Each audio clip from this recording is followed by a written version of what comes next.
Everything should be working now with a proper welcome to the final day of this playthrough. We got many hours still left. We have to find the last beacons we haven't gotten. There are bosses we haven't fought yet.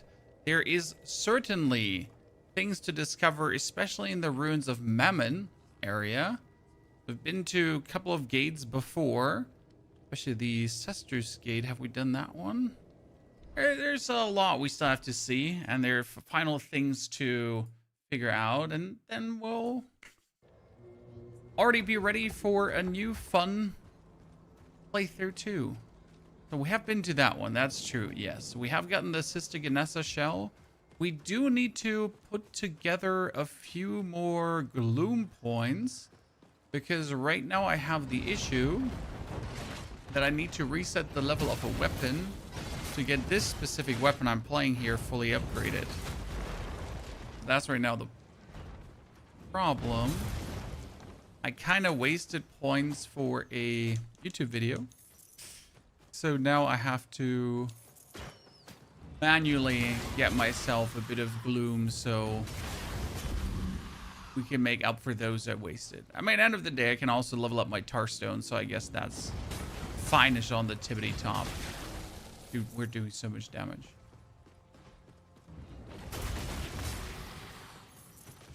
I mean, I guess I'll just, you know, farm things hyper efficient. Not like anything stands a chance against me anyway. Isn't the platinum walkthrough all secrets? Yes, we still have to find all the Tarstones. We still have to find the hidden dungeon, because there is actually, and this is something I did miss myself, a hidden dungeon in the Marrow Keep, which bamboozled me how I could miss that, because it's quite obvious. I mean, once you know it's there, I guess, but I was shocked. Let me tell you that much for free. Oh, we'll get there. Rage, good to see you there. Dante, Reason Mind, good morning. Hope you're doing well. We also have like everything set up for our next playthrough already, according to the X-Katana and everything. X-Katana. That's going to be great, because my next build is going to be a lightning build, an absolute demonic lightning build. We're going to return to the Marrow Keep, and let's see if that hidden dungeon is exactly what I think it is. Because if you return back to Sister Ganessa, she had a couple of secrets anyhow. But there's a specific thing when you, like, see this arrow symbol that indicates a wall.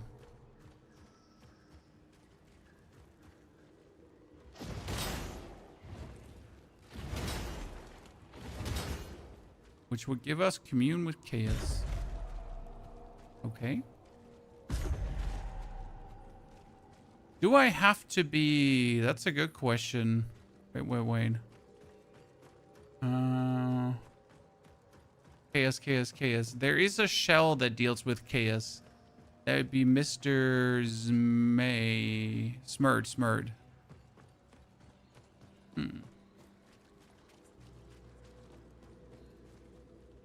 I found the Smurd shell this morning. Smurd shell's interesting, but I never get like really a hold of his mode. It really never seemed so interesting to me. I know a lot of people enjoy him because like stopping time to beat off enemies is quite intriguing. So Smurd is like the chaos specialty dude, right? It's all about chaos. So if we're now communing with chaos, nope, that does not work as well.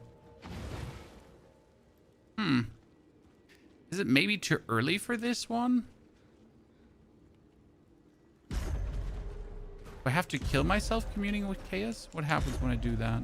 Oh, before we do this, let's spend our money. Sorry. Let's not make that same mistake that we did before, because we just got our gloom and we can reset things, right? I gotta figure out. You remind me of a man of a family that still enjoys video games. Oh, absolutely, sir. When I'm not playing these games because they're my job. I mean, they're my job. But at the same time, I do this because I enjoy it. Because let's be real. I mean, the mortal shell, I need 10,000 gloom, shiznit. Okay, we gotta kill ourselves there, but we gotta farm the 10,000 gloom first. Good. The mortal shell numbers have definitely not been the best of all the games I've ever covered. So realistically, would cover other stuff. But realistically, I don't want to cover other stuff. You know? I don't want to. I want to cover exactly this right now. We need to go where we can get a lot of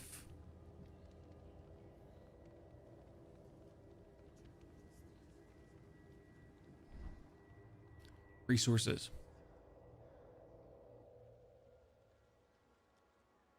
I went there with Serial and get teleported. We'll try. Thank you for the feedback. So I'm not sure if we have been to this gate. I know I have unlocked this gate, but I'm not sure if I went into it. I did certainly not go into this gate yet. Which one do I have? The guarding one. Let's do Harden for now. And see where it goes. But I'm just not a fan of gloom farming. I prefer getting my gloom from just like naturally playing the game. The creatures, unlike anything we've ever hunted, the signs of passing grow more each day. Okay. Some creature. Allegedly around here. Are you covering Blood of the Dawnwalker? Yes. I have been in talks with them for a review key so that I can get you like day one interesting informations if you should play or not.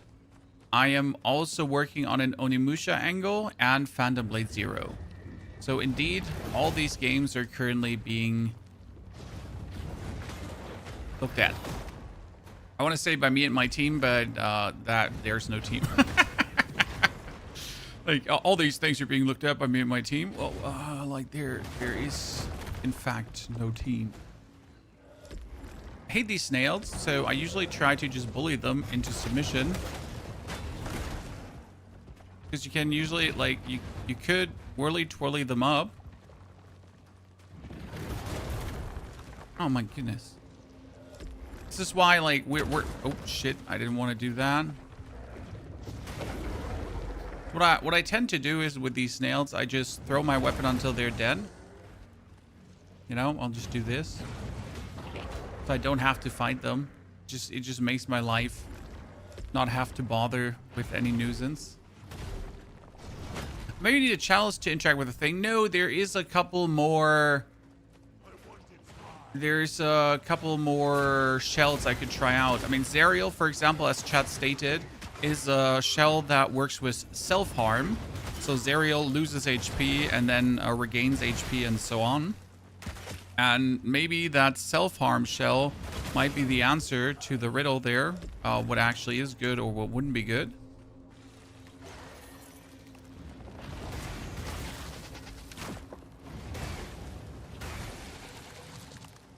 So definitely still like options to work with. It's just intriguing that we found something like that. Even though we can jump over there, but if we do that, we're gonna check a doodle.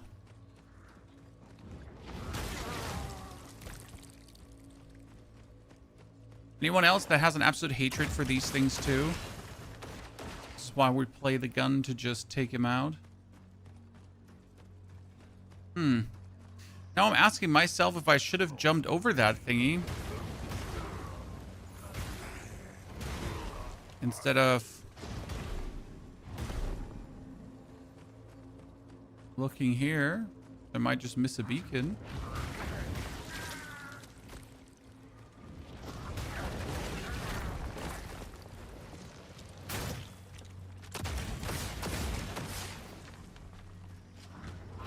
And once they stab you, did they do so much damage? But you know what? Range. Eat this. Eat that. Okay. This gate is again one of these areas that just does obnoxious damage to you.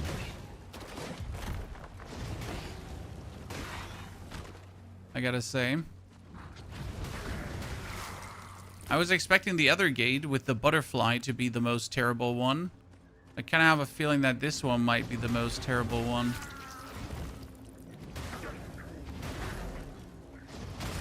Can't wait to actually go for our lightning build, Chad. And this is here my fire slamming build, right? But I got a whole lightning build ready for you. Is the throwing weapon a tar stone? Yes, from the second shadow gate. It's super easy to get. I have like a video up. It's called 9 Things I Wish I Knew Sooner. And there's the location of the tar stone. You should at least be level 14 for that. You can't really get it earlier. Okay, let's return to the Mirror Keep to reset my weapon, to upgrade my weapon.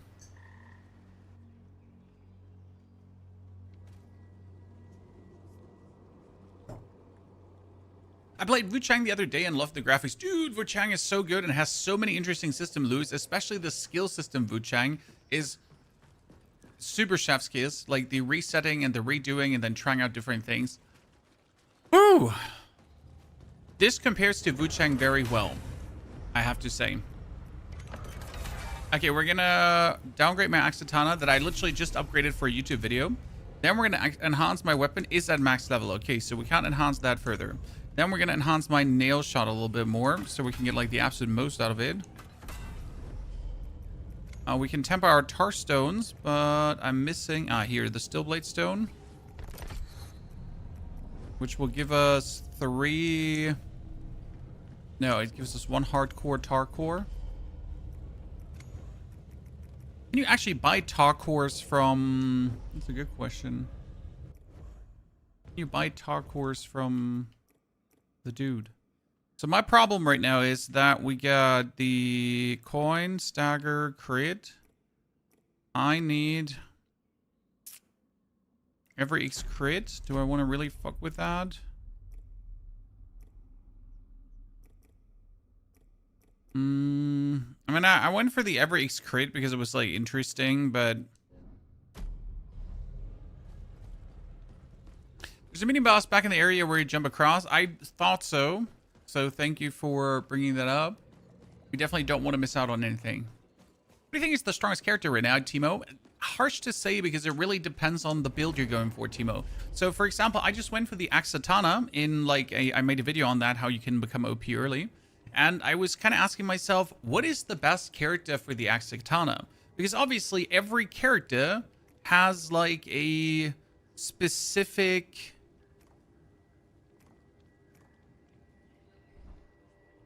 weapon he would be dominant with. And as it turns out for the Axe Katana, for example, there was only 2 where it would really work the best. Because you're going to have to do light attack spam, and that just simply doesn't work for every char, right? It doesn't synergize well with every char. And you got to find that one char where it would like synergize the best with. So it's kind of harsh to say which is the best shell. Like, for example, my...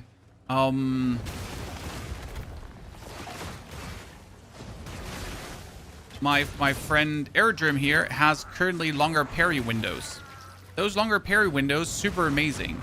But longer parry windows obviously work rather well with, in my opinion, a two-handed weapon. Because... you have like longer swings. It's a Grisha again.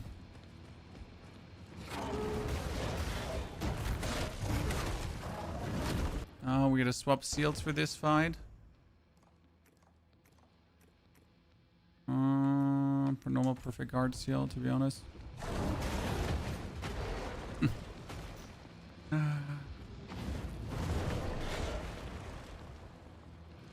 know what? One Grisha, haha.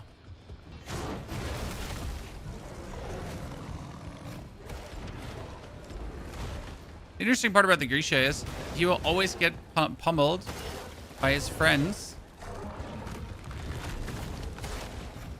Yep. So when a Grisha gets attacked by a Grisha, he will always fall over. Strange Renmond. What does that give me? Strange Renmond is for consume resolve to unleash a stream of projectiles that chain between multiple targets. Sound terrible. Our problem right now is I got a bunch of upgrade materials, right? That I don't need. I got this Thracium consumed by the Tarforge and Weaponry, and I got also Austenite, and I don't have any use for these. So what I'm asking myself is, what the cluck am I supposed to do? How are we summoning those ghost thingies on dodging? It's not on dodging. The ghost thingies I summoned, the Grecias, are from a Grecia Remnant. You will find one early in the game. You can buy that actually. And then you'll find more during your playthrough. Are you playing on night mode? No, this is normal mode. I decided that my first playthrough is going to be on normal mode to show people the reality of normal mode. And then my second playthrough is probably going to be night mode. Because I think that's also interesting then to see night mode, as I'm planning to do a specific build for night mode. One that I can make very OP, very early, without much of a hassle.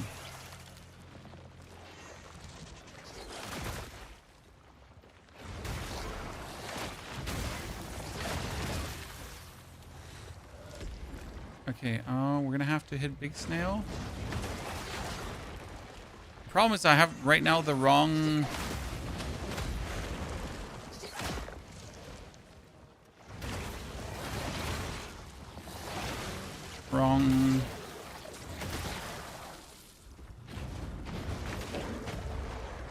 seal again, because against these kind of opponents here you need a reactive seal. Thanks, corruption. I like ovum. So many mobs. I mean, dark mode, they're going to be even more. The Grisha as a passive on light attack spam is crazy good. Ryan, that's exactly what I'm planning to do in my second build. So the Grisha has a passive that says your melee hits have a chance to summon a Grisha. And that chance is increased the more remnants you have. So it goes up to 10% and then 20 and then up to 30%. But it's only worth it to really do this when you're light attack spamming, when you're doing a lot of attacks. So my Axatana build will actually play that one because it's going to be... Whew, yeah, that's going to be fucking nuts. I can't wait for that, actually.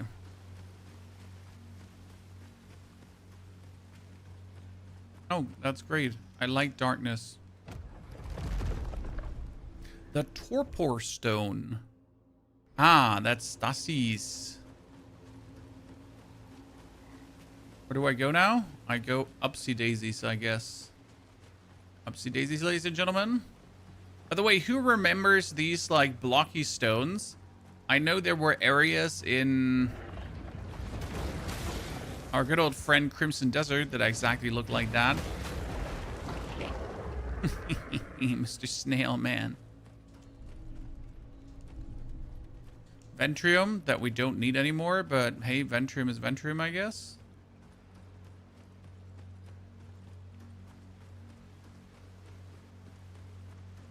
I have to go past the waterfall. Yeah, might get the harden now. Why is the harden so important? The harden can actually be used as a...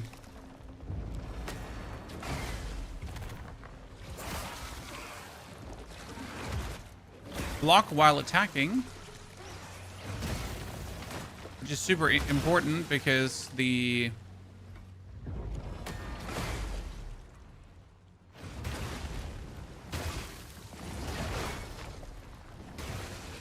other seal cannot be used like that. Makes the harden perfect for these kind of scenarios here.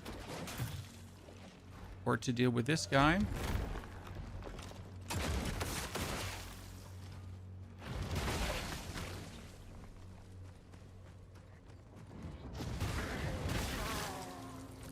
I was trying to rush the Axatana at level 14, but couldn't find it and didn't want to look it up. Ended up killing the boss and using the spear on normal playthrough, Ryan. We actually, that's why we made our guide. So you can get the Axatana on a brand new character. I made a guide for that. Exactly because I wanted people that want to start with the Axatana, like me, to be able to do so. Because the worst part is if you really want to play something, right? But you just can't. But who says you can't? Who makes these rules? And we're just gonna bend these rules into place so that you can. So we're gonna fake out an attack so I can actually go for the real attack.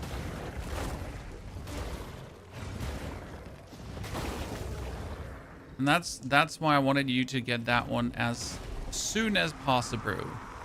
And now you have it.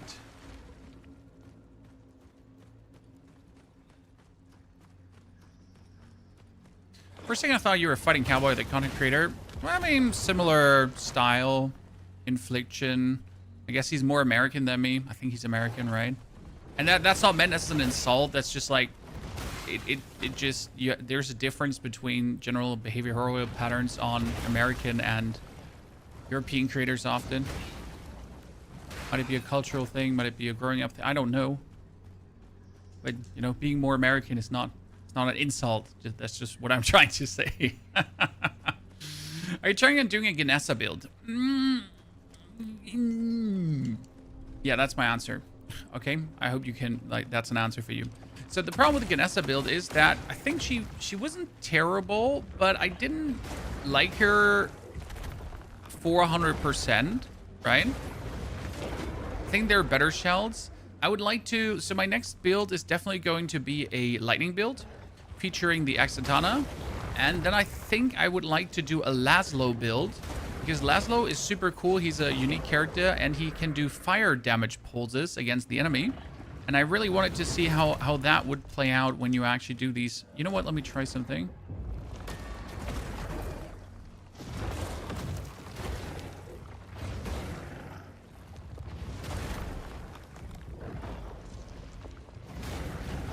When you do these fire damage pulses, so I really want to see what you could do with that if you actually run around and just like obliterate everything.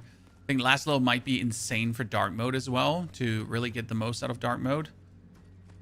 So yeah, haven't decided on that. Okay, level up. Shit, not enough.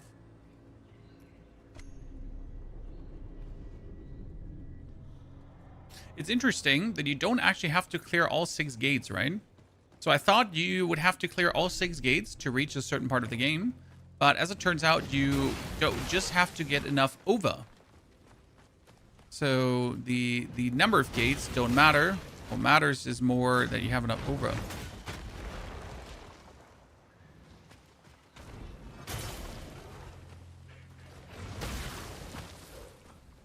Oh godness. I'm going down I'm going down the butthole of something. Definitely the butthole, Chad. Can't convince me different. No? Nothing? Okay. A charged stone. Sidearm charging speed is increased. Huh. No, but interesting regardless. Not for what I'm doing, right?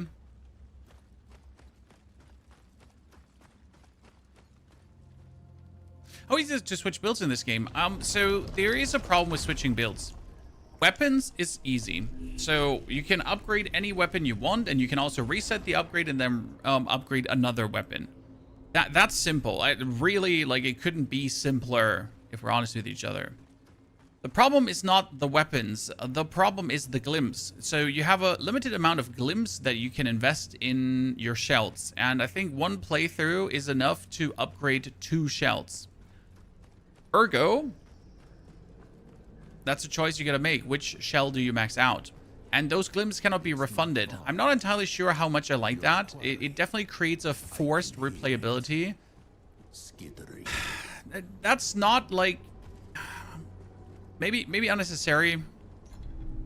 Depleted gland. I got a faded gland, a depleted gland. And now I just have to jump. Geronimo!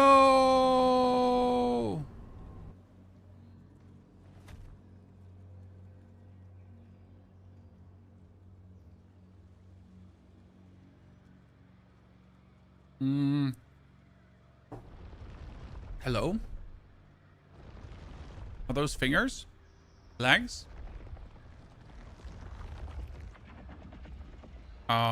Tentacles?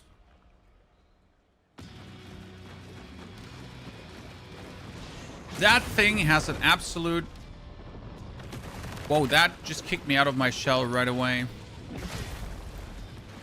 Ooh, damage for days, I say. Okay, let's throw that once. Let's throw that twice. So rushing up and hitting is technically not an option. Grisha?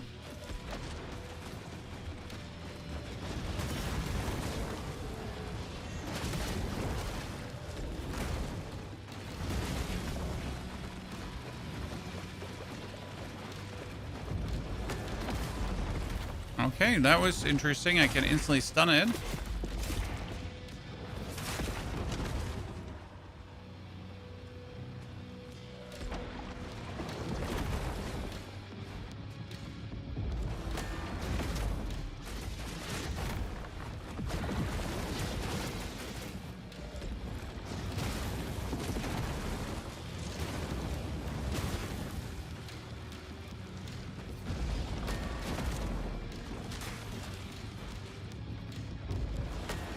This is definitely a boss that needs to get cheesed. There's like no questions asked. Oh no! Oh no! She's my soul. Oh!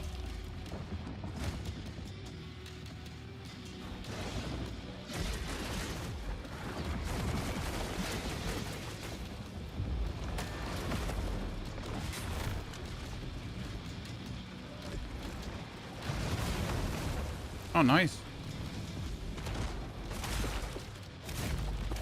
The Exthro Light, it is from a Tarstone called the Clotstone Tarstone.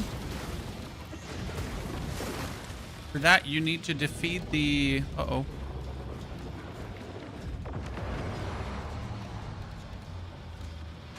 Wait, what the hell is that? Why is there loot inside here?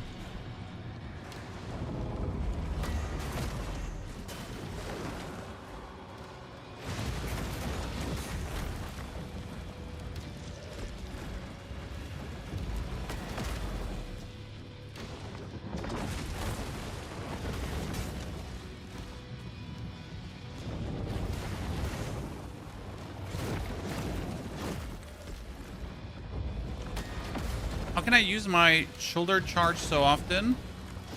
Actually, simple. I get like resolve from healing.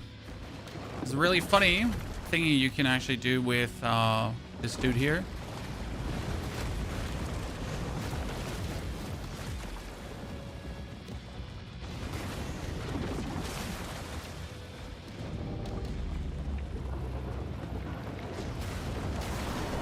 Hexapod Gore, ladies and gentlemen. That is definitely more cheese than everything else. Annoying thingy. Okay. Consumer resolve to carve through enemies with a rapid succession of strikes. That's for the Axatana. The ability has stagger immunity. Aha. But the ability continues with another barrage of ruthless. Okay, that I need that one for my Axatana. I'll remind that. Oh, shit. Something's hitting me.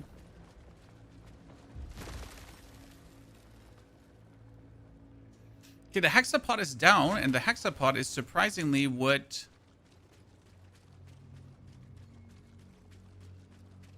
Proxima wanted to clear out. My problem being currently, now that we have taken the Hexapod down, what do I do?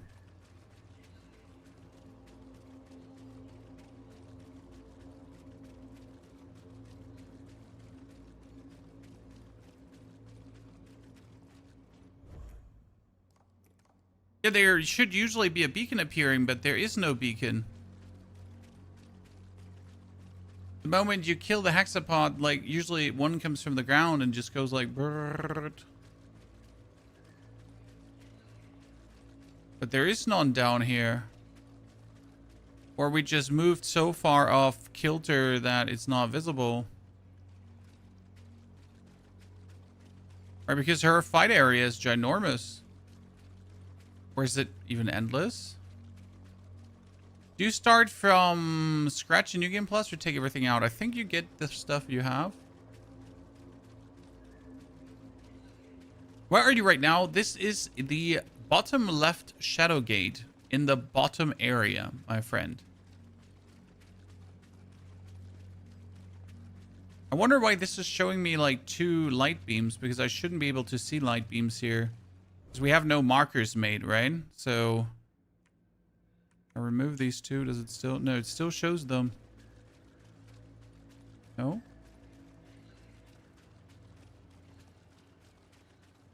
So I feel like this is bugged.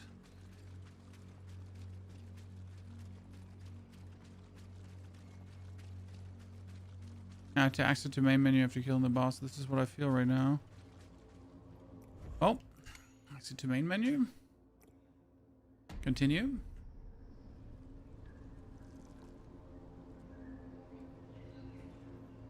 When I kept my 50,000 souls. And this is, in fact, the final beacon. But the problem is I still need to... Like, I still need to go back to actually fight the hexapod. Because, like, you need that beacon down there to get the OVA from it.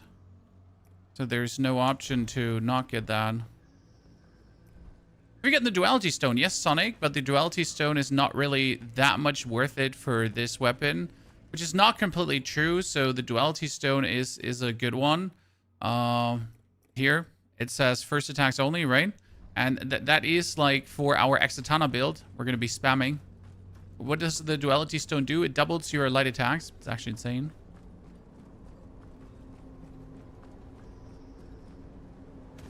Okay, so now I need to fall down again.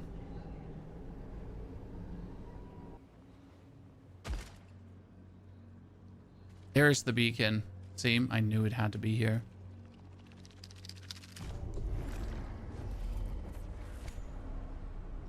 Hexapod's Burrow. This should almost give me all the OVA in the game, because there is actually a quest for collecting all the OVA.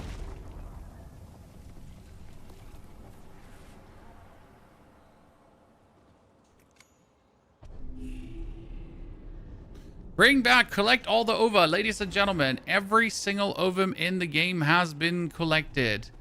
The whole chamber is full. Look at this. Look at it. I am the king of Ding-a-ling.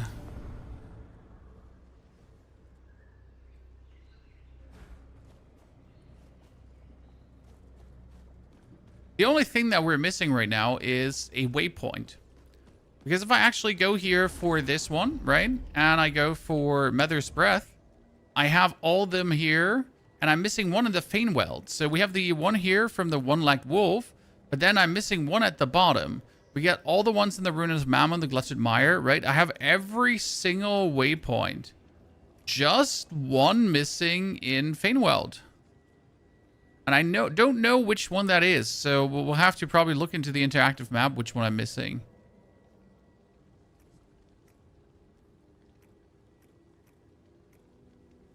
Actually, is it this one? Did I just not activate that one? I mean, it shows on the map, right? But I don't think I activated it. I just ran past it.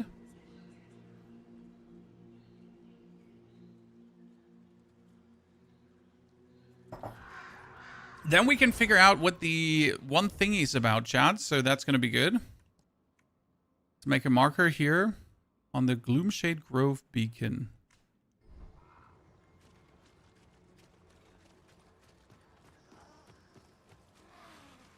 See my question, Numi? Please post again. I'm very sorry if I did miss your question. It was deliberate. I hate you.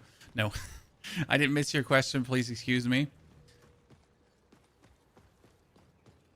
Please post again.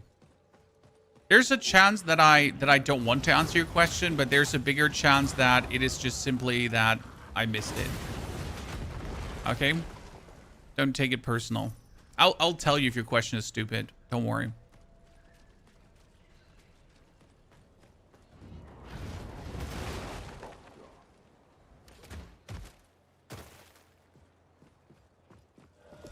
Okay, how do I get to that one? Through and around.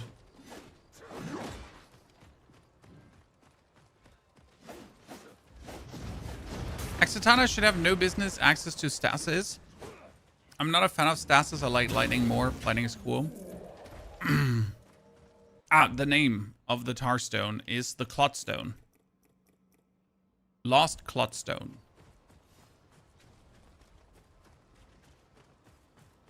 A Janessa build. I did answer that question, sir. Did you not hear my answer? I said most likely not. Because I did not enjoy Sister Ganessa. She is not terrible, but she is also not what I would consider my favorite. So I'd rather do a Laszlo build. Okay, so there is allegedly... No, it's here. Eh?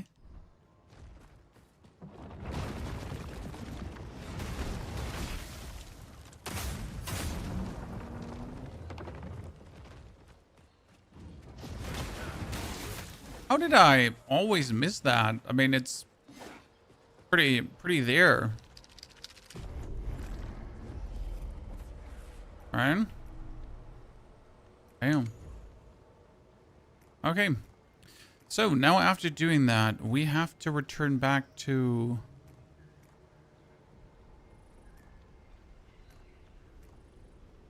the Unfound Path.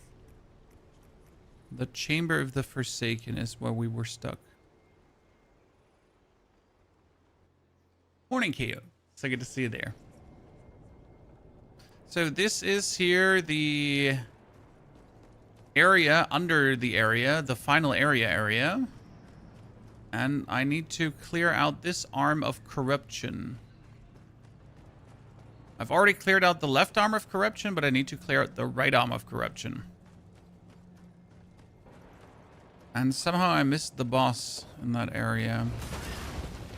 So that's what we're about to do. This area is kind of brutal because everything here is just like 2,000% dangerous. Is the Revving Hall.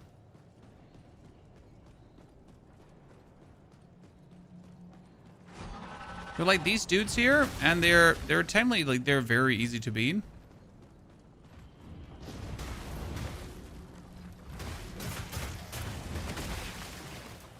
And I reached like this area, but then I didn't find a way further. And I think I just ignored that there's a left side stair, Chan. Oh, wow. And I was wondering, I was like, there must be more to this area. And then I gave up because I was blind. I didn't see what there is more to this area. Well, now I at least know that there is more. Should you be able to kill enemies this easy? Yeah, you should. It's totally fine. Because if you don't, right, this happens. Because enemies at this stage of the game are absolute demons. And it's not even like, you know, a joke. They're just like, it's crazy. Everything that touches you just destroys you.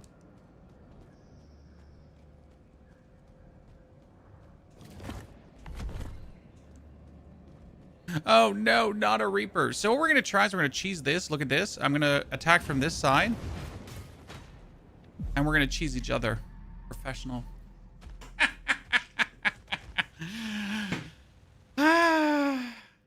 Chat, a clunking professional. Did you see? It's hard to see sometimes in the game. I will say that in certain parts of the game, they simply overdid it with the darkness.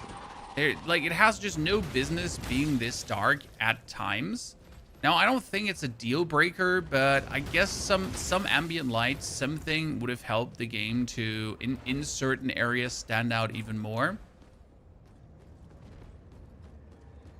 I guess it's supposed to be atmospheric. I understand that, but when the atmospheric makes it so that I don't see shit, then the atmospheric can eat my left nut. You know? Okay, let's do that again because I really like the move.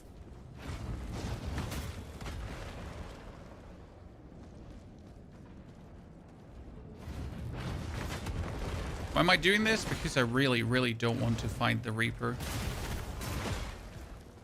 because they're just so annoying. They've just like literally since the first one I thought about these, they have been a great nuisance to my existence. And we're trying to avoid most combat with them. I'm just like not even unwilling to figure out their attack patterns. I just don't want to.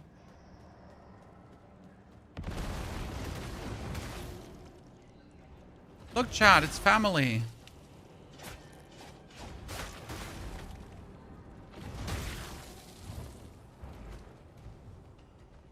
Okay, we could jump down. We get bird for brains.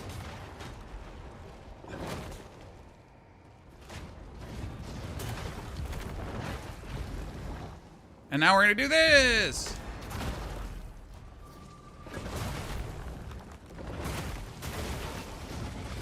Good. Dorsalid. Don't need it at this point anymore. How many weapon types are there? 8 melee weapons. 8. Oh, I never tried this out against him, actually. Oh, great. Absolutely great. 8 melee weapon. I'm stuck.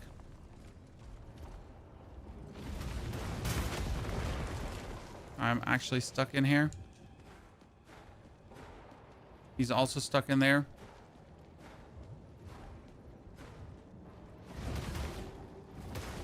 A rather unfortunate situation to be in.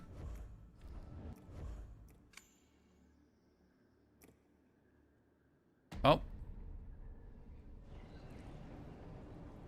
Sometimes you get stuck.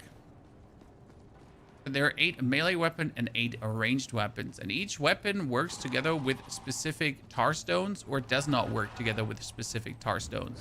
And that kind of does shape the choice and where your build is going. Because, for example, the fire tar stone that I use here for a fire infusion only does work together with specific weapon types. So if you then want to play something with a fire infusion, you should try to figure out which shell works great with fire and then make the most out of that, right?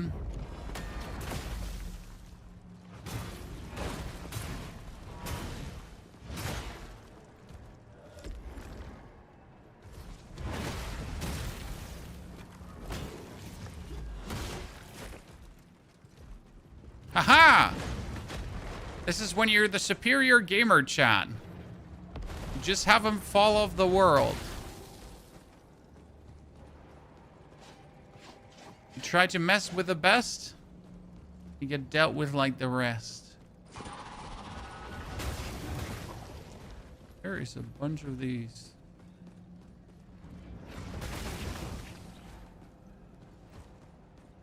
Poison Ice Fire. There are elemental infusions, not only elemental infusions, also status effect infusions. And many variety of them. I think I have all the ones that are available right now. But they only work on specific weapons. So, for example, the Arbiter's Prize for bleed damage is only sword together with the size up here. Then you get the Serpent Stone for poison. That's dagger and spear. We got lightning. That's also like, again, Warden Stone is only for 1. Then you have the flame. That is actually only for the 2-handed axe. We got the trauma. Then we get stasis. And we also, stasis actually does work. And then we have the Cursed Bloodstone as well.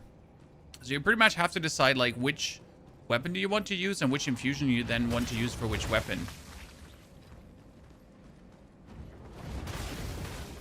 And that really matters because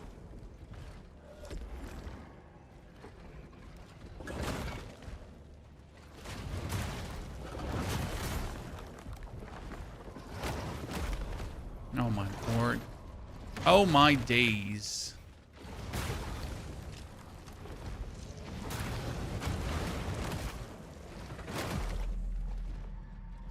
Yeah, stuck in animation, no harden for me.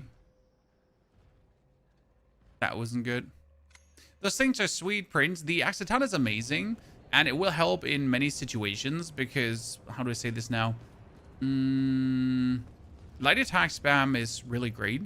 So, for example, I have this one here, right? This kind of trivializes a lot of combat encounters. But also, if it fails, and if I fail to use my Harden in the right moment, it kind of like forces you to actually fight these guys. But you don't want to fight these guys, right? You optimally would like to defeat an enemy so soundly with your first opening salvo, because fighting always has the chance of damaging you. And when you take damage, right, you're going to arrive somewhere with not as many heals as you could.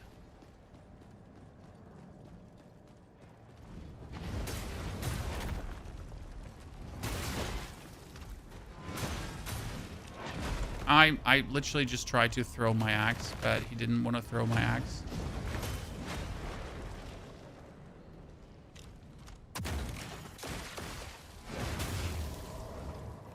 When you like notice how much damage these guys partially deal of the charge.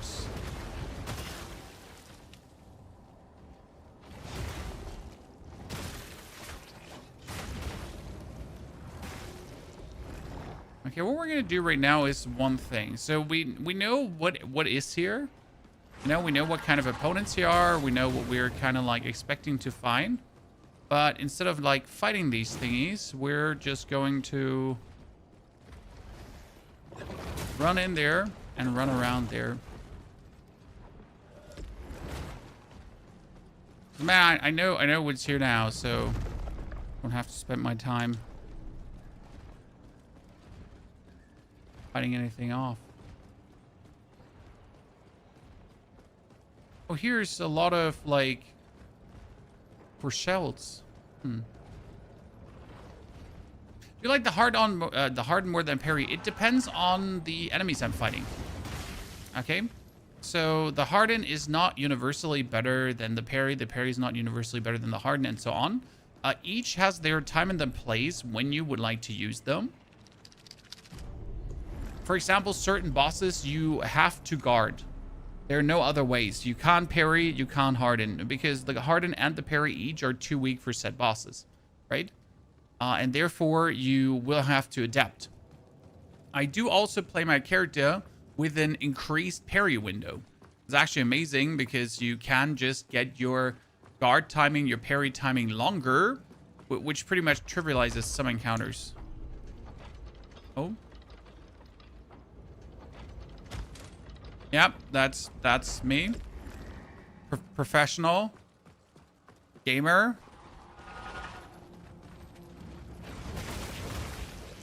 Temple of Rebirth. Temple of Rebirth sounds like a temple of experimentation where they took these dudes here and did like whatever unspeakable things to them. Because they do look like half insectoid if you just look at them, because in case you missed it, we fought like the Scholar Prince. And the Scholar Prince was, for some reason, an insect person. Which still confuses me to this point, why the Scholar Prince was an insect person, but he was. Like, I genuinely don't understand where they suddenly came from, the insect people. But these look like, see, he has, like, insect, he has these thingies, and he kind of, like, I don't know, shitters at me whenever you attack. How to just explain this? Insect people. I swear. Better than lizard people, I guess, but not entirely sure. The whole game has aliens vibes. Well, I mean, you are a foundling, a godling, born from an ova, and you are able to inhabit shells. So you're a parasite, essentially. That's warming yourself into bodies, dead bodies, to revive them and be able to use them. And then there's this thing, the Undermother, where it does seem to be your goddess in some way, but you also don't really know, because that's just what it seems like. And if there isn't like an evil ploy afoot and you're kind of trying to save the mother, but the people, they also abuse the flesh of the mother to do...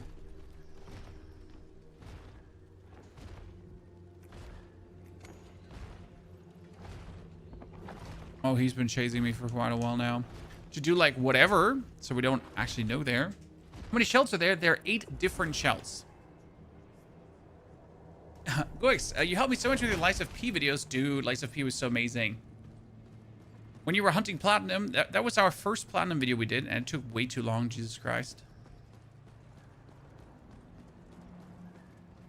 We're gonna actually have to reset our achievements in this game at some point. And also do like a platinum run, because I think that would be kind of cool.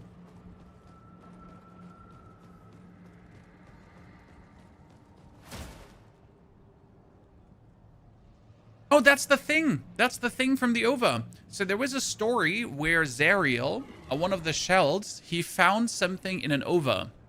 And that was the dude, like the overground foundling he found. So for example, in this fight here, no Harden. Harden would be a mistake. We require probably the perfect guard seal, I reckon. Let's begin the fight with a shoulder charge. Yeah. Oh. Ah, he has the same moves as the robot. The Tarstone Golem. Just with a sword. No, actually, like the giant. I don't know if you remember the giant. There was the ice giant. Similar moves. Just different body.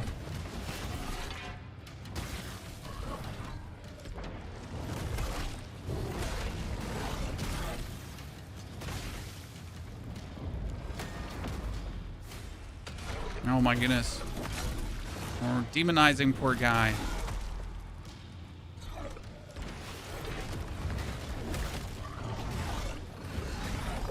No, no.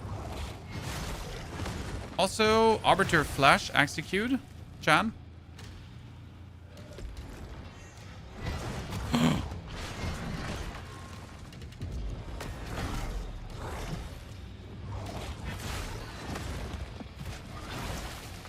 I swear to God, he's just going to do like one throw move after the other now. Yeah. That's his phase 2. It's gonna be like the whole phase 2 now.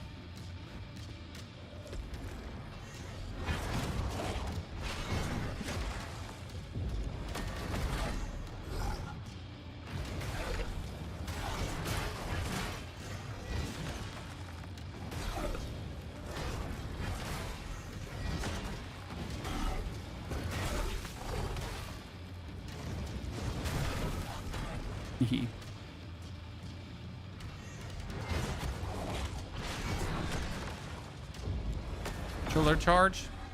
I wonder if he has a phase 2. Because like I'm so used to phase 2s because I played.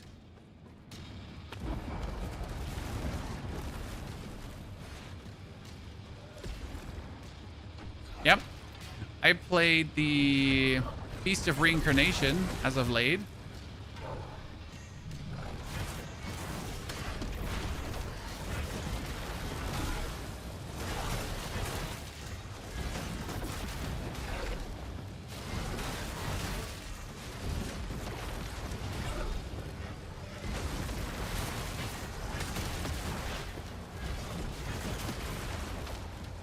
Okay.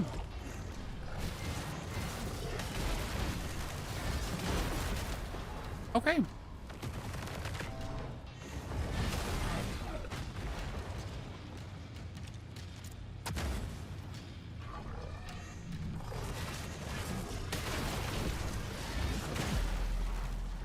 So, he does have a phase 2. I mean, let's be real. His phase 1 is super easy, so not being grabbed there should be in my realm of possibility. His phase 2 was definitely something interesting. But phase 1, we should be able to get there.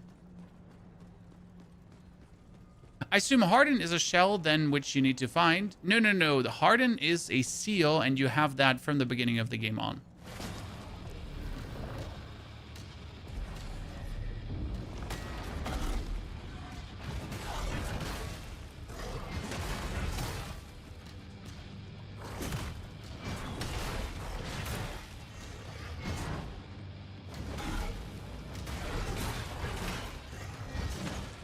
Technically, we shouldn't. You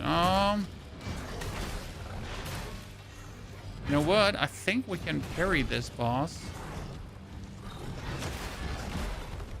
Nah, his second follow-up attack is a bit too fast. Like it's gonna. So far, guarding seems to be the way for this one. Because that follow-up is too fast to harden, to parry. Because your parry can only do like X fast. But I need to keep my Grecias for phase 2. Because I can actually interrupt him in phase 2 to go for a good damage window. See, like for this swingy dingy, you do need the...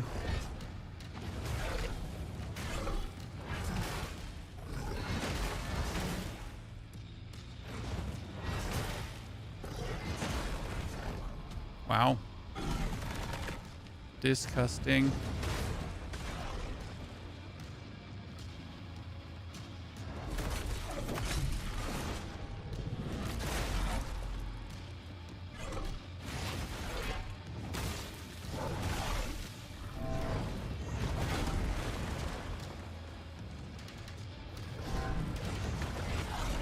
Hehe.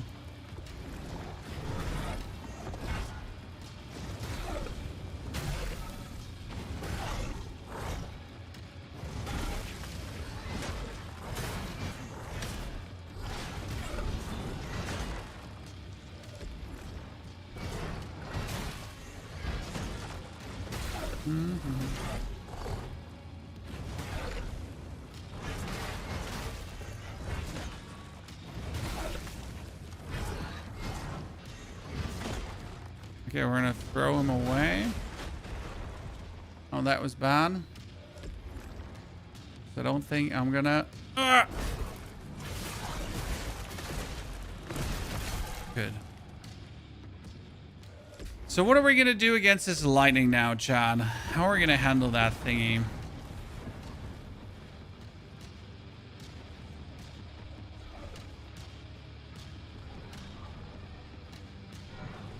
I'm gonna summon a Grisha.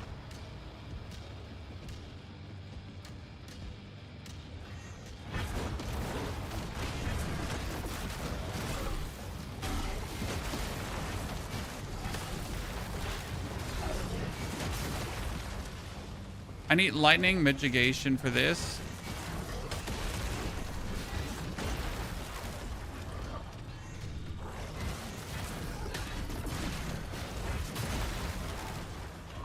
Lightning does damage over time. Ah, that one is delayed. It's doing the Margit, you know,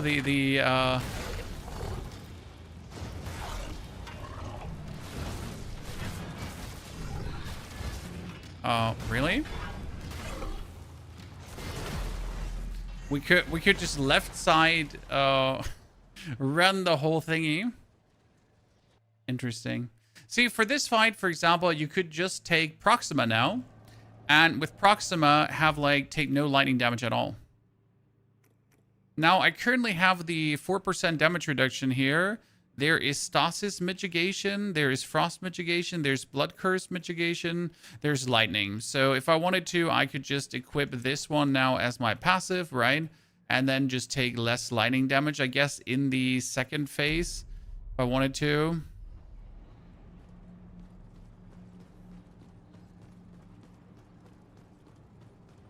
Have you tried the passive version of the summon? The problem with the passive version of the summon is that it doesn't do anything for me because I don't attack enough.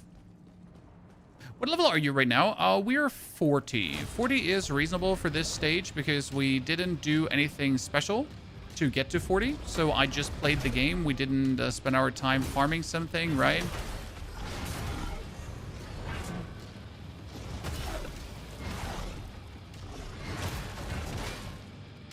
So literally as you're supposed to play the game. Okay, I guess.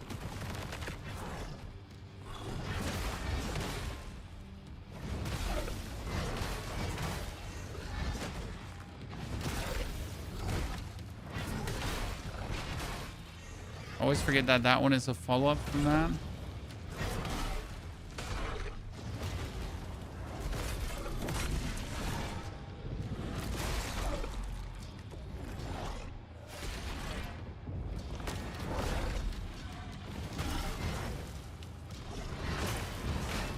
Okay, once I miss that one, he always goes for the 2.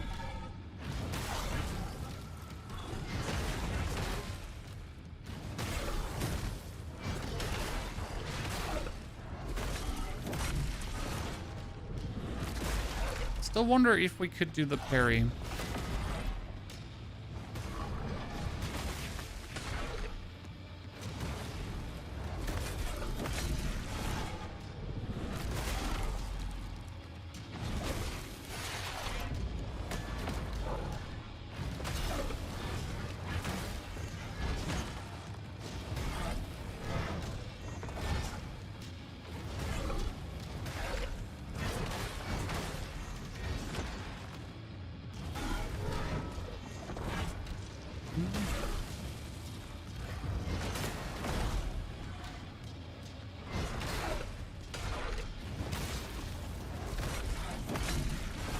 And this was way more sovereign already. Okay, next fight. Wait, no? Oh, goodness. We actually need to execute him another time to get him over to the next fight.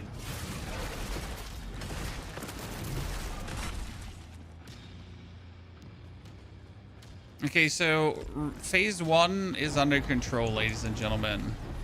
Very much under control. But what about phase 2? How do we handle this? I mean, first things first, we could just do that. So realistically get some free damage in.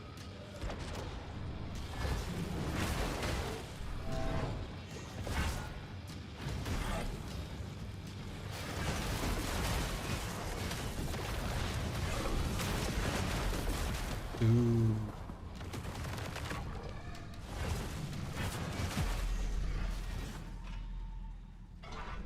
What has been the hardest boss so far?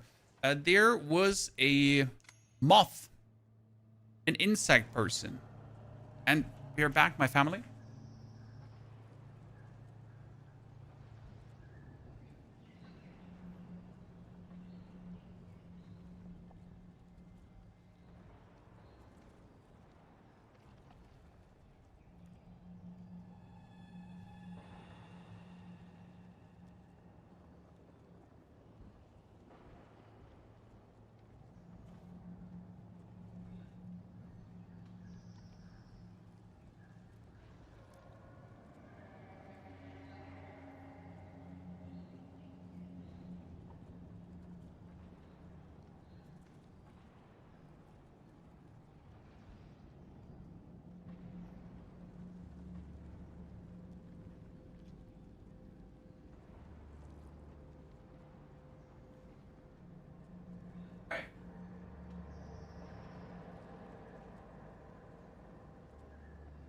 So,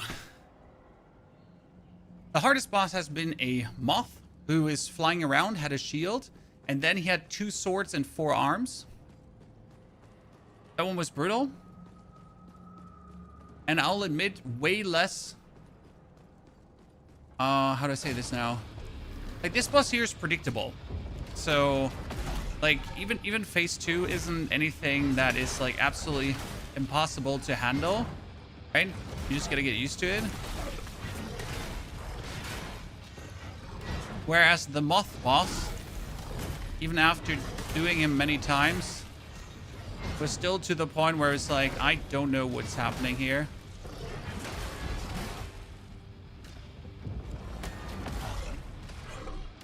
Right? It was like that thing was something else.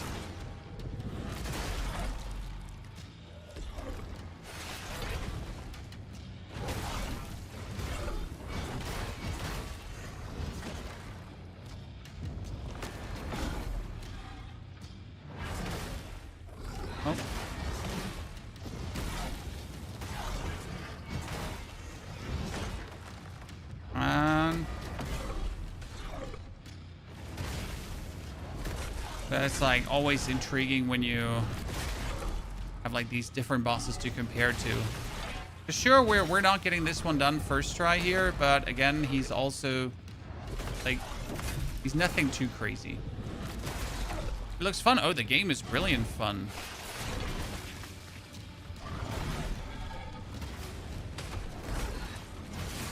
See how well we did now phase 1?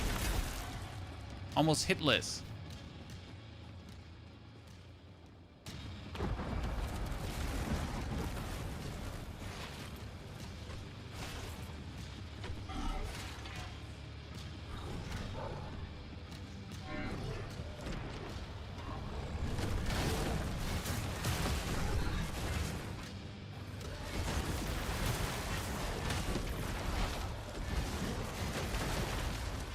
Jesus.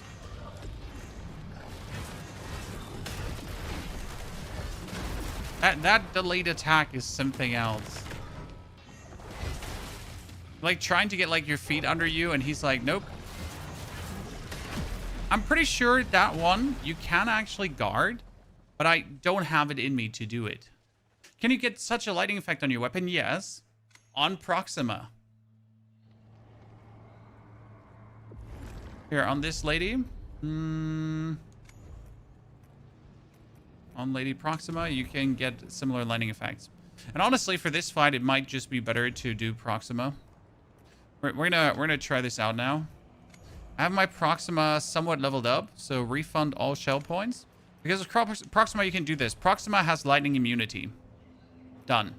Then we could do Proxima gets resolve when armor mitigates damage. We're immune to ranged. Yeah, and that's it.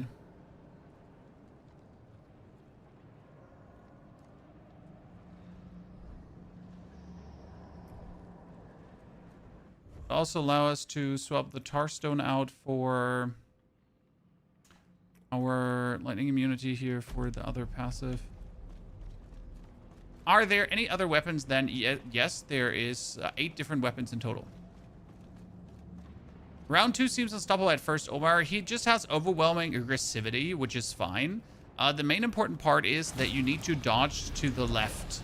So he's like one of these bosses where dodge left is the key.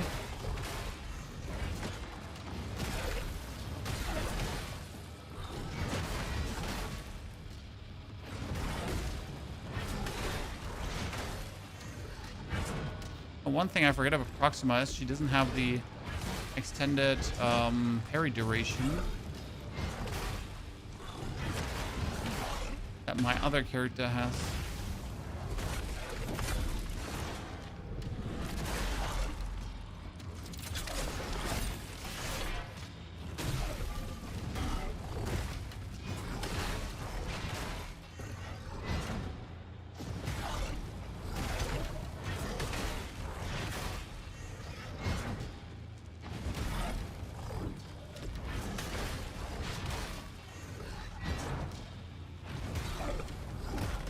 Oh my goodness. That one kick is something I cannot get used to.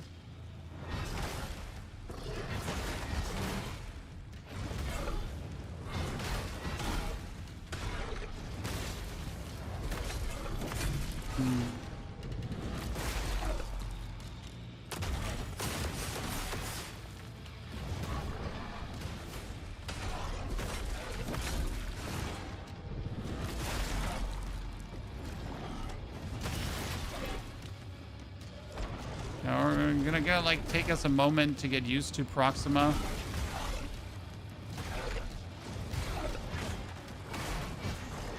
Okay, that move you haven't done like literally in forever. No, my goodness. But we had a full fight where he didn't do anything weird, and now we're back to him doing weird shit.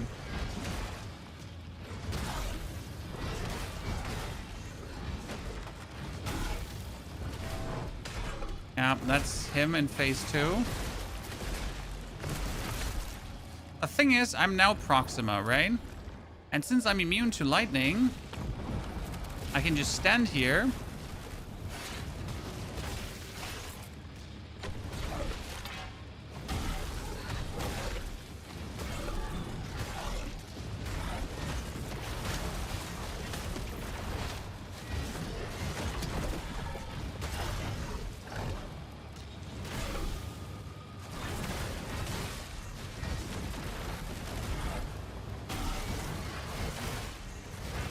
Yeah.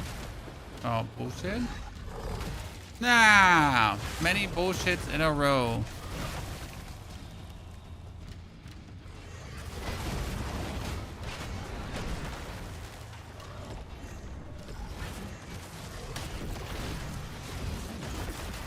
That's actually just a simple double. Okay. See, like his lightning did not do any damage to us there. There's such a difference, right?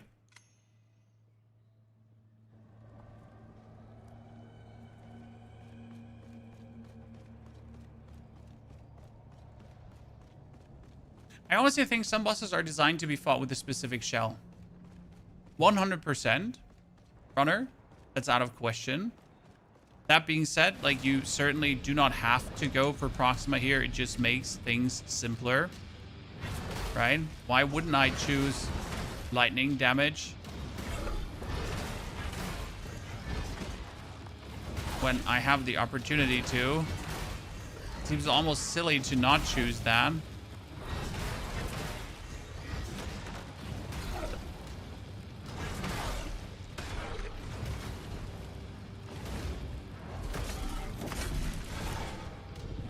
Like, no, I don't want the immunity to...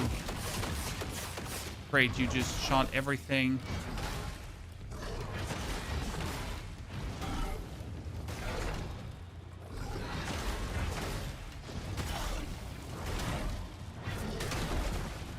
What happened there?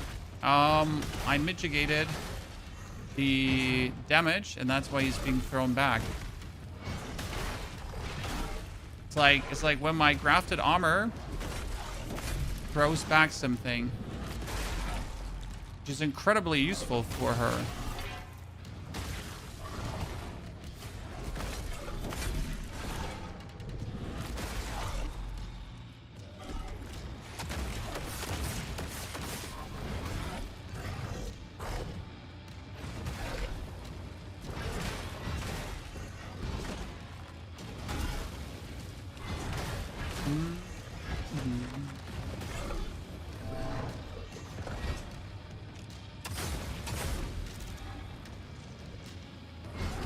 Boop, boop.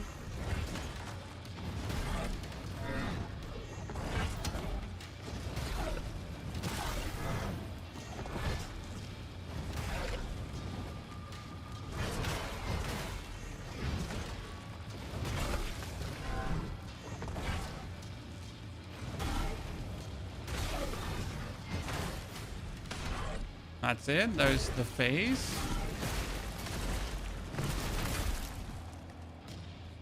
Okay, so 6 heals. We made it here. We are fine. But what do we do now, Chan?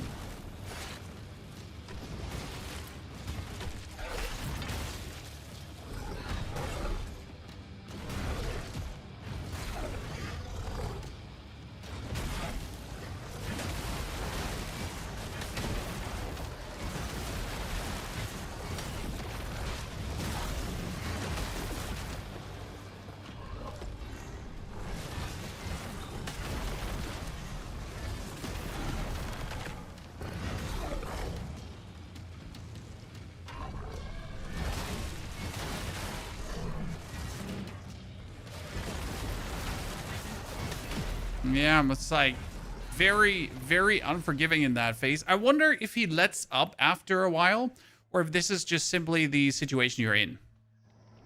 So one thing we're going to try right now is, just out of interest, what if we use the parry seal? Now again, parry seal has way less forgiven timing, so it's gritty because you do this, and if you miss, like, you take the full hit, right? Which is, I think, okay in phase 1, but phase 2 it might just not be that good. We'll have to try it now. Geppetto, thank you for your subscription and support. Geppetto, thank you for the 5th month. Also, Sandy, thank you for the 139 months of subscriptions. Yes, you heard right, ladies and gentlemen. Almost 140 months of subber dubbers. It's 2 or 3.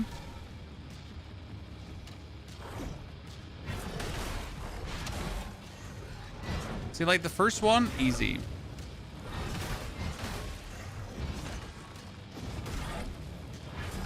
What's the advantage on parrying? You need less per to actually get the enemy parried.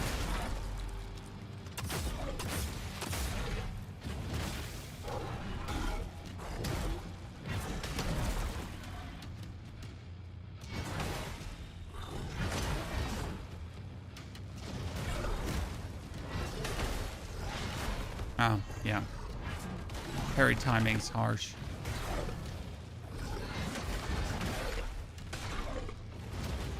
Thing is, like, once you miss the parry, then you miss the parry on the whole rotation.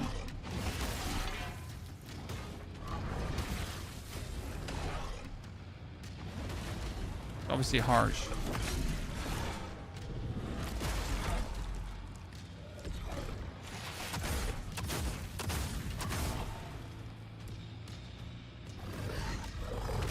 Oh my goodness. That is just not allowed to hit me unless I'm actually like really bad at the game.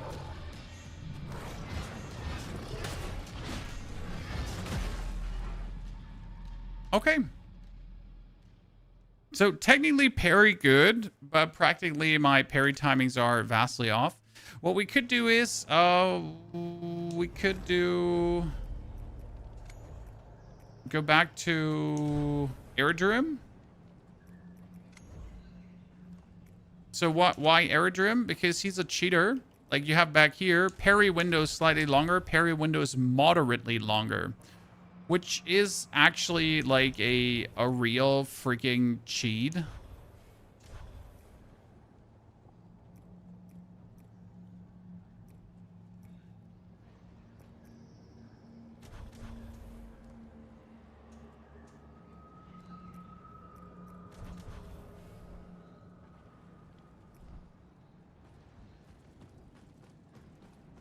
So let's see if we go for the Aerodrome parry playstyle. If that does, because like the moderately longer parry window is so stupid that even if you press it way too early, like when I say way too early, I mean that, like vastly way too early, it still results in a parry.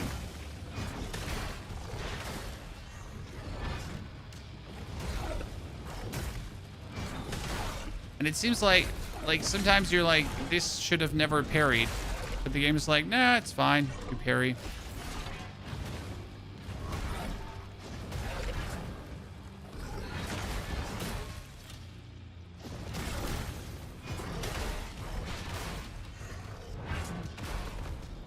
That never hit me.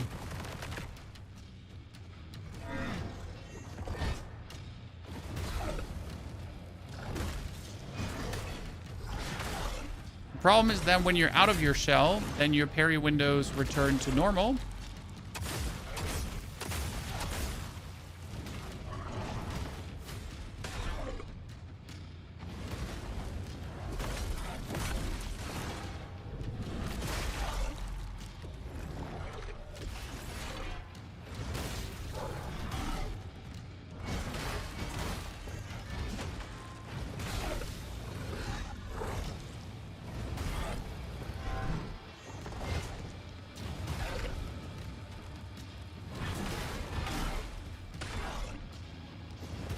Okay, I sadly think, when I say sadly, it's because it's going to make it harder, that parry might be the way to go.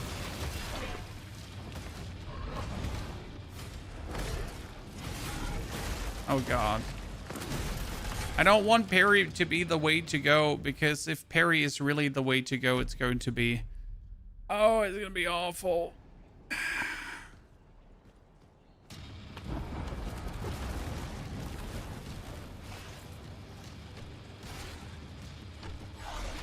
I would have to time my shoulder charge perfect. So he stands up.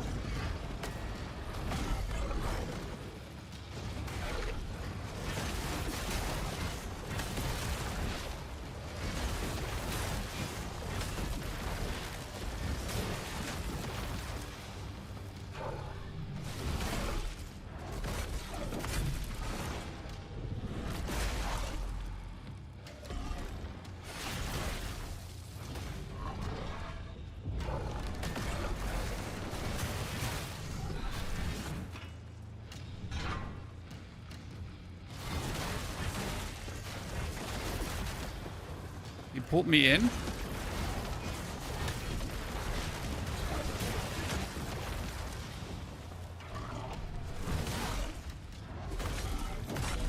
Yeah, parry is the way to go forward, I guess.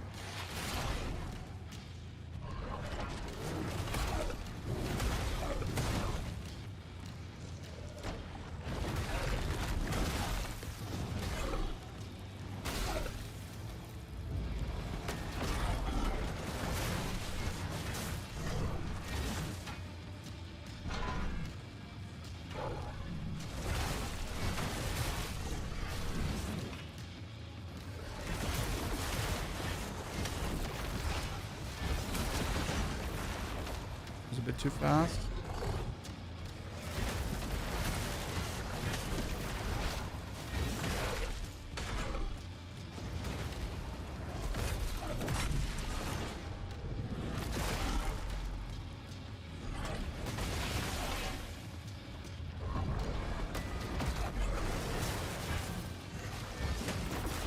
Okay.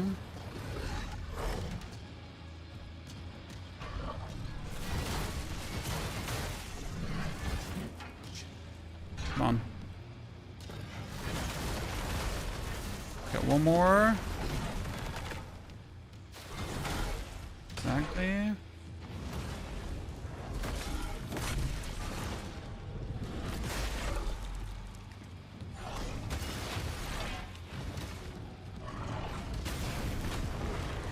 Ladies and gentlemen, it's all about the parries. They work absolutely fire. It's great. Love to hear it. That's an Offspring trophy. Very well done. 36,000. We got him down. This should now clear the corruption that was barring our way towards the middle here. And the fun part is that dude was just the... I would say he wasn't even like, he was just a stage boss pretty much.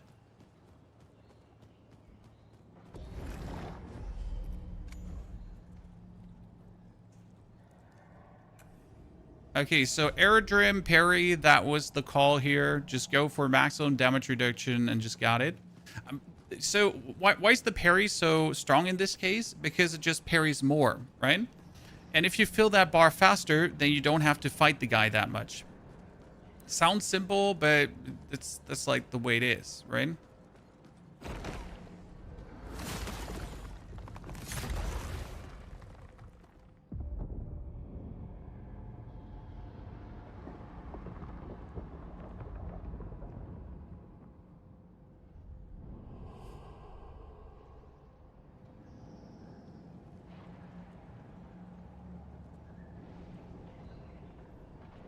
Okay. So we get this cleared out, but we're still not done because something is missing. So one arm is gone. Is there a third arm? Because I hadn't found a third arm of corruption yet. So I know there are 2 arms of corruption, right?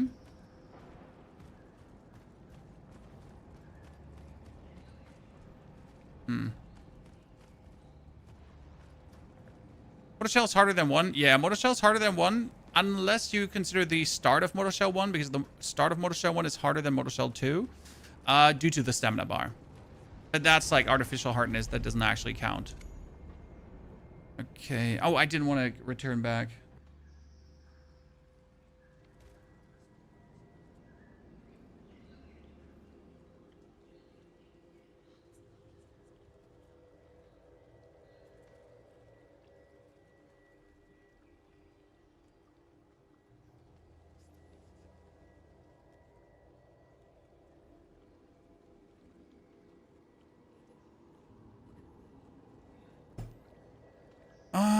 So we need to teleport now. Mother's Breath. To the Faithful Shelter, Bridge of Procession, Empty Cradle, Chamber of the Forsaken. Give me a second, chat. I need to...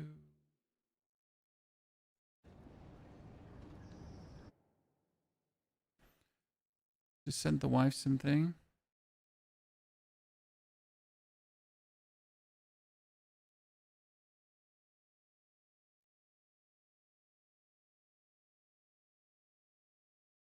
Or health insurance stuff. Give me a second. Okay, perfect.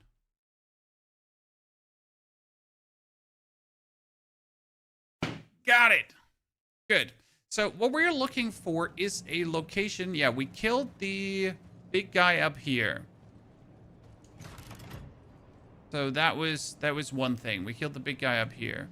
And from here on, it doesn't go further. Yeah. Then We also... I need to go through the beacons now. So we killed the big guy up here. Then we get the...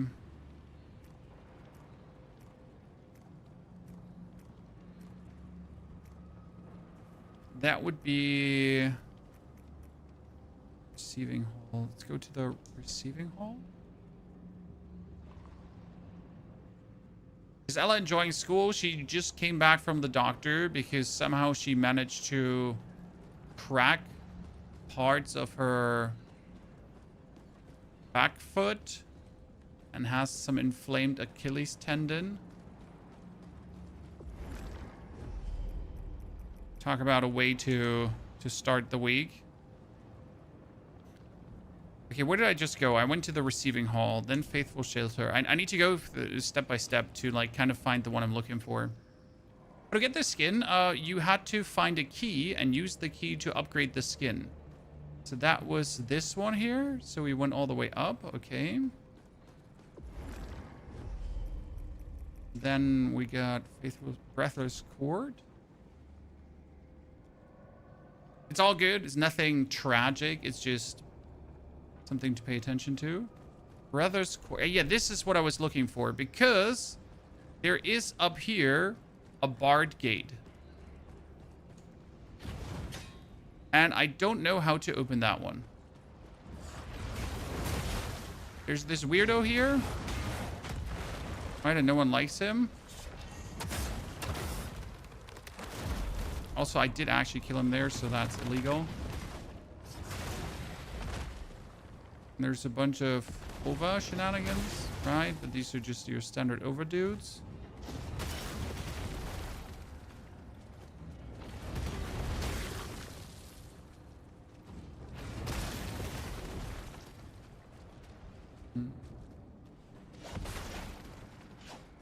Because what else are we supposed to do here, right? We need to get through this. So I'm pretty sure there's a boss behind that.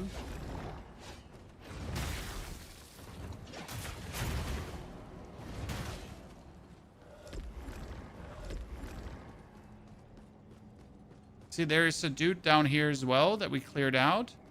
But it couldn't have just been for this. Here's the left side. There's a button. Wow.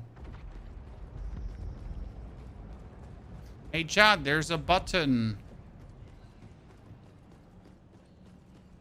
I'm gonna say it was impossible to see said button because it was so dark that, like...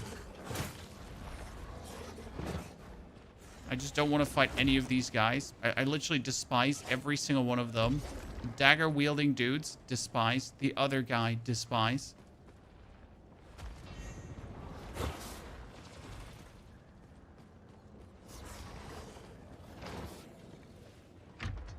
Screw you, nerd.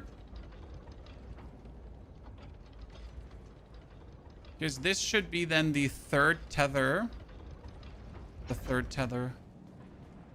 Okay, I don't need that because that's just an upgrade material.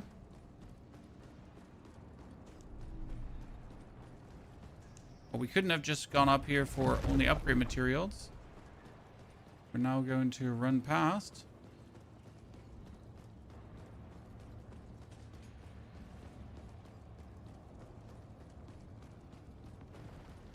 Till we get here.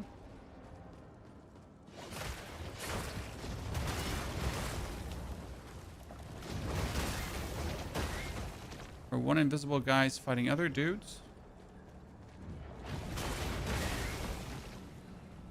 But why? Oh, glimpse. For a glimpse, that was worth it. Let me tell you that much for free.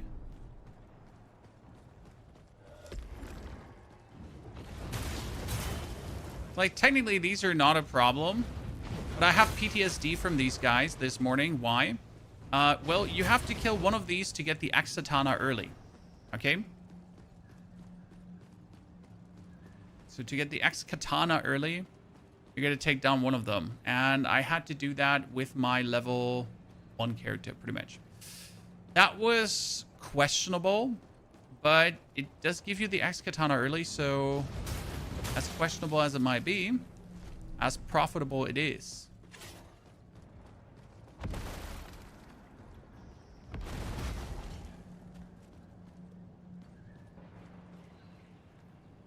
Hello?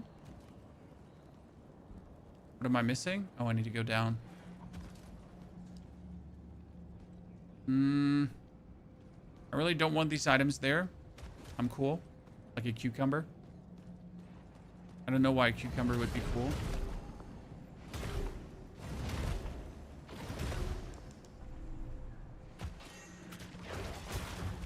Oh, goodness. Oh, goodness me. Let's revitalize the beacon first. Before shit hits the fan. Okay, ladies and gentlemen. Is in total 8 different weapons. 8 main and 8 sidearms. What is this? A paradoxical scripture. I've been getting so many paradoxical scriptures that I feel like we're going to fight a boss soon. Did you see that? Did you see how early I parried, chat? Like, I parried a million years before he swung at me, right? And yet, despite parrying a million years before... Oh, no. Oh.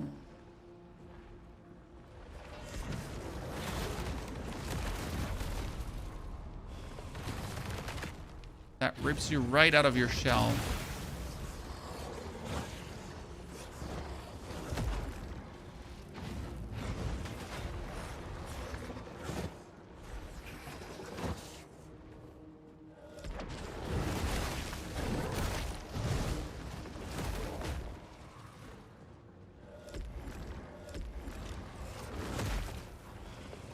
Oh, I shouldn't have walked in here. But I have a plan.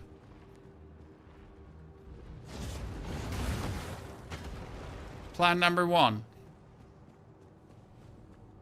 And plan number 2. Wouldn't necessarily call it a plan, more like a... Oh, goodness me. No. They went from one of the most annoying enemies to one of the other most annoying enemies. Chan. So these here are officially on top of the other dudes. The most annoying dudes times 2.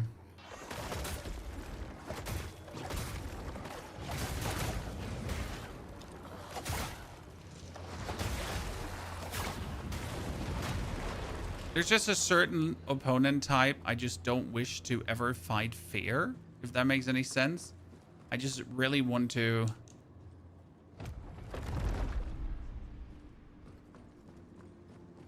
get it over with. My biggest issue is I'm getting Austenite and Thracium.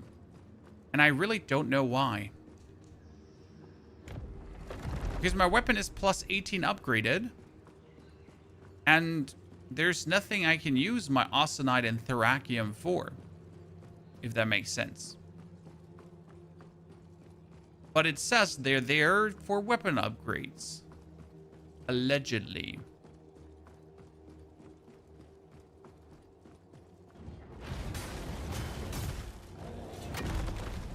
Ow. You know, you pounds me, I pounds you.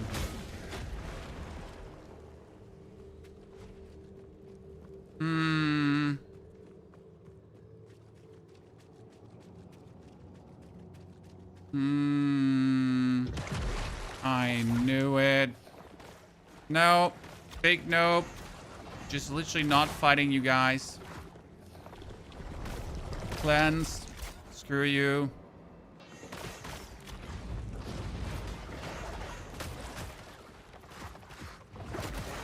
We're gonna...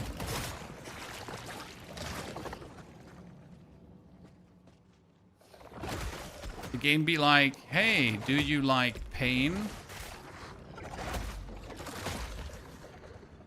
You're like, no, I really don't. So if I go far enough back, does this kind of like de-aggro all of them? So like, it does de-aggro at least some of them.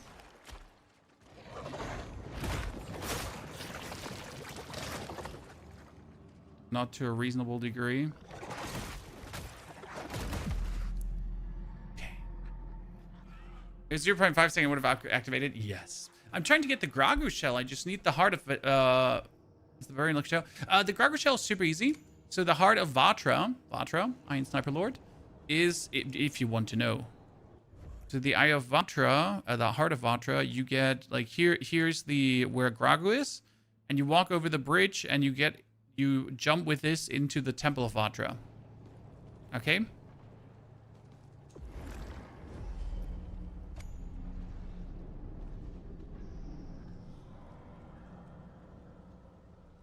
This beacon has officially received my top 10 hatred now, ladies and gentlemen. Mainly because of the spiderlings. But now that I come prepared, we're going to have this covered.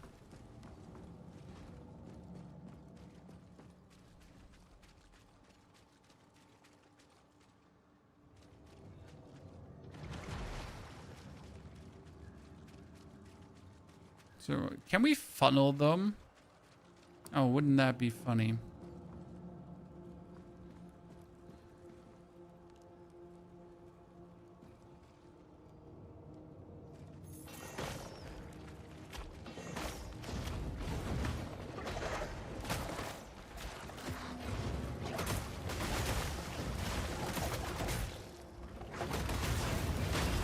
Good.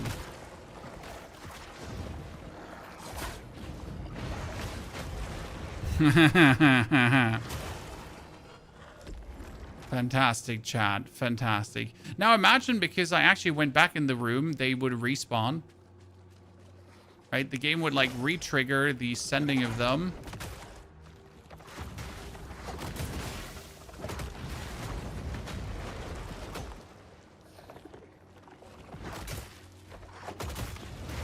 It is just something absolutely unsettling about these nerds. I kind of want to now walk to that statue to kind of figure out what is it at this statue. At the same time, I live in a conceptual fear of this not being the move and something like really, really weird attacking me. I knew it.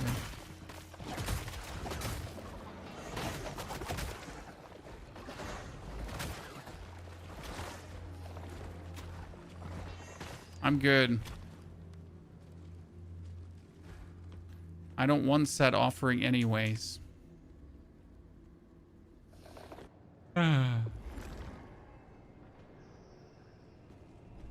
Technically, those are not spiders. They have only 4 legs. Don't you fight me on that one. Find them absolutely disgusting and annoying.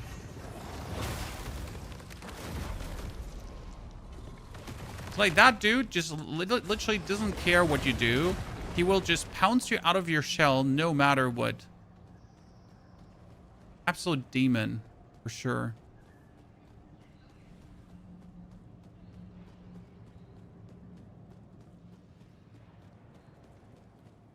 Oh.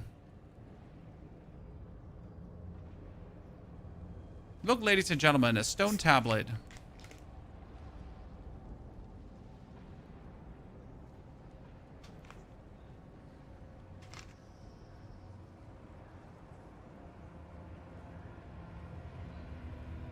Thumbnails out of the game? No. Thumbnails are relatively easy.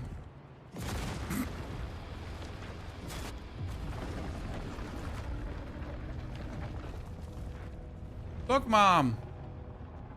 It's a monolith. What happens when I throw at the monolith? Ooh, shit. Look, Mom, the monolith has no chill.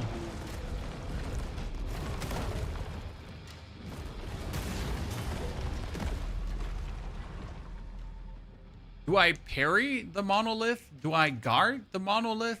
What do we do?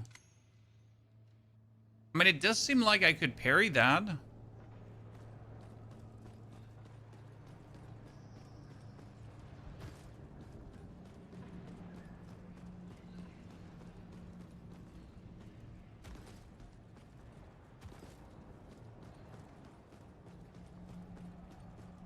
I mean, first and foremost, we're going to try out if we can shoulder charge the monolith, right?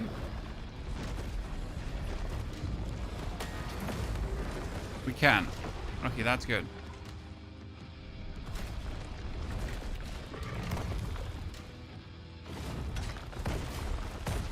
We did parry it, but there's no indicator that we did. Okay.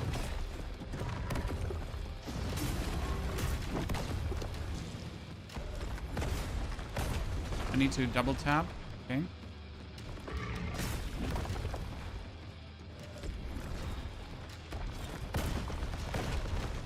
If we don't get the first one, the second one gets us.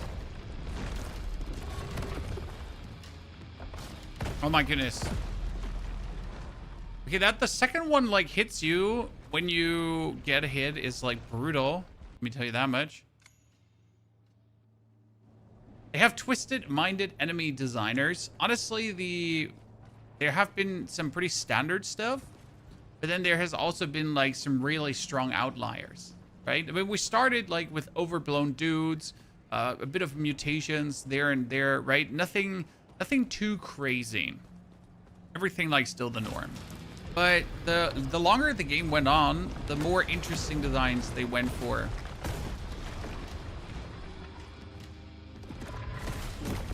Ah, that's a double.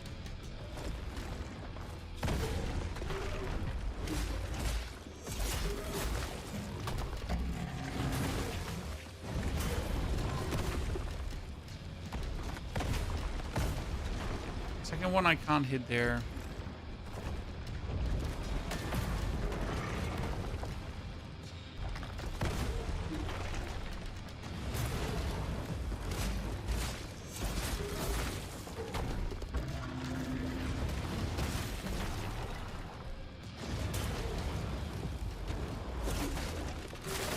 Into the brainstem, chat. You think this thing has a phase 2?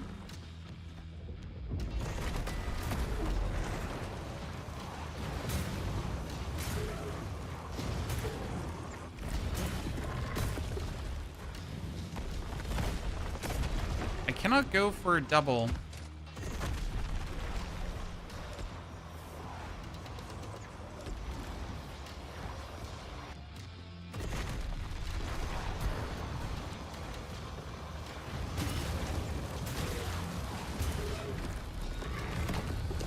I'm stuck.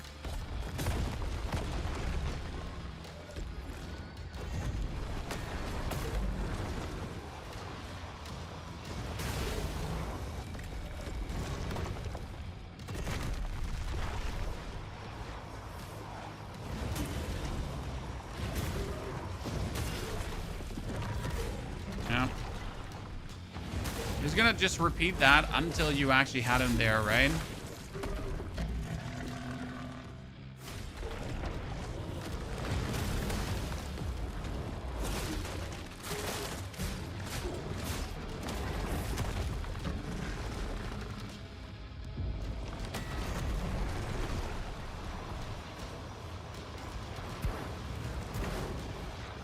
Jesus.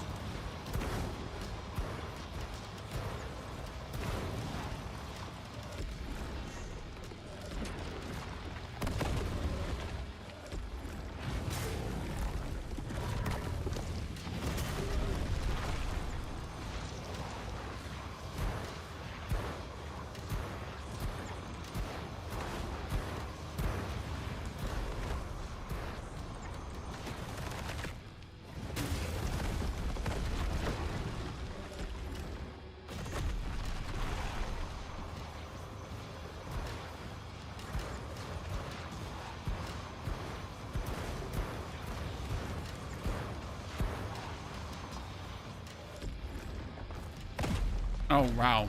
There is not even a second to even contemplate that. Okay, so what do we do in that fire phase? Because I need to like break him out of that.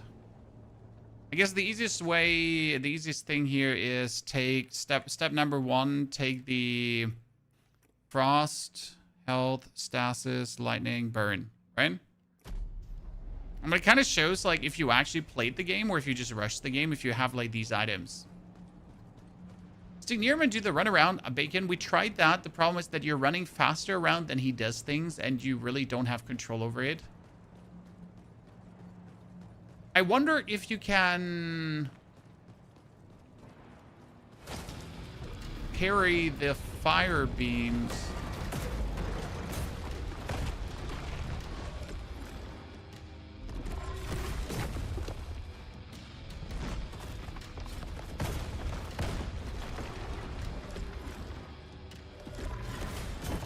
See, I cannot do the double.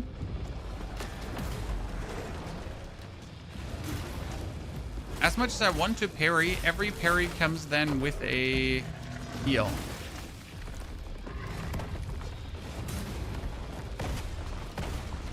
I did both.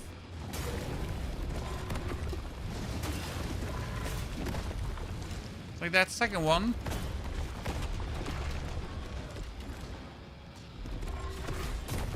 I cannot parry that.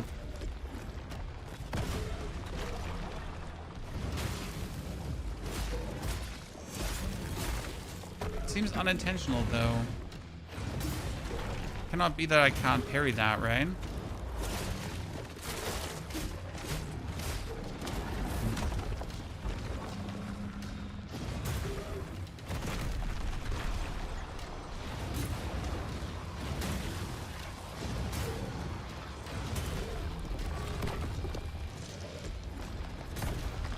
Oh god, it's in that.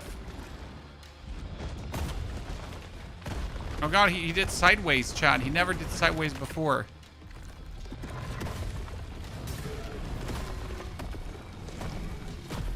He never did that one as well. What the fuck? How's the game performing? 300 FPS. Easy peasy lemon squeezy. Okay. We're gonna have to do the parry seal. I am not happy with this, the guard seal, but we gotta do it.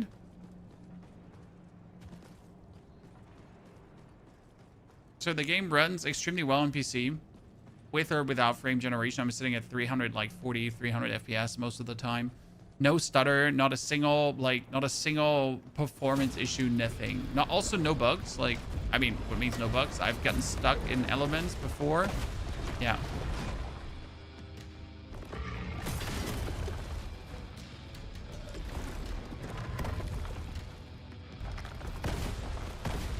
Like how easy it is to...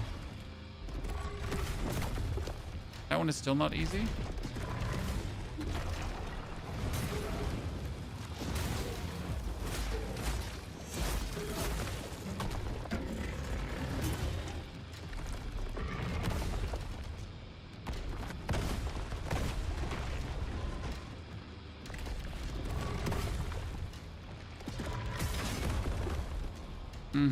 Okay, that one's bullshit.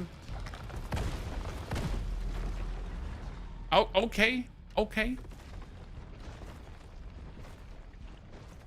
I mean, with the parry, we only need like 2 parries to break him, which is great. With the guard, we need way more guards. So the question rather is, how risky do we want it, right?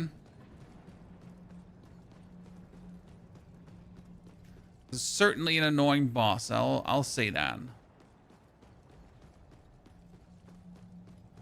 Don't dodge back, dodge left or right. We'll do that on his double slam, but best case scenario, we wouldn't even get double slammed.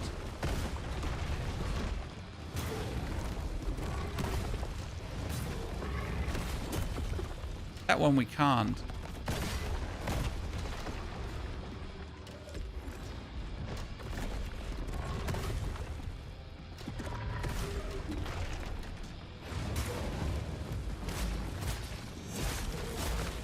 I'm willing to probably just sidestep that one.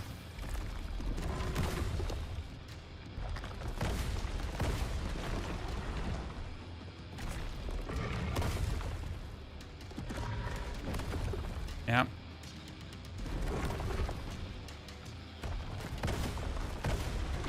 As much as I also want to counter that, not happening.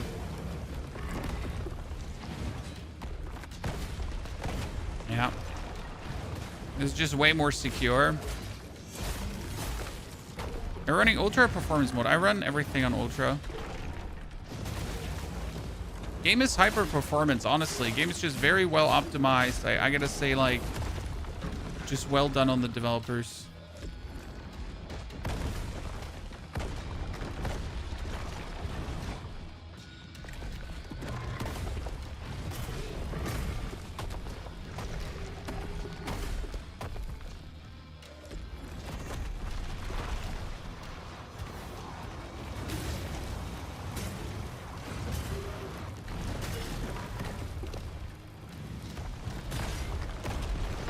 Oh my goodness. Get blasted out of your shell, Chan.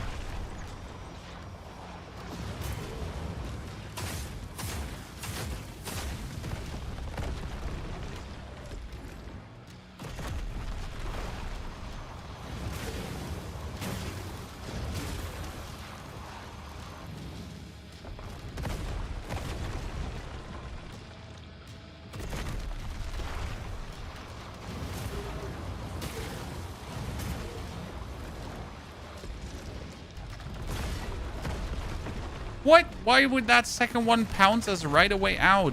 Bullshit.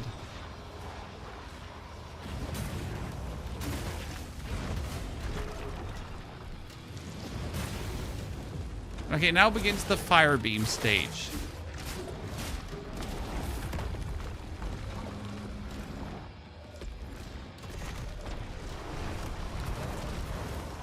No, this is not the extreme fire beam stage.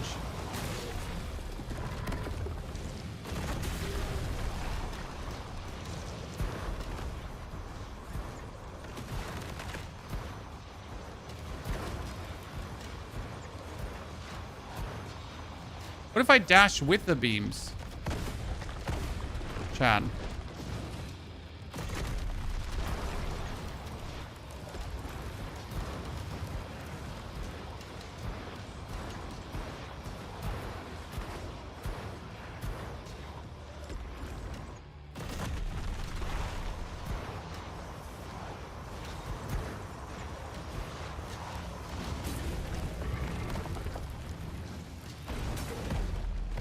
Like, if we like dash with the beams, we're way more secure than against the beams, because with the beams we can determine the speed, where if we dash against the beams, we are going to be overspeeded at some point, right?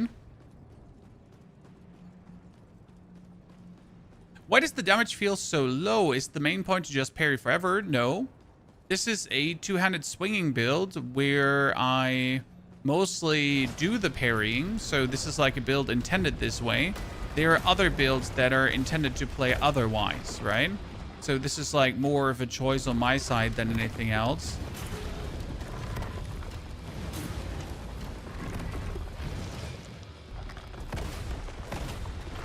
Also, they actually took away player scaling, so the player used to be way more powerful in the end game, but they made the player actually weaker, because it was ruining kind of like the experience here. So the player used to become so strong and the bosses were so weak that there wasn't even any perceived challenge anymore. That was like their day one decision, and I think that was a great day one decision.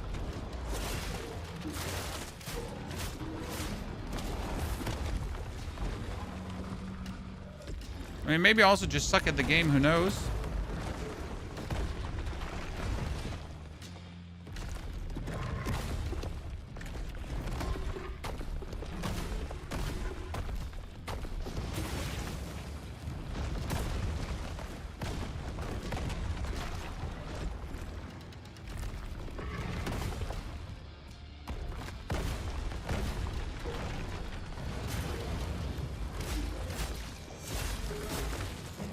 Now, there's always a world where we just suck.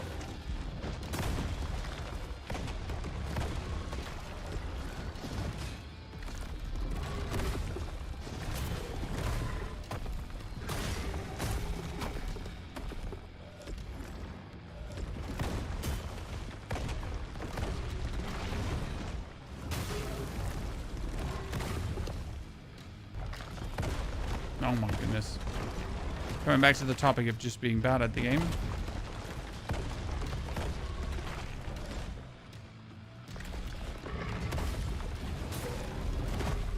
We just threw that face so hard.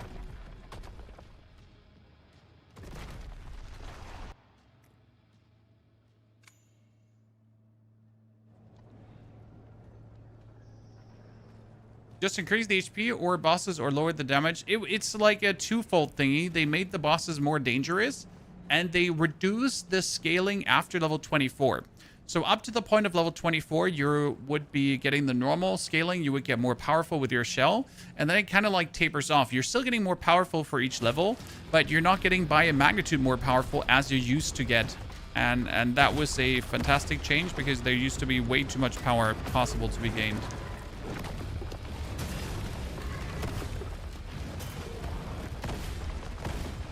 Okay, let's get back in the rhythm, Chad. This is the rhythm we're talking about.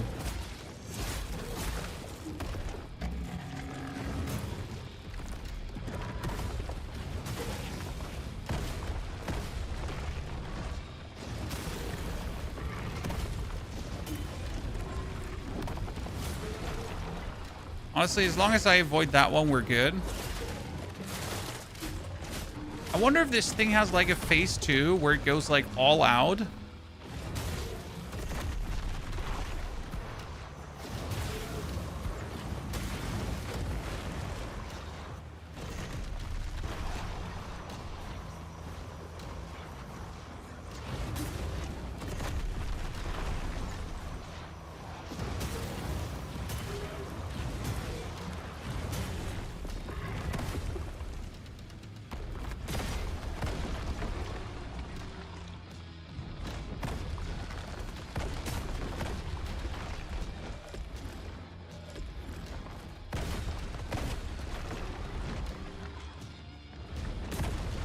Jesus.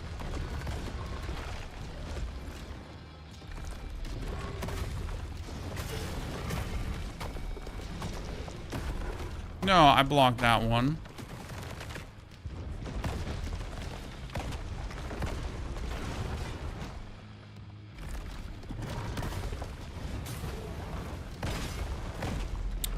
Jesus.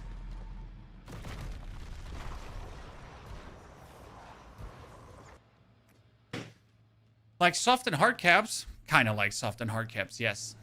Is the final boss is defeated? This is not the final boss. This is the third boss in this area. Or actually, it's like the 6th boss in this area, but the 3rd boss in this area because there's also a pre-boss and then there's a 2nd boss. And the pre-boss was actually harder than this one. And you get to destroy like 3 tethers, so 6 in total.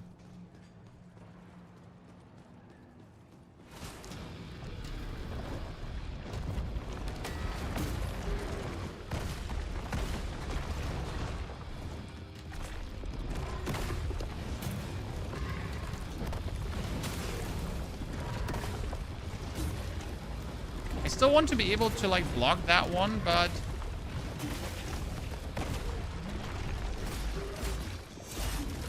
just don't see that happening.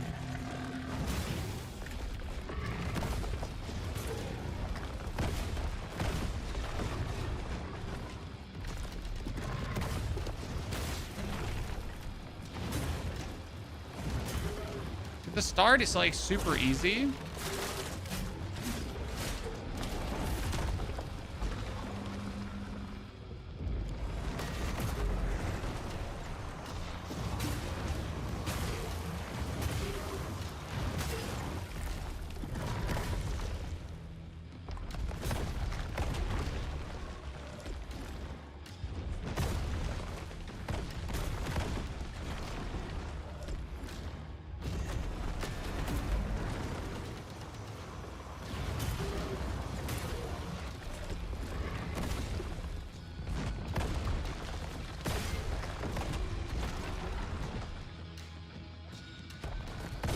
Oh my lord.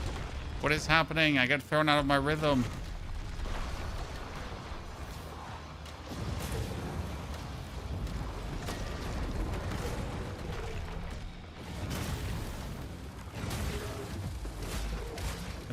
That was just bad.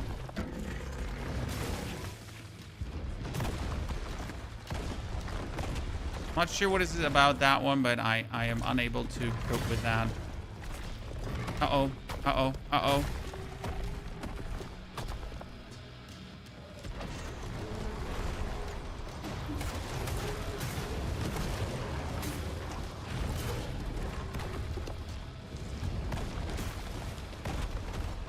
That was absolutely uncalled for.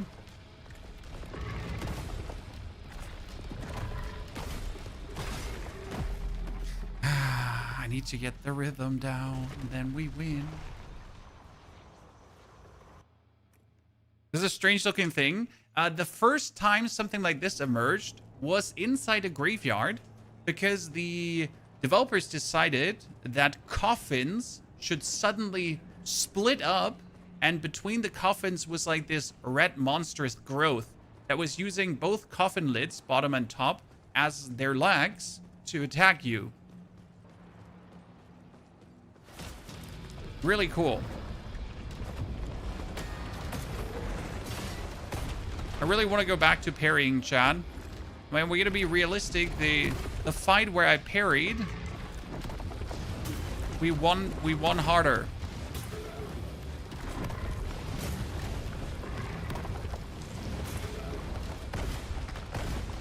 So what do we do there?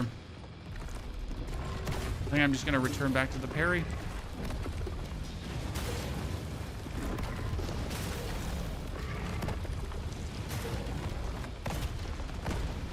Yeah, you know what? Screw that. We're gonna do the...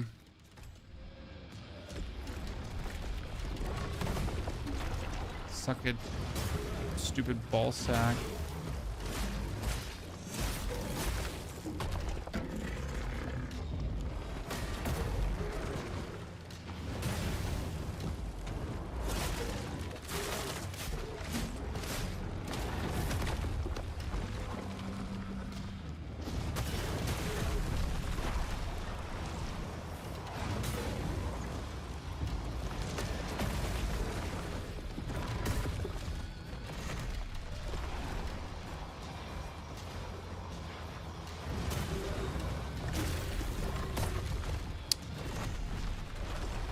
Am I just handicapped right now?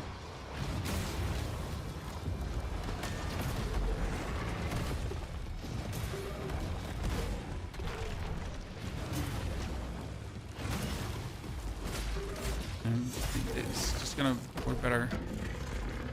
Kazan had some of the best combat in all the Souls games out there. Yes. It's gonna be hard to compete with Kazan in any way.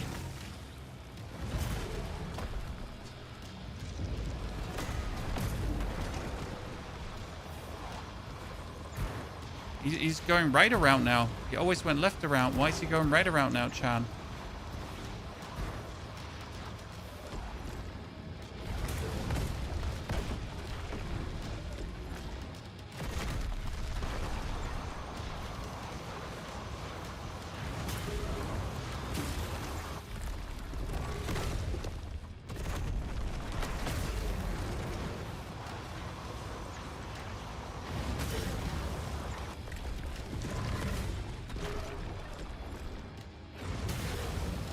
I mean, Kazan had just single-handedly one of the best fighting systems of all the Souls games ever made.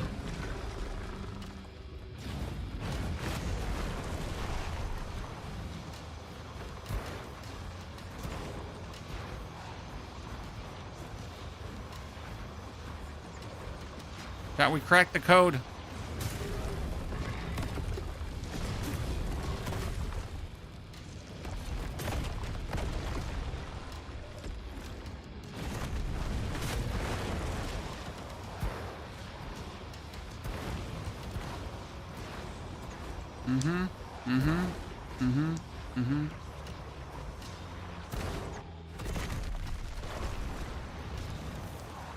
Okay.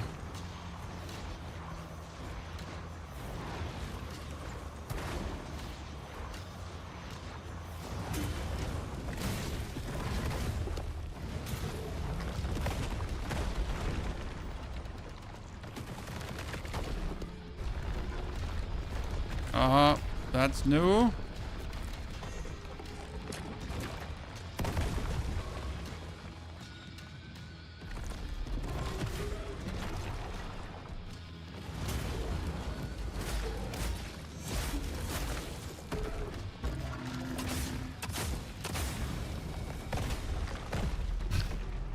Okay, we know how to handle this now. We got this. We just gotta be a bit better. But we have it covered, ladies and gentlemen. Do you get attacked by the dingleberries? Yes, we are fighting a pair of dingleberries, or just one dingleberries. I'm actually not entirely sure, but there's a dingleberry for certain.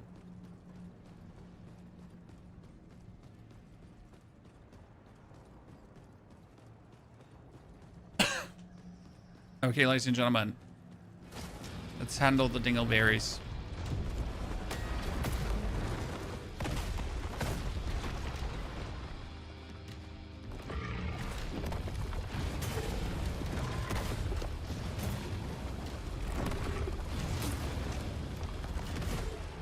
Like with parries, this goes just 20 times faster.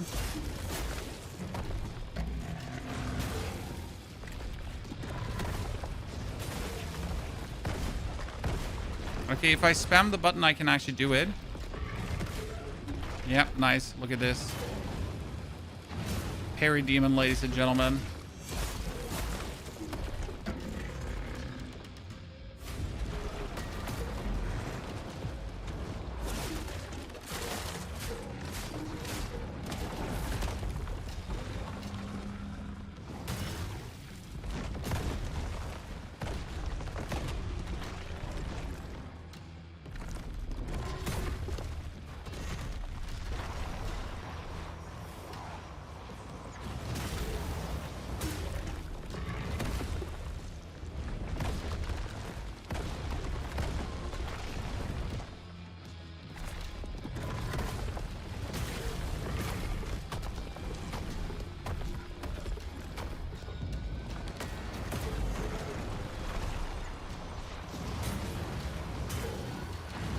Okay, and now he's gonna...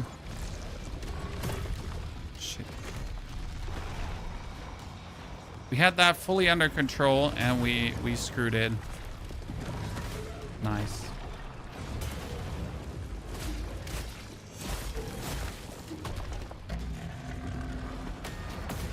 Nice.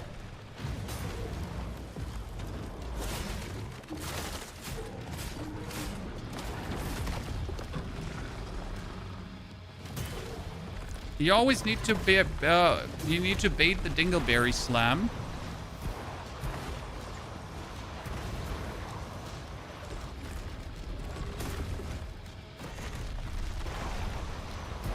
If you're not baiting the dingleberry slam, what are you even doing?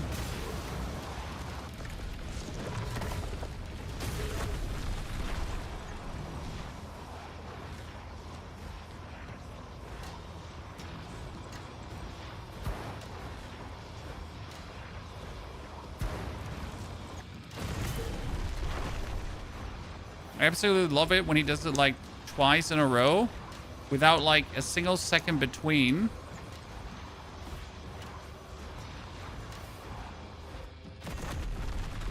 And then another time, it doesn't give you like any breathing room.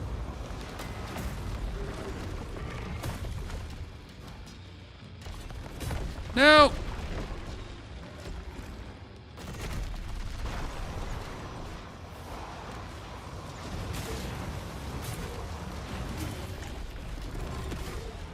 Okay, finally. That was just so weak that I didn't have that the first time.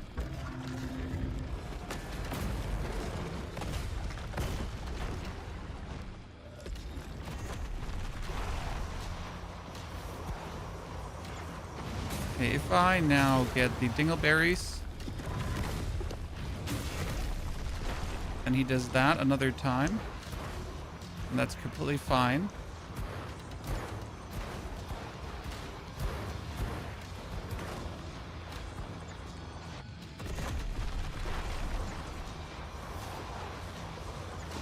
Now we just gotta hope that he does the dingleberry slam. Nice. Ooh, ladies and gentlemen, finally. That was something. For sure. We get a monolith fragment for 5,000 coins, but we can't upgrade the weapon in any way anyways. And now we can clear out the last tether. So that was the final tether that was holding the whatever that is there in the middle together. Well, we actually don't know what that is there in the middle. Which cleared out this one here. So this beacon is finally cleared out. And if we clear out the beacon, we get to the room behind it. Okay, we can level up, which will give us another shell point. Which you can invest in... shoulder... Oh my lord, I have my shoulder bash. Oh goodness, I need to refund points. I had my shoulder bash at full resolve cost the whole way. I'm an idiot.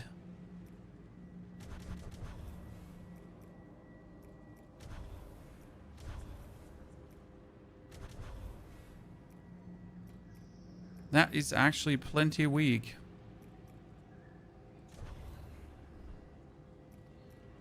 Yeah, that is a way better spread of things.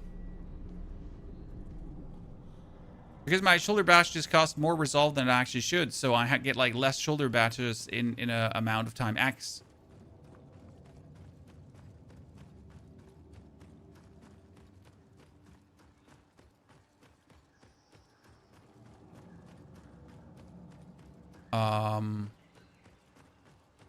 Was that just the same room?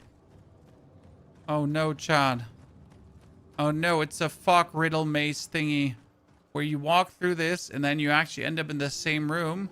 And you get to notice the differences. So Prophet Smurt was right. The chamber beneath Marrowkeep, the divine presence of the Mother, all true. Did Smurt leave it for me? Not, but also Traveler.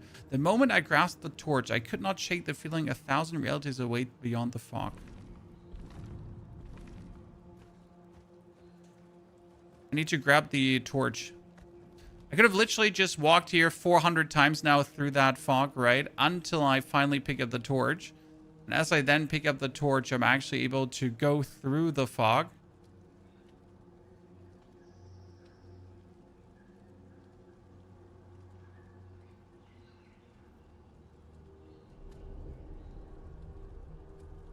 Mm-hmm. What if you're reading resistant, chat?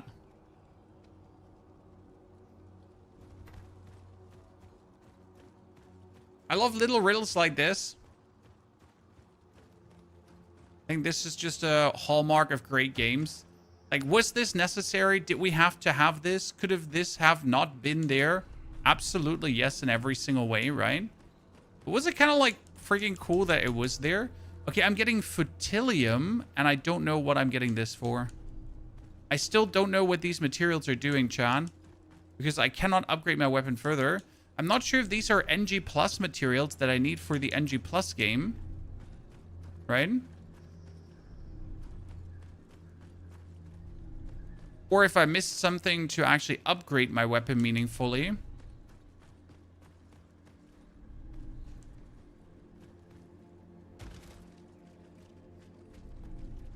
Look at the amount of Futilium we're getting. Okay, this is preparation for a final fight. Look at this. An endless core. Feed the Tarforge to remove the level cap on weapon and sidearm upgrades. See, now finally all these thingies make sense. Problem is I'm still out of money. This is all 2,000 gloom, Chad. Each of these chests is 2,000. Wait, did it just say PUBG Battlegrounds?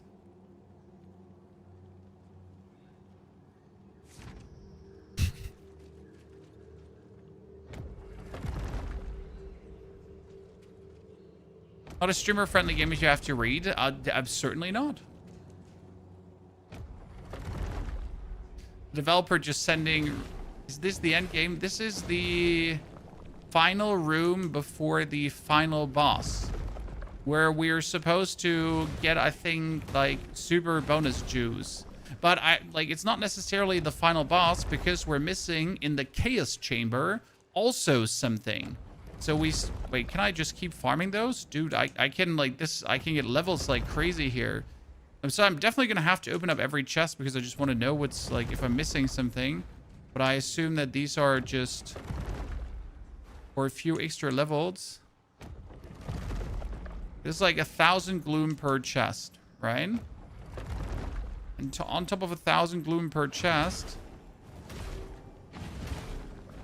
it's 500 gloom.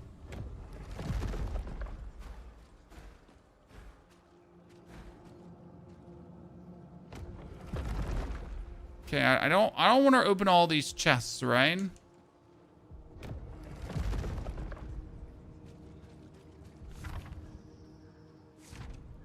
But how do I leave this one?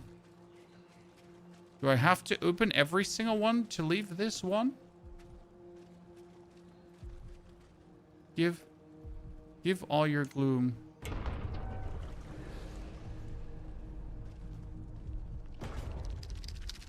Okay, so did that just allow me to collect all the gloom just to take my gloom away from me, Chad? Did this just take my gloom to just laugh at me? Did the game just pee in my face? Oh man, that's brutal. Okay, I need to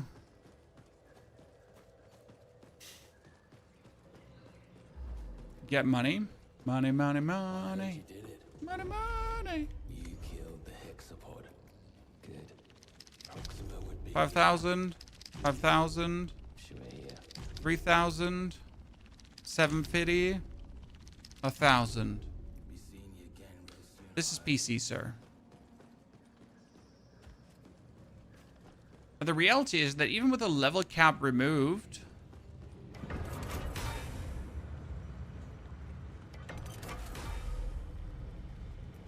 install Endless Core. See, now I can upgrade my Veteran's Battle Axe further. To 17, to 18. But the damage increase is not, like, insane. So I guess we're fine-ish on this one. Also, I don't have the coins to anyways get it further.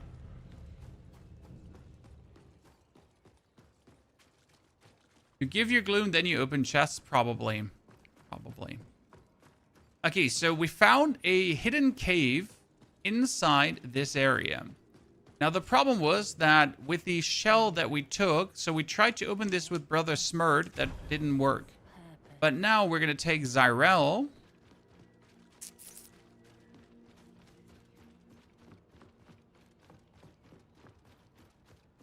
And so, like, here was a hidden wall that you can break open.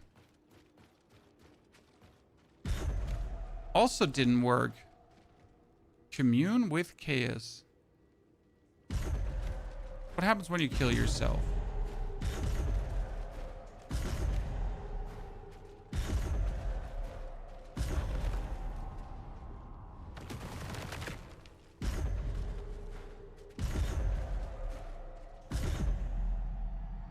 Okay.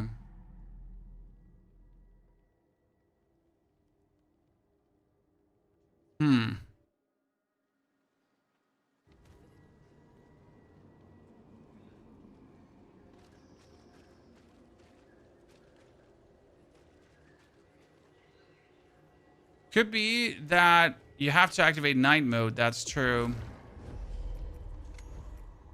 That would make sense. By the way, Deranged, did we ever find out if you can turn on and off night mode? 'Cause I don't remember.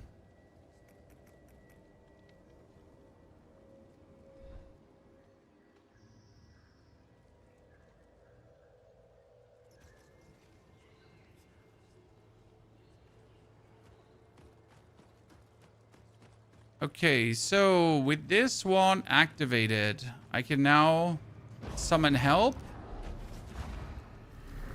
We're below, Chad. Let's see what we get coming.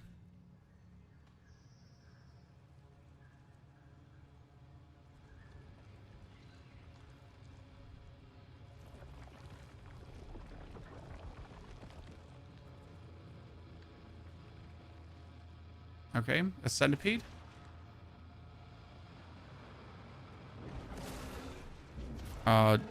Dragon with balls. 3 balls? 8 balls?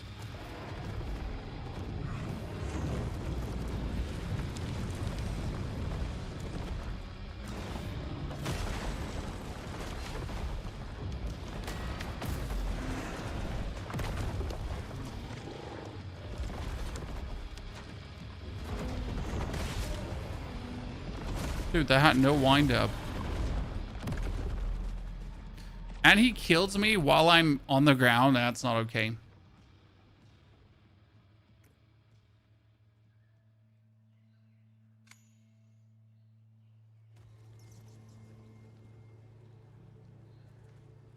You need the Slayer seal in the inventory for that room.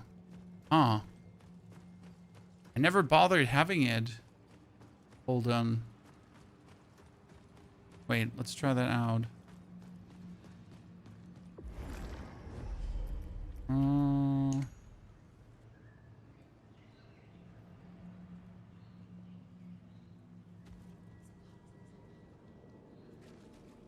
What you were saying is...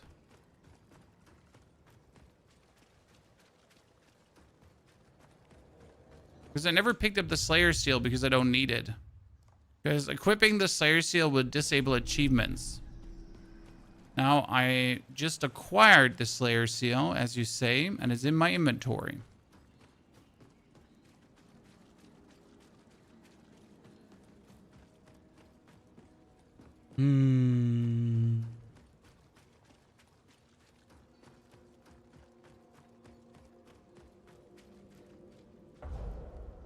Uh-huh.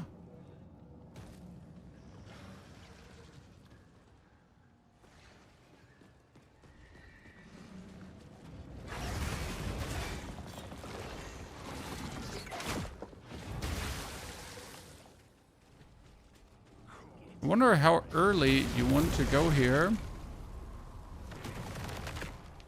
Because this seems like a very annoying area.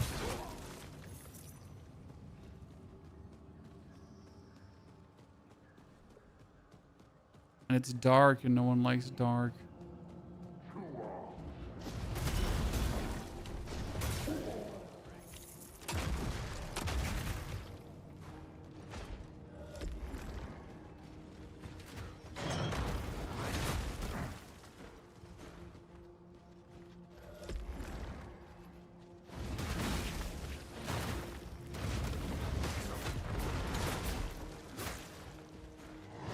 Great.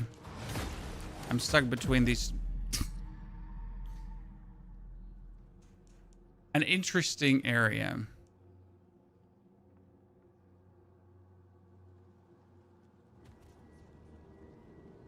Okay. Let's see if we can just run through this without fighting stuff. Because I hate explosive barrels. Went in there no shell. Yeah, I mean, going in there no shell is a guaranteed, like, safe fire way for disaster. But then again, I can't wait for those no shell speed runs, right? I mean, Mortal Shell is definitely made for that.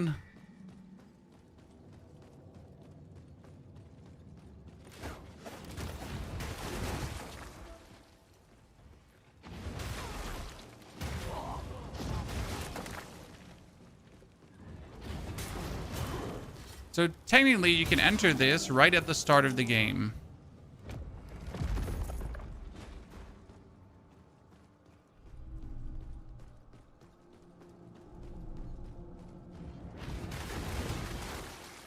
But you gotta be extremely careful because everything in this area is just trying to kill you.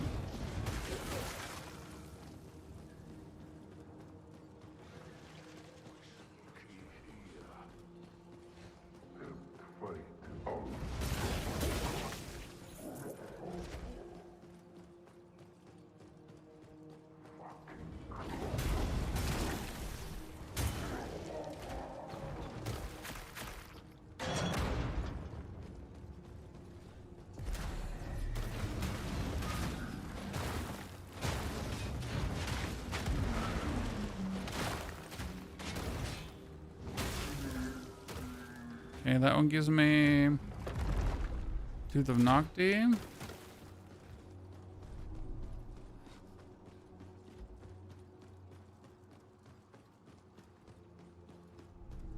Martyr's Ash.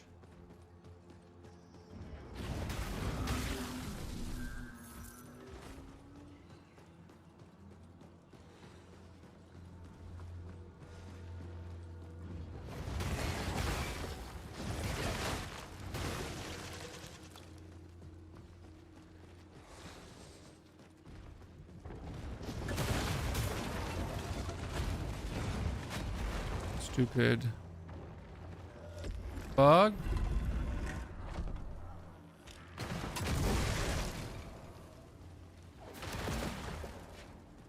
The lightning? Since when do you have lightning?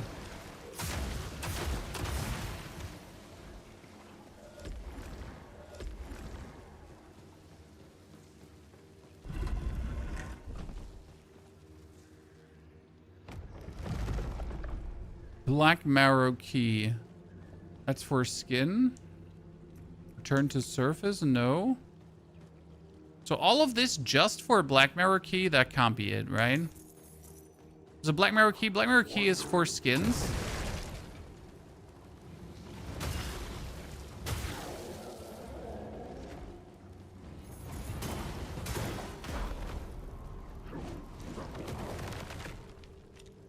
These dudes are technically some of the weakest ones in the whole game, right? But once they get a hold of you, they're just like destroy you so severe.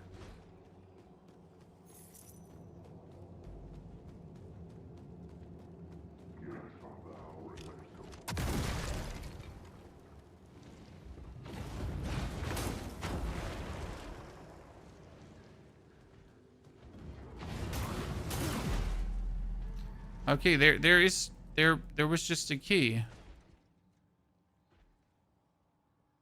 And I assume there could be more in there, but it's good to know that it's a key, so we could get another skin if I wanted to. Mother's Breath. Lifted Mire, Zanguin Caverns. Tomb of the Forsaken. How do you get it back? By resting? No, you hit enemies, then hit enemies some more, and then hit enemies some more until the bar right below me fills up to 100%, and then you can just jump back into your shell right away. Okay, for this boss here, we're gonna keep our parry. Okay, chat?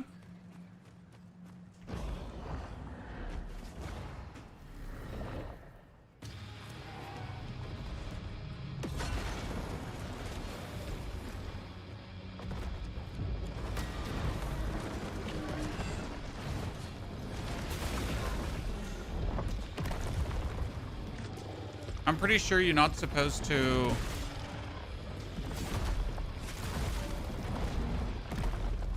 Okay, great. So that's a one-hit kill and you can't do anything there?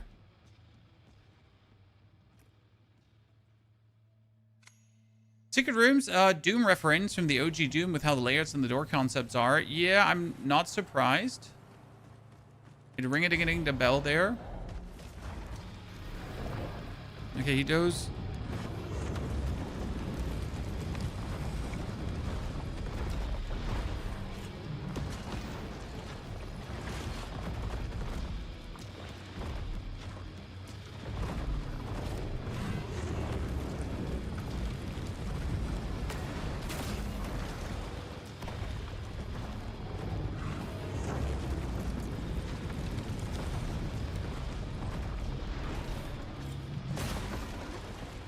Dude, he has a delayed attack into a delayed attack.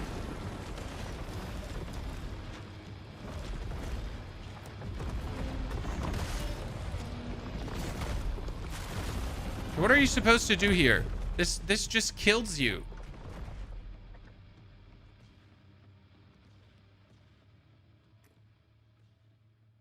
You're supposed to be broken at this point. No, you're not broken at this point. Again, they lowered the shell scaling so that you're not broken, so that these things happen.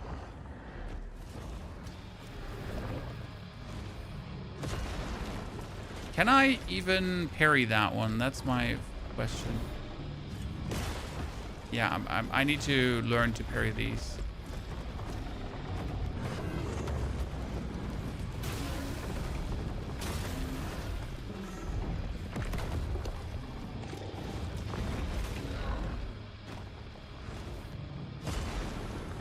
He does that last move too quick for me to react. But I'm also sure you cannot parry that. I mean, at least I saw it coming. It doesn't help me. Full HP, I survive it, chat. Okay, forget about the parry. The parry window seems to be too tight. The parry window just seems to be too tight. So we're going to go for...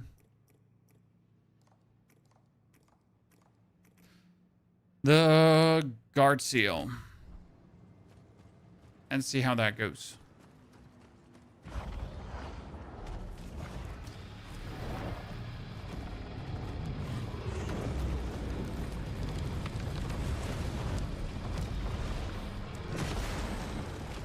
Possible.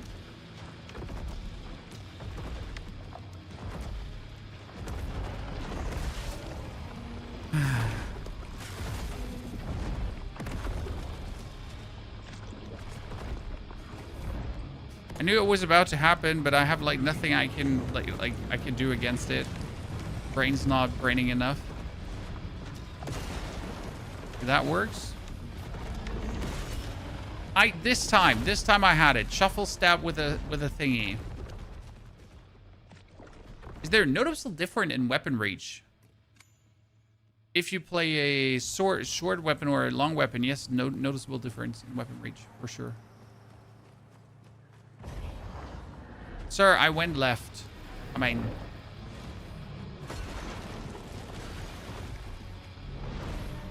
oh.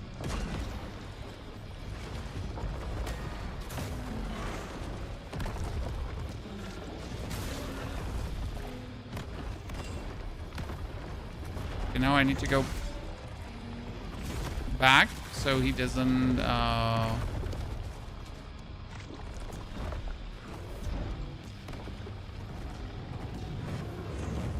Okay, that one. It's easy.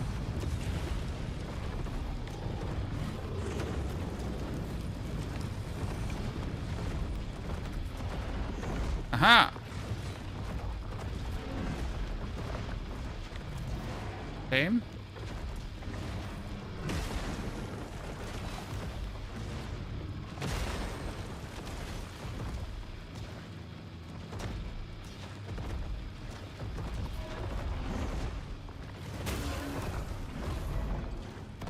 Mm-hmm.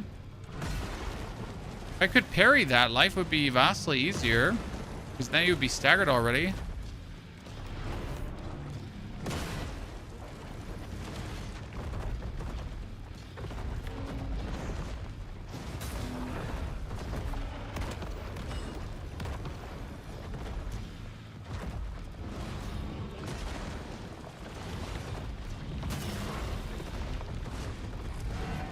Okay.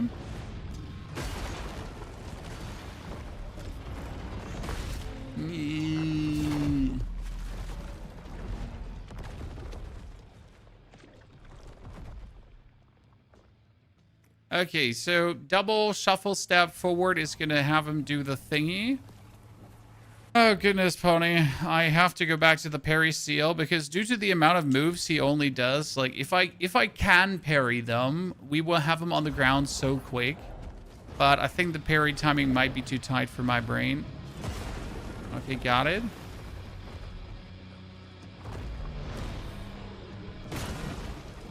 See, parry timing is, like, extremely tight.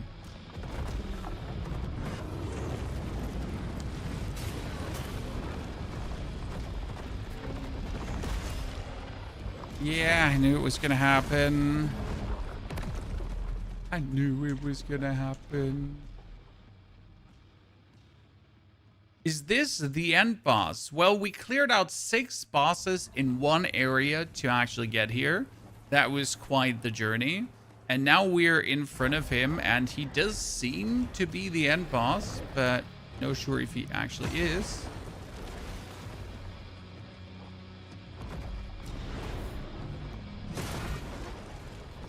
Okay, that one has a way tighter parry timing. Okay, that one we got now.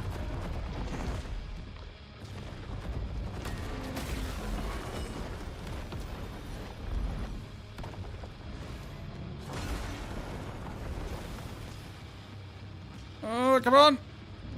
I knew this was gonna happen.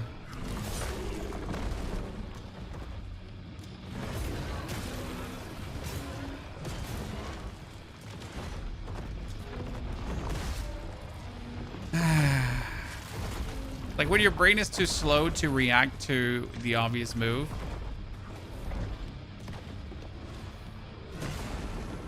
Boom.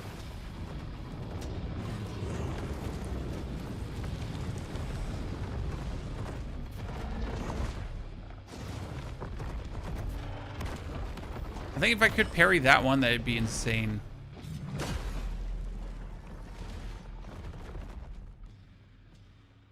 Where's the timing on that? Where's the timing on that, John? Can you not just keep him at range and throw axes at him? You need to engage with him to actually get the resources to throw axes at him. What you could try out technically is you could shoot him. But I think you're going to lose this fight to fire and other shenanigans. So, like, I could do this. It barely scratches him.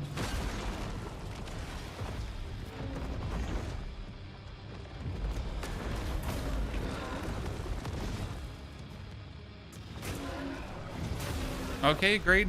Don't stab him in the face. See, that was amazing.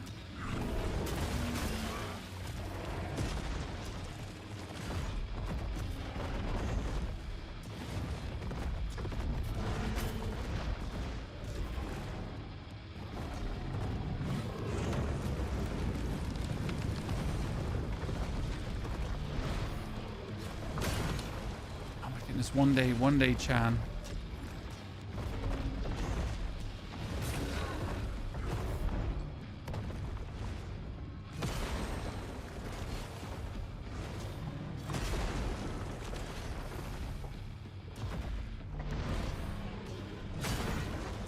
See, like, I am there. I am parrying this. You cannot tell me different.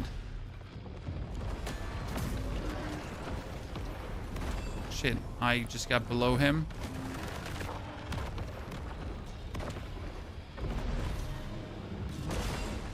Okay, that is the timing. Dude, is that tight. That's like, that's crazy. I will not be able to reliably time that one. I mean, this one, yeah, sure, why not?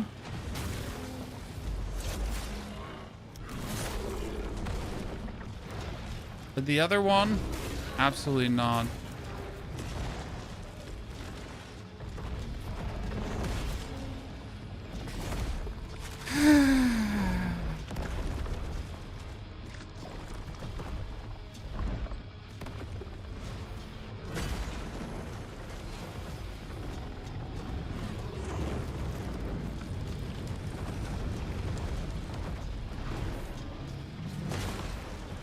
Get in.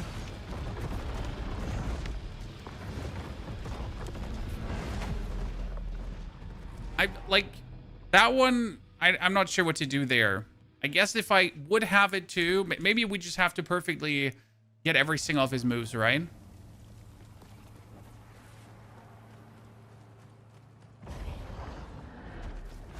The last hours of the game felt very disappointing. Honestly, the last hour of the game has had some of the best bosses of the game.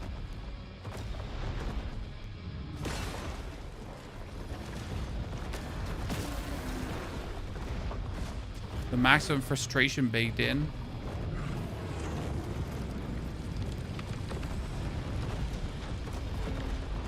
So I guess the trick versus this boss is to stay in the medium distance.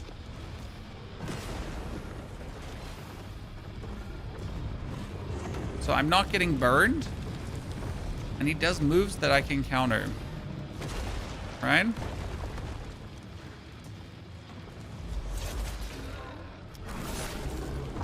The only thing I can think about here.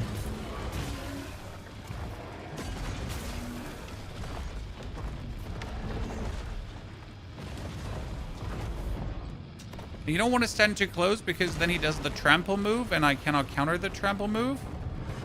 Gonna not stay too far, you're gonna get burned.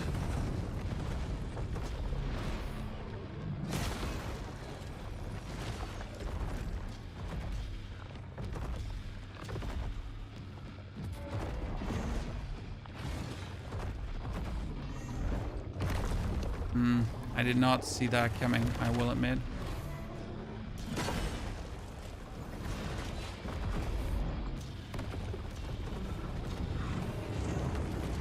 I was thinking about rushing him to hit him like in that phase, but seems almost, what for?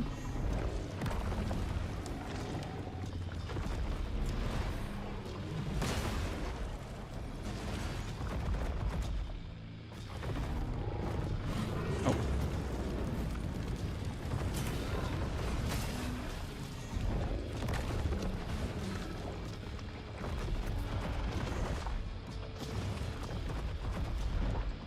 Yeah.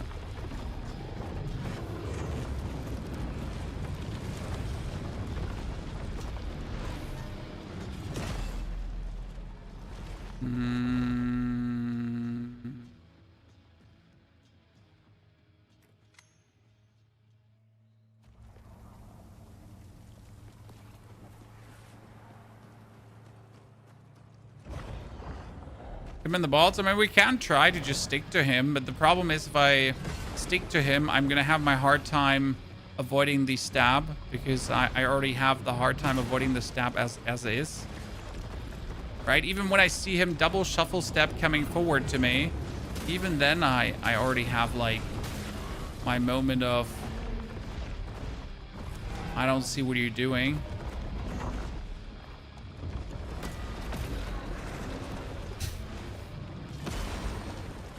We just yeeted him from the planet, Chan.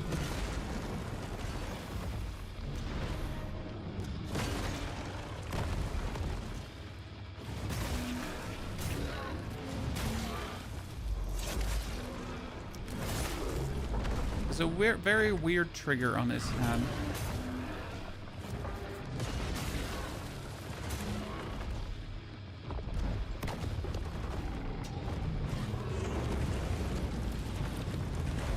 Oh. I did not think that would hit me there. Wow. Wow. That was absolutely unforgiving. I do believe this fight definitely is something with a light attack weapon better than the two-handed weapon. So there were bosses that I could literally bully with a two-handed weapon. But in this particular fight, I feel like, you know, light attack spam would prevail.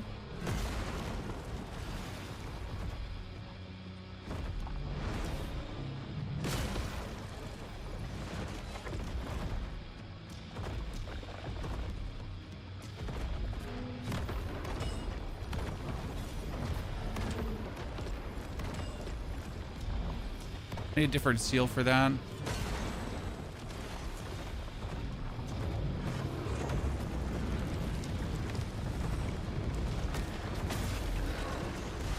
I am in you.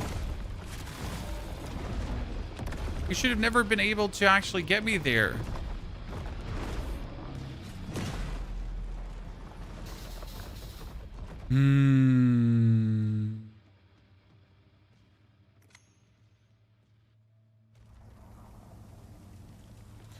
The biggest problem here right now is that we're getting the timings better down for his respective attacks, but it doesn't feel like we're learning the boss any better, if that makes sense. Because the boss feels like an absolute bitch, and that's about it.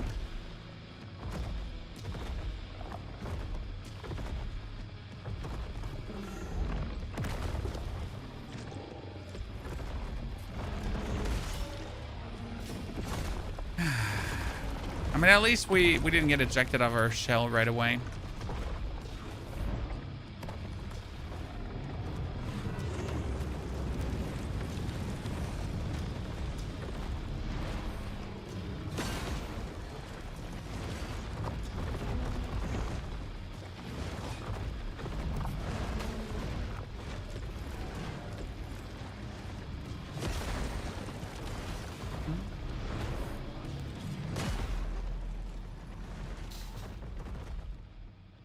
Change weapon. It's useless to change the weapon for me because none of mine is upgraded.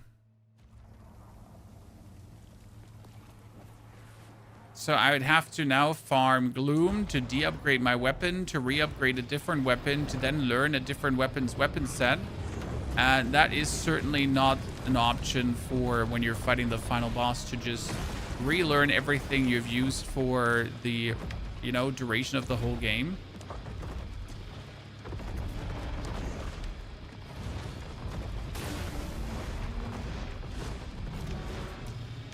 You know, consider I've been pretty much playing with this weapon now for the whole time.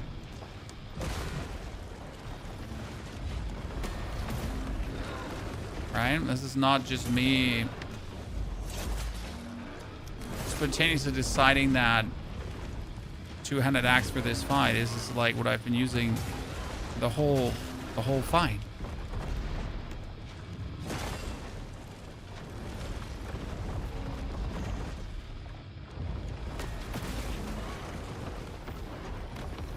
I'm stuck between his legs. I need to stop that. Okay, no charging, chat, when we're this close, because it literally doesn't work. Shit. That one did work.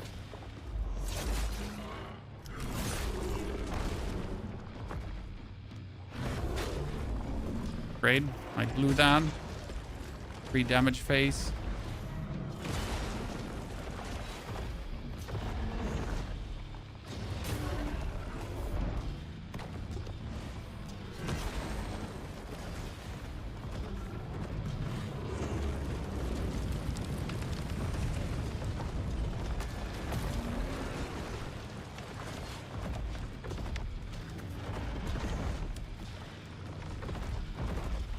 Come on, do something. Do something. Don't look shitty.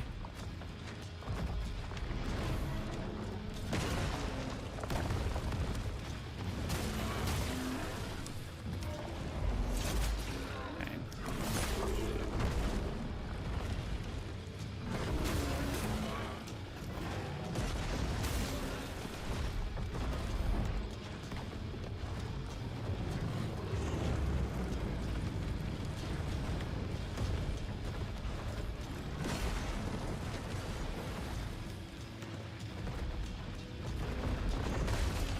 I was ready.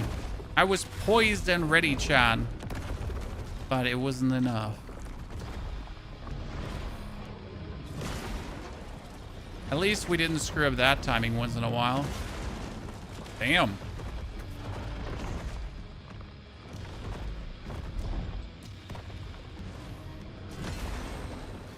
Oh, God. Ugh.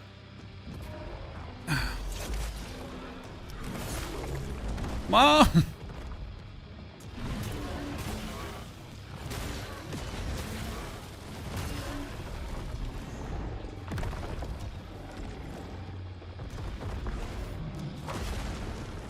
Bitch. No! I was ready! He took that personal. He took that one personal, Chan.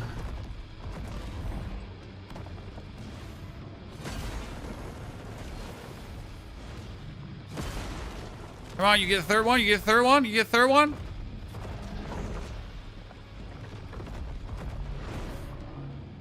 Boom!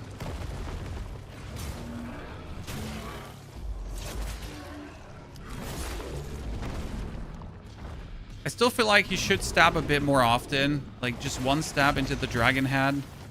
Seems a bit low B. Ooh. Stab the ball sack, Chan. The ball sacks. The ball sacks. God. In the face too. And then smash him into his own weapon. Savage. Uh-oh. I don't like what's about to happen.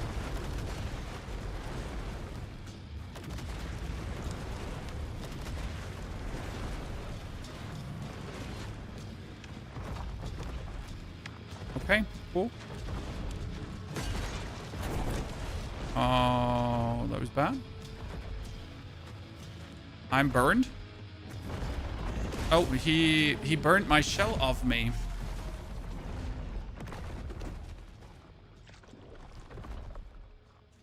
Okay.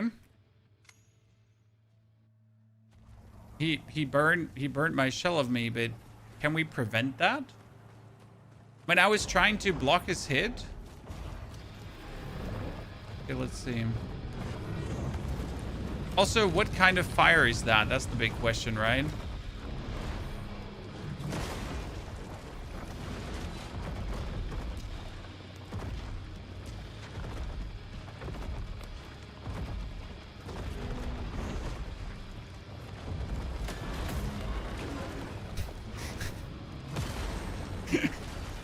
Looks so buggy when that happened.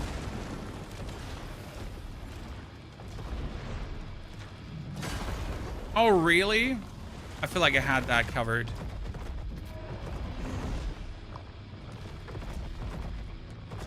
Like, I kind of want to fight him, right?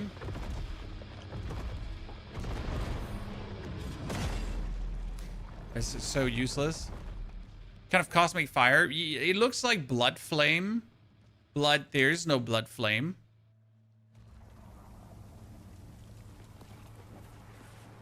So there's nothing we have directly against that.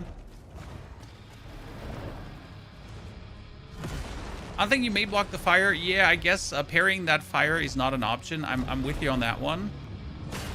Ah, why is this still so hard for me?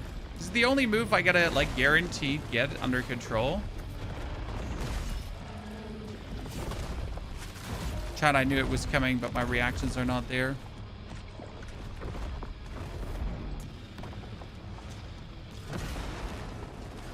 Gotta run faster up. This was supposed to happen.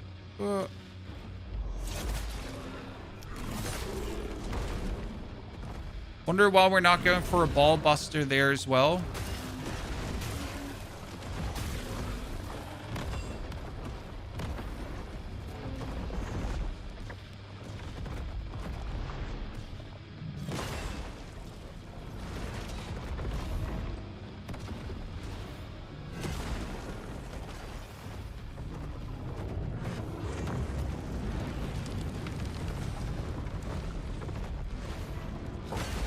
Mm-hmm.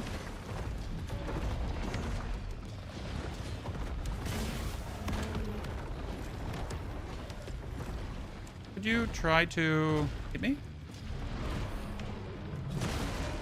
Thank you.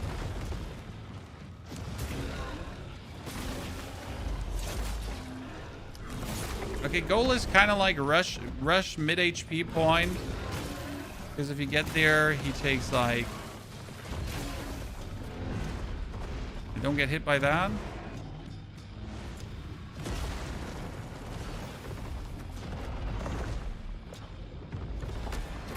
Oh, did I not learn from this, chat? Didn't I say no more trying to charge when we were this close? I did.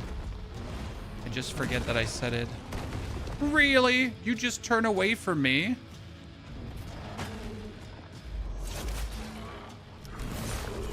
Brimming pile of bullshit.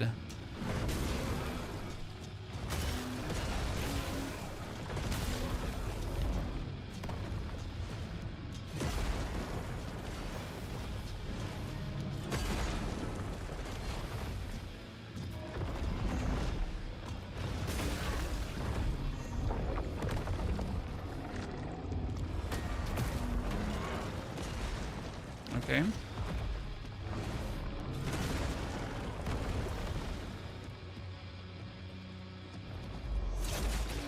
So it's looking good, chat. Let's get him look.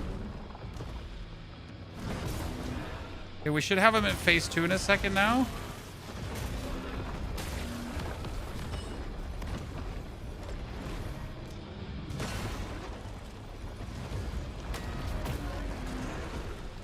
Oh, we avoided that. That's more luck than brain, to be honest.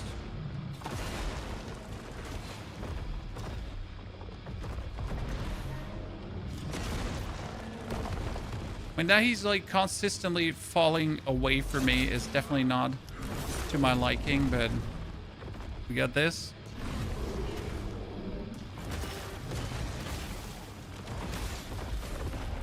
Okay, so this is now the mid-stage phase, as I said. In the balls, in the balls, more in the balls, more in the balls.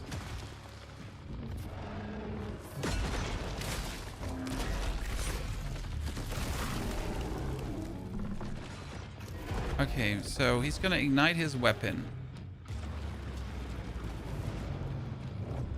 Slam that in, and I gotta dodge through the fire.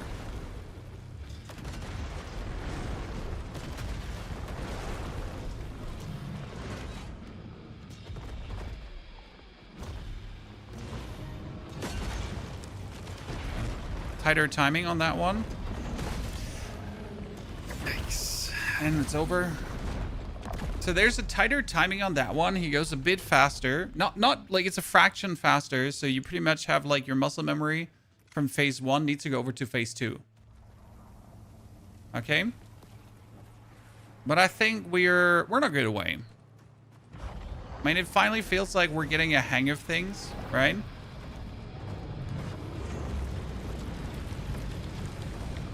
Did not feel like that before. I mean, this one still has a failure rate of 50%. That one we get in the back.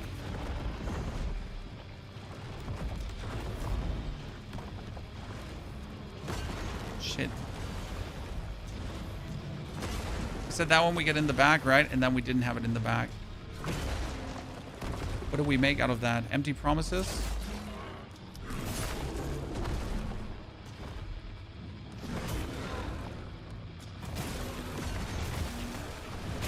One thing I noticed with this boss, he is not burning.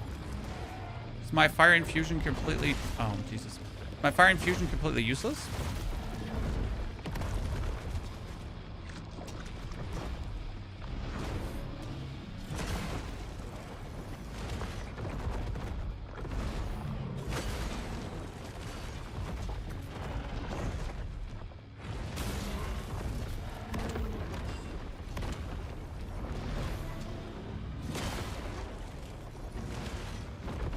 I don't want him to jump back, because if he now jumps back, we're going to forever have trouble, like, getting to him.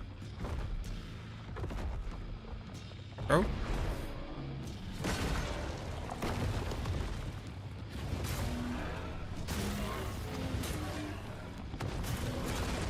Oh, great. He didn't just, go for the execute. That's fantastic.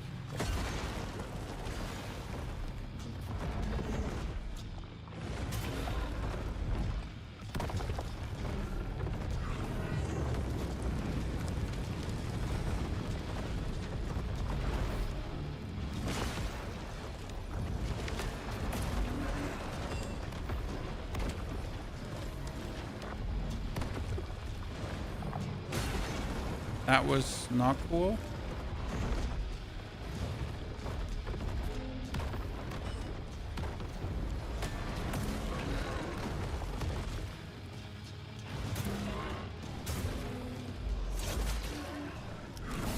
You get like more damage in if you start from the left side, because you can hit him different then.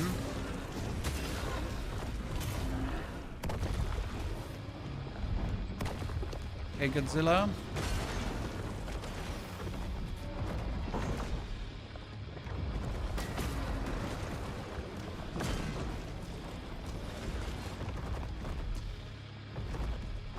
Gojira? Gojira?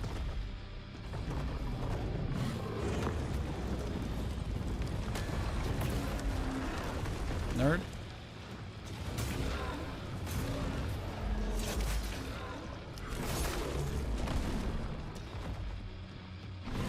Is Steam controller better? Oh, depends. What controller you work best with. And for me, for example, I work with an Xbox controller because that's the one I'm most used to.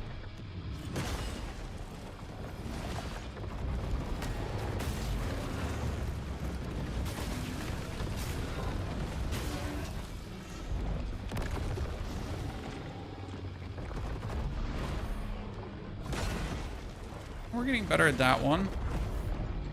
Come on, do it. Not that.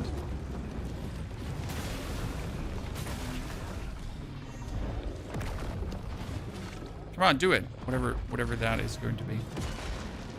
Oh. I was stuck inside of him. Okay, this should be the 50% marker, roughly. Correct? If I pressure him hard enough, he should fall over. Yep.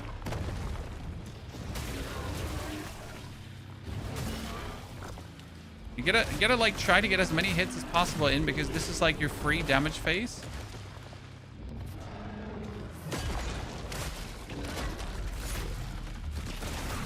Also, I refuse to dodge that one fire hit, guys. It gotta be possible. to do something about it.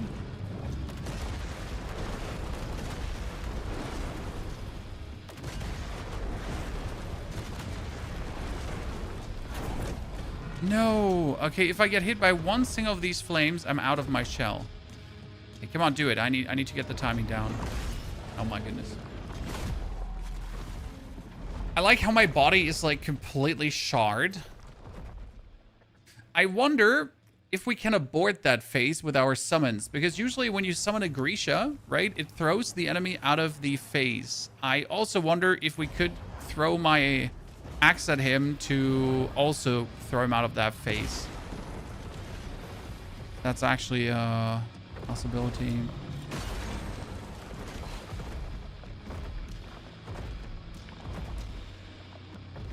I'm waiting.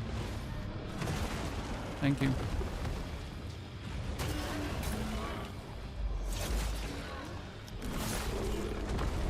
20 deaths so far? 10, 15, in that direction. Won't we just really get the hang of him?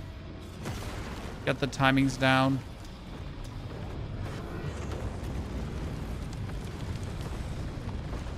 It's only a matter of time.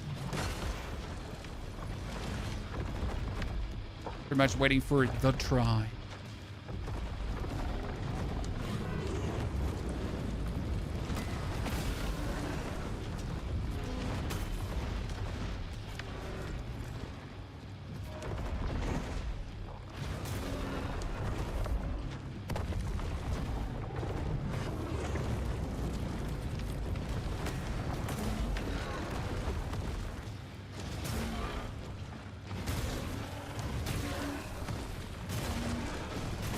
Okay, that was me being greedy.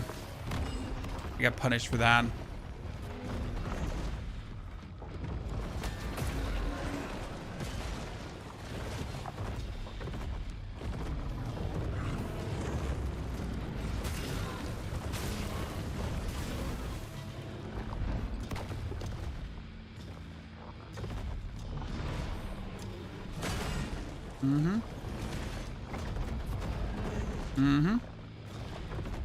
Get more where that comes from?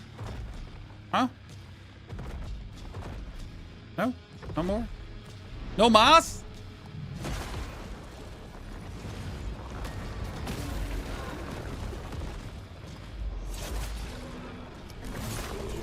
We can do this relatively easy now without losing too many heals. I guess it's just in that phase 2. If I'm not able to jump all the fires, it's just Joe Ever.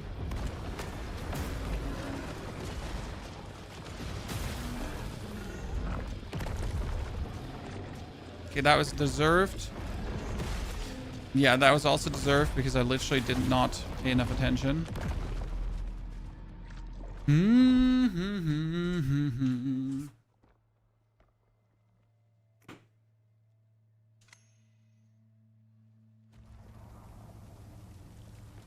No más, por favor. This is an interesting boss. I mean, it's a skill check currently in phase 1 if you just learned a certain amount of pattern recognition, right? Let's be fair, phase 1 is not complicated. You gotta have this one parried, sure. Then you gotta have the overhat one parried, also simple. And you pretty much gotta recognize that a double step forward is going to be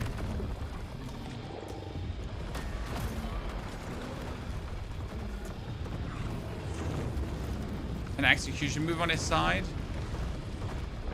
He does have relative, like, few room for error,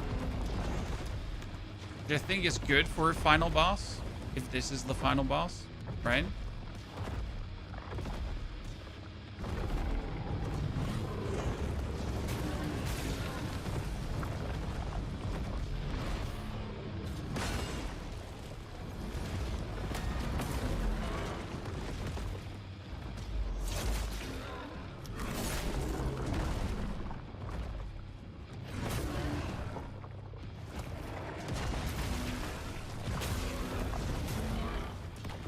I already said I can't stay close to him, because if I stay close to him, then I'm not going to see his tail poke.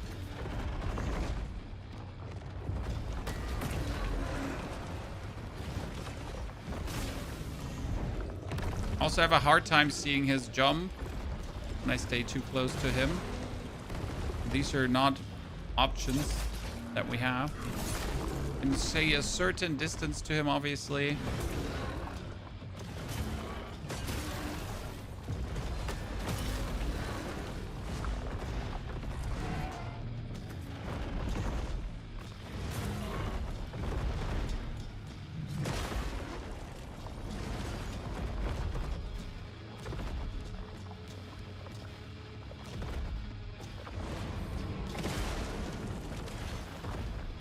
One more?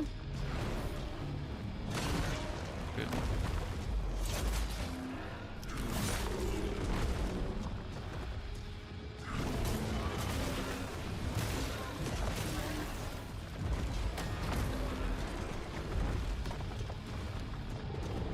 That one should have never hit me.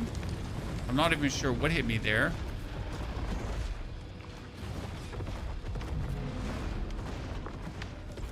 I'm not happy being hit by whatever I was hit with.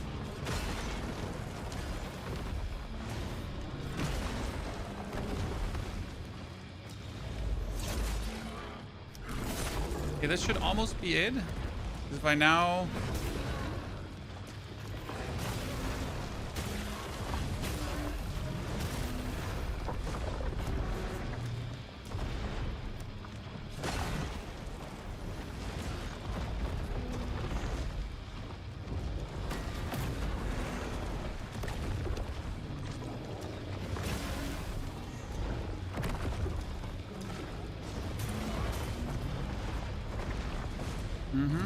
That worked out with staying closer.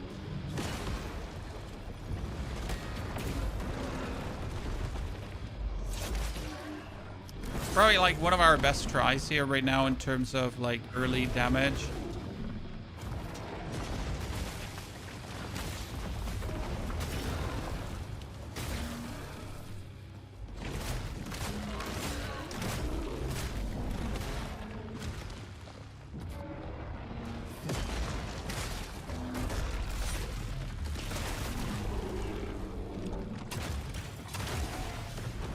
I wonder now that we have him like all the way in one corner, right? If it's easier to dodge this. Oh, you can actually run out of the range. So I can axe throw him potentially away. Interesting. When we think about it.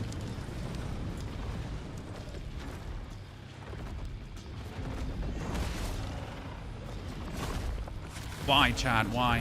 Why? No reason why that happens, apart from absolute. See, like, the timing's somewhat tighter, but I got it.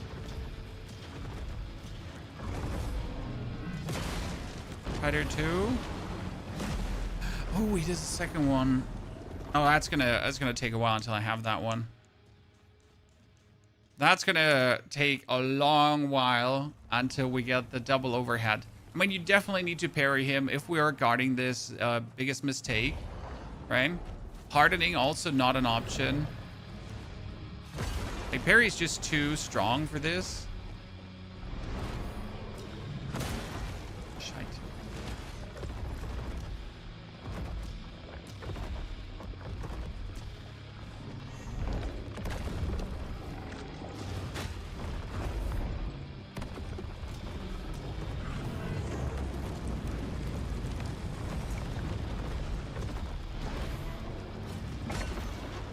I avoided that one.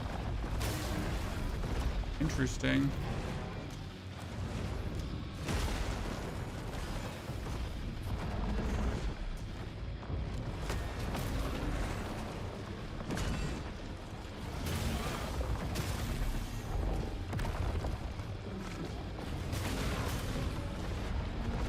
I gotta be careful that that doesn't, like, have any consequences. I think I know what I need to try against him. Light attack combo into bonus break is probably the way to go.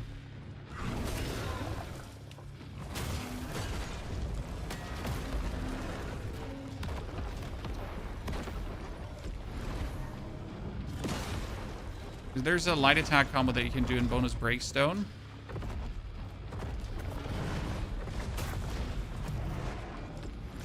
Ahead.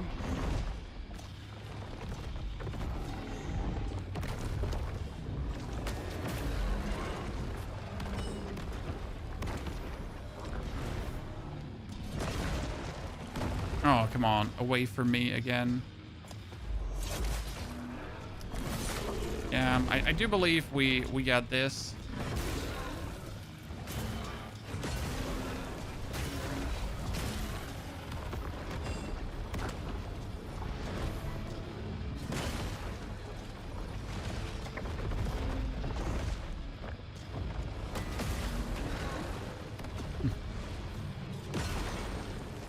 Come on, do it.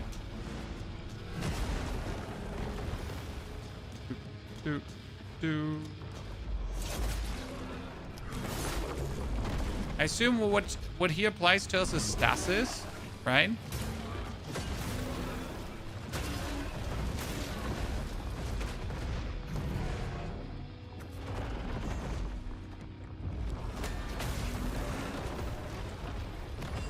Oh goodness, we get stuck under his feet again.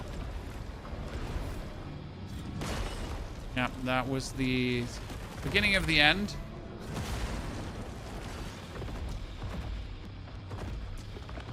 I gotta really look out with my shoulder charge. Like when he does the tail whip, I am not allowed to shoulder charge because that gets me like stuck below his booty every single time.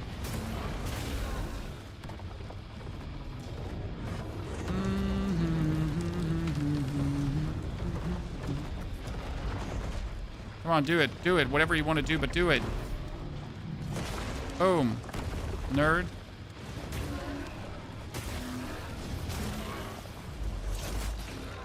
I was trying to get it in hits before so that I could get back into my aerodrome form right away.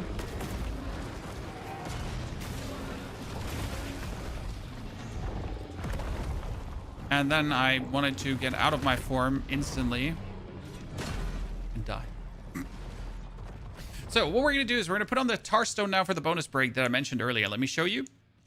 It's technically not a good tar stone for the weapon that we're using because, again, we're just not attacking enough for that. First things first, we got to put on the stasis mitigation. I probably could be immune to stasis as well if I was, like, if I would choose that. Then we're going to go for tar stones. And right now we have this one with a guaranteed crit, but that's like not useful. So what we're going to do instead is you have the one called here. Grants access to a special light finisher combo.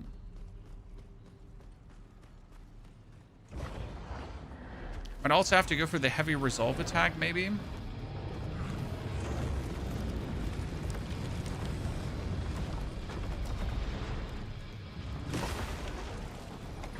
Because the clot stone is not useful in this fight.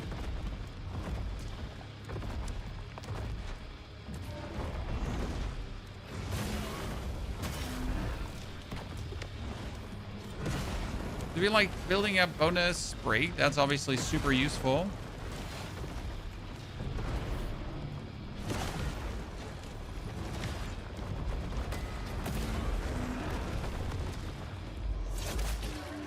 The basic idea would be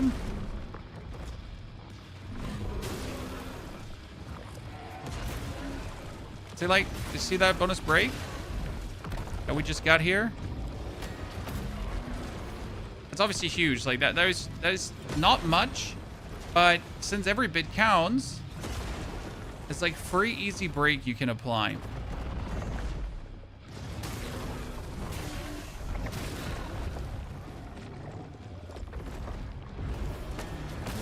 Boom. And since he's just exactly enough for that,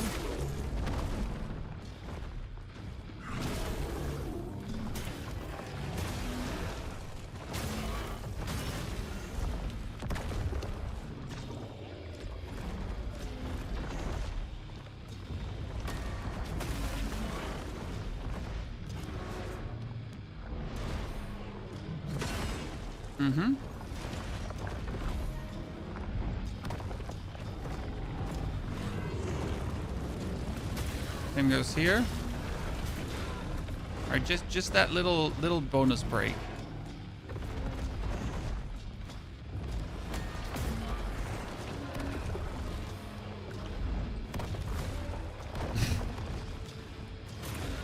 Oh no!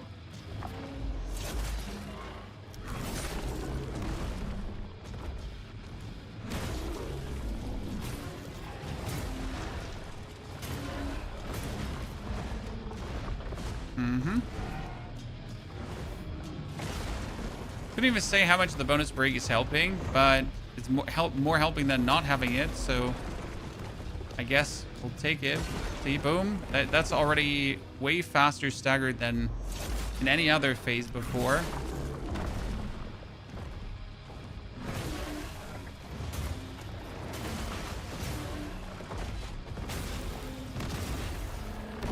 Yeah, that was probably our fastest KO yet.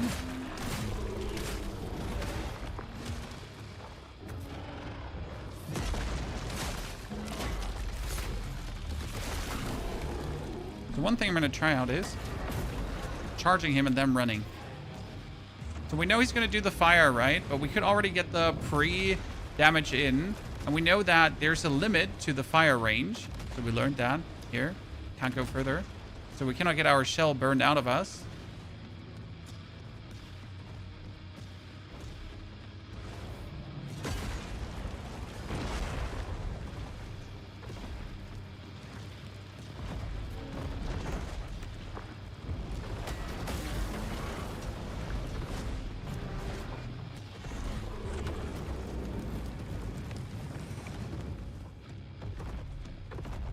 Come on, overhead. I need the overhead. Oh, shit.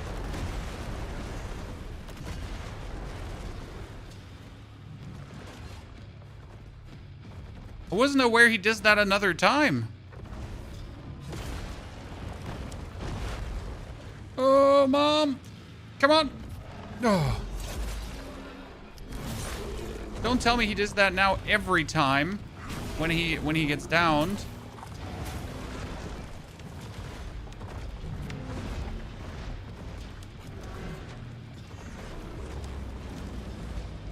Fire I can deal with.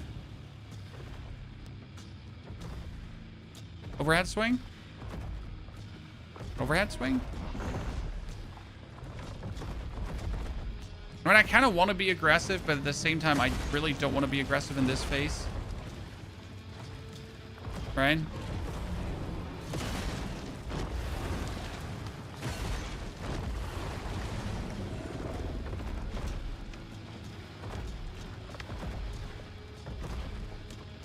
For now. For now. Oh no, bad. Why bad? Distance.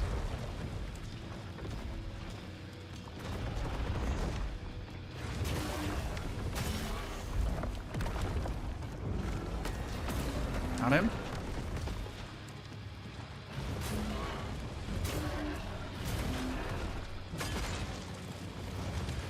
That was bad. That we didn't get like the thingy off.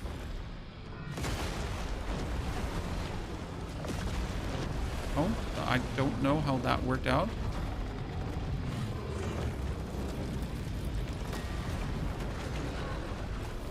I mean, a couple of things didn't work out there. Like my attack didn't connect, right? And his attack didn't connect. So in this case, I guess I'm just going to take it.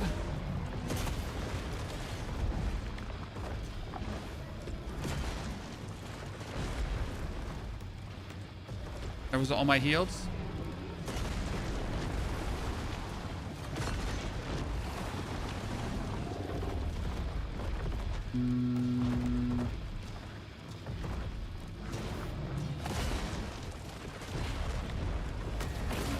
Good.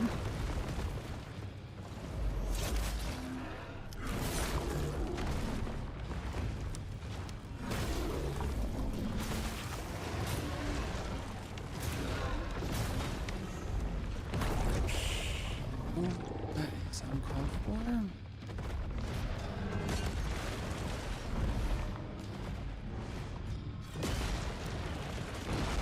Because that was my shell now.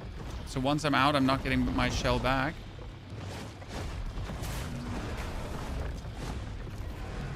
I have no heals. And I'm slowly burning up. So that's it.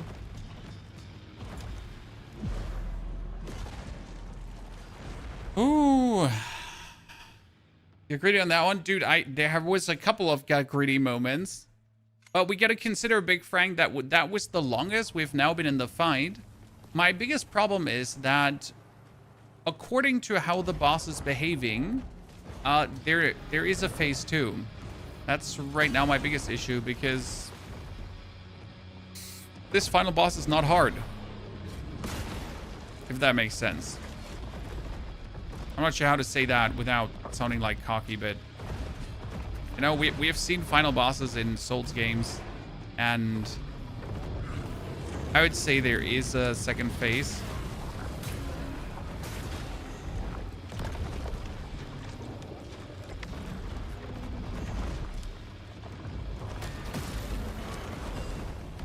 I got trampled.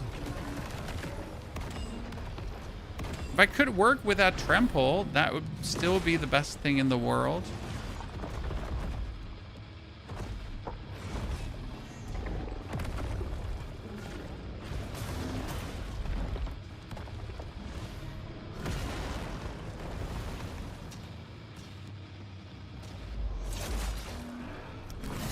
It seems hard.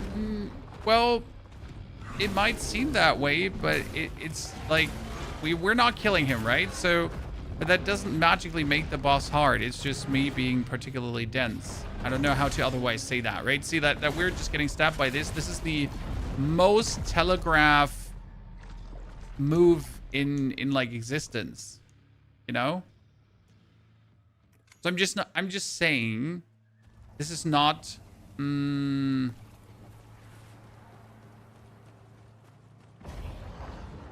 it's not final boss material. Unless they want to have the final boss be doable.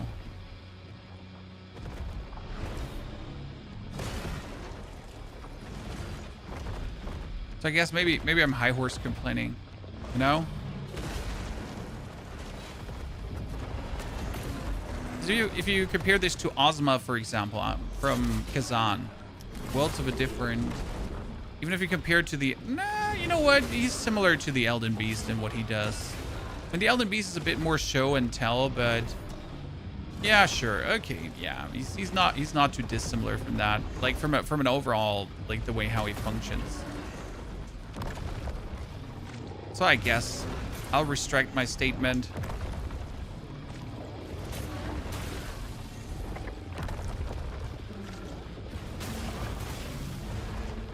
Well, I could do this all day long. Fridays too.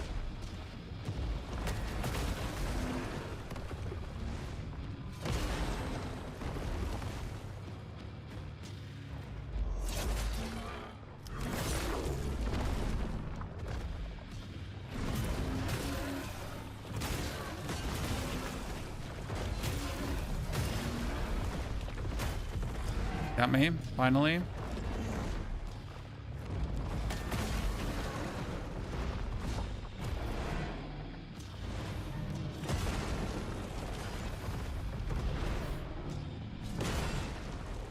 That's his most deadly attack, the overhead stab. At least in the second phase.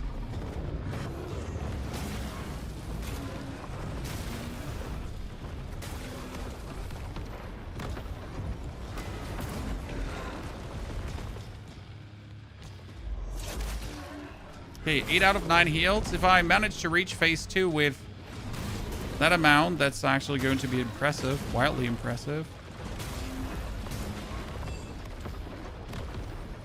He set and then instantly lost a heal and then instantly lost more heals. Actually, he's dead. Burn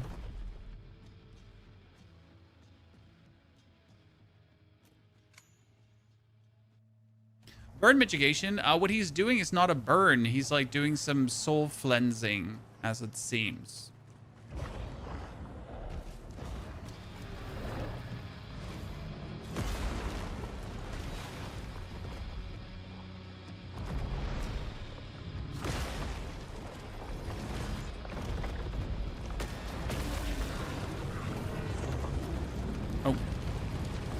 Hi.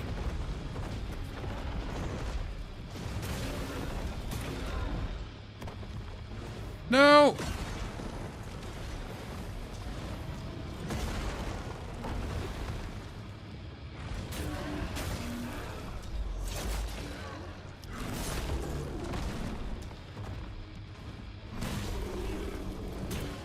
So usually, yes, you would go for some burn mitigation, but again, what he's doing is not a burn.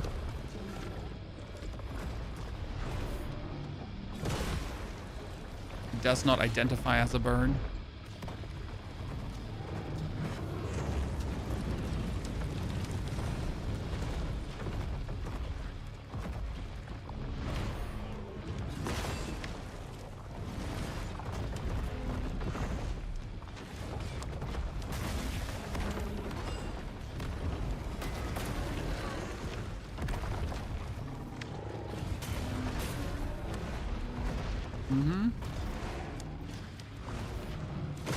Boom.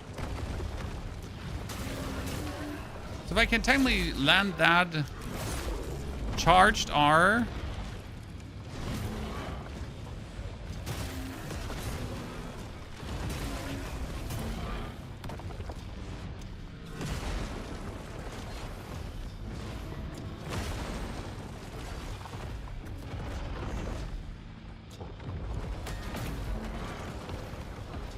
Stuck.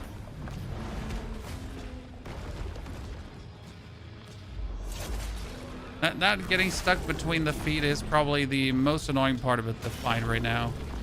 Is it going to stop me getting stuck between the feet? No. Because that would mean I would have to be less aggressive, and that is not happening.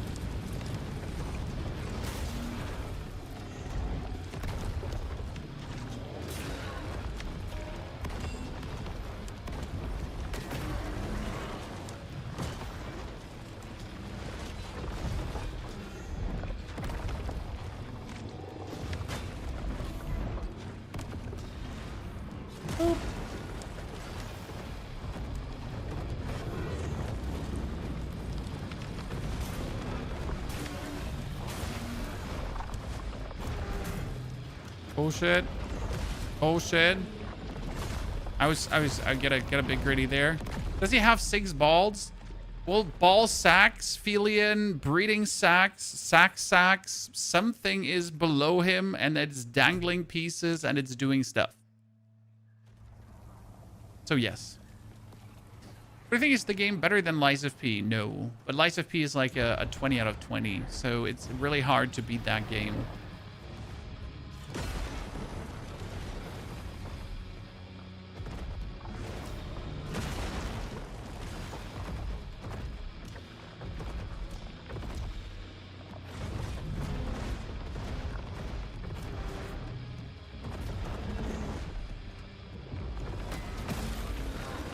We're stuck again. You know what? When I get stuck, the only thing I gotta do is just parry. Right? Either that works or it doesn't, but it seems like the most feasible thing I could do.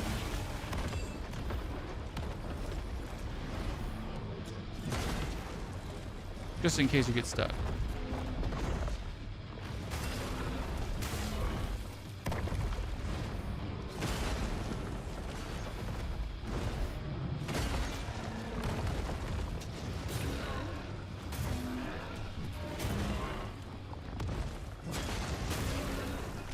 I really don't get the targeting on that one sometimes.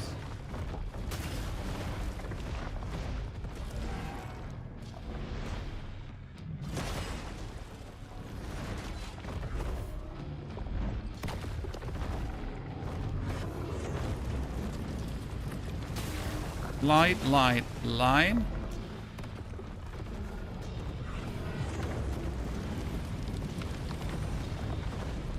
Wonder if you're able to like completely avoid that.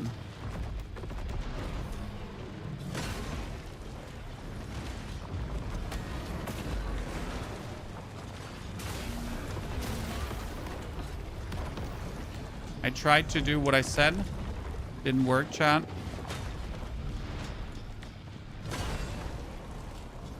Cocky.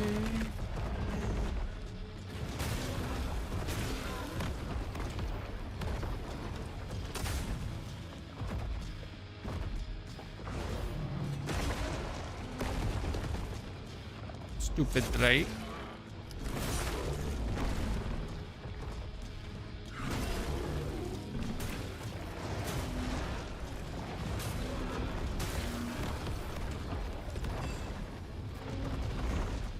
Like the vibe? Yep. I mean, one thing that Souls games usually nail is the vibe.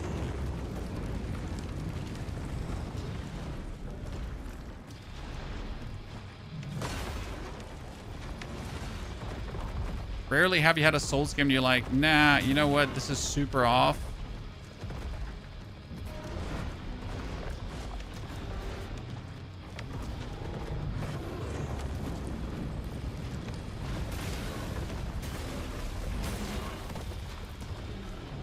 Okay, just more fire.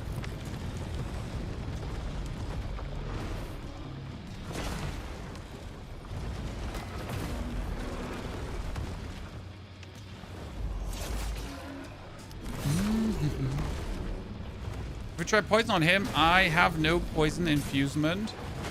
When I only have one infuse leveled up fully, the other infuses are not leveled up.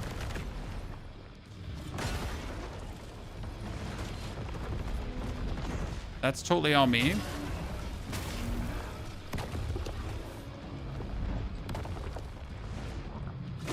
When I'm using a fire infuse right now, and a fire infuse doesn't work against him, so we're losing all our elemental damage shenanigans.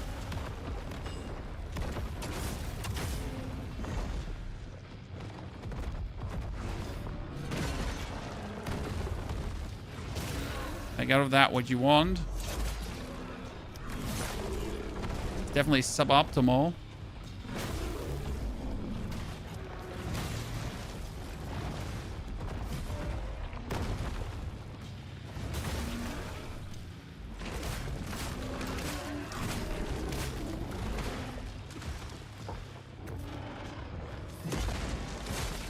Yeah, let's do the thing again we did last fight.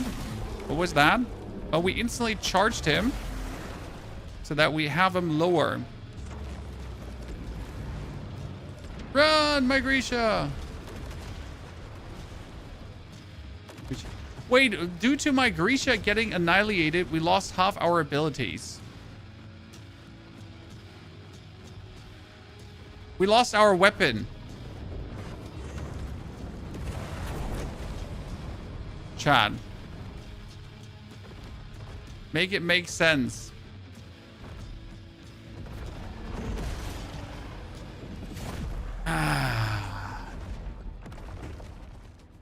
That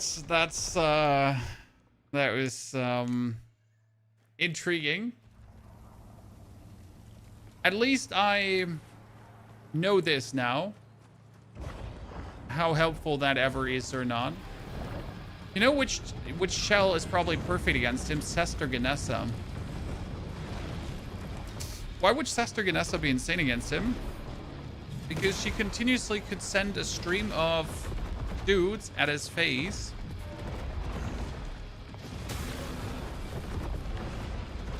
Yeah. It's an interesting thought. So what does Sister Ganessa do? She summons clones. You can throw those clones at your opponent. And then when you build up resolve, you can send more clones. And when your clones actually hit,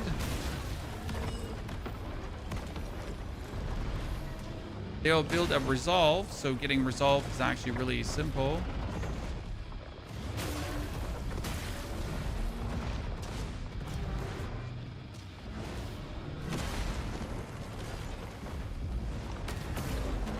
There's Greedy.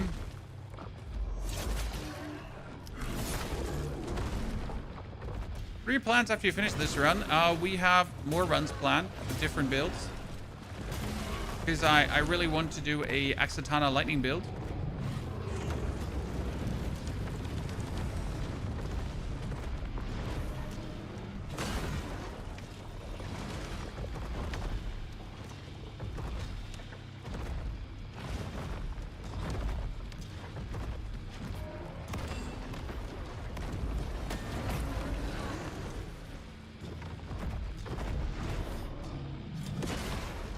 So more builds. Also night mode.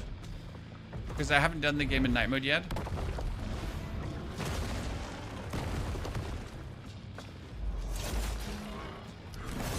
I switch shells. Oh, I can switch shells. I'm just not sure if I want to do Sester Ganessa. I mean, the theory is sound. But only because the theory is sound doesn't mean that I actually want to do it.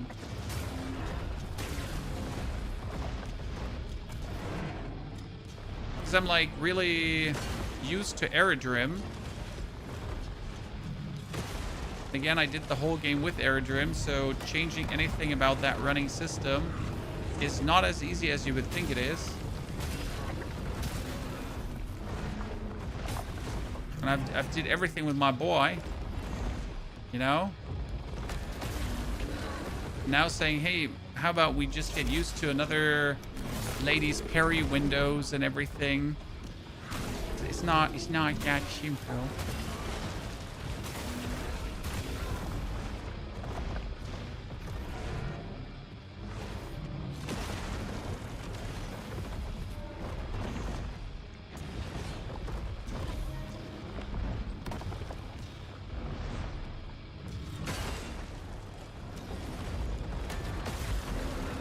That's it. We're in the mid game now. Okay, the problem is he's in the middle. Why is that a problem? Because his flame aura will actually hit me. Unless we could now cheese him. So let's see if that cheese works. It works. What did we do? Well, we pushed him like slightly back. Not by much, but just enough so he's not in the middle. And if he's not in the middle... Ah.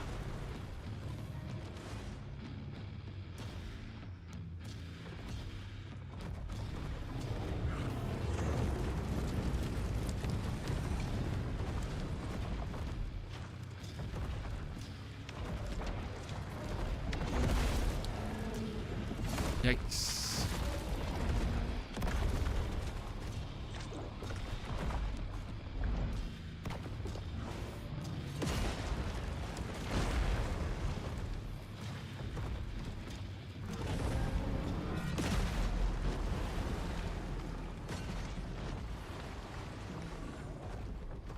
Felt like we had that.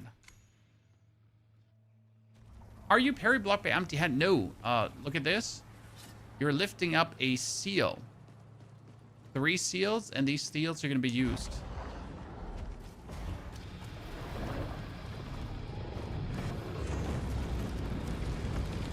Kind of sad that I can't avoid the initial burn there. It's a dud. Should let him kill me.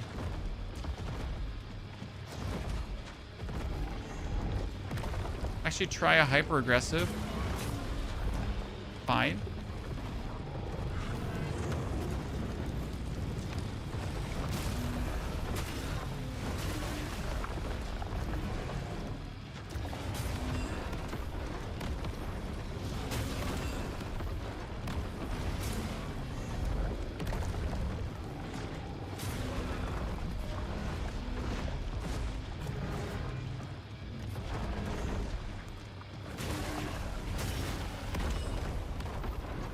Okay, hyper aggressive kind of works.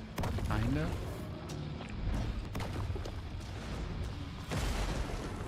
We're still going to be forced to parry, right?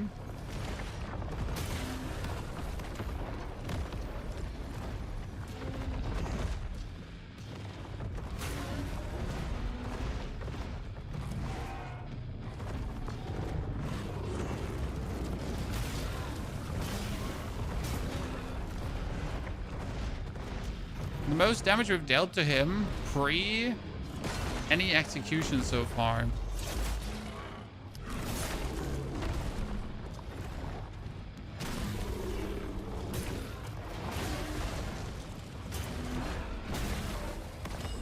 I'm just not sure if this is worth it over simply baiting out his attacks and then just getting our shit in. Well, because when you think about it, like we do just way more to him when we pretty much only hit him during the executions.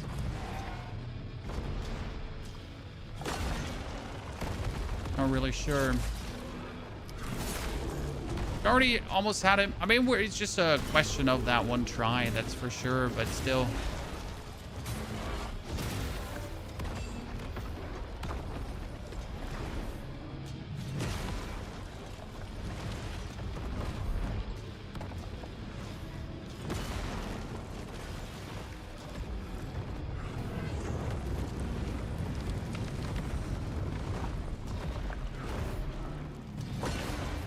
Thing is, if I'm always aggressive, then at least he doesn't do the Dragonfire that much, and we're not getting this steady health burn.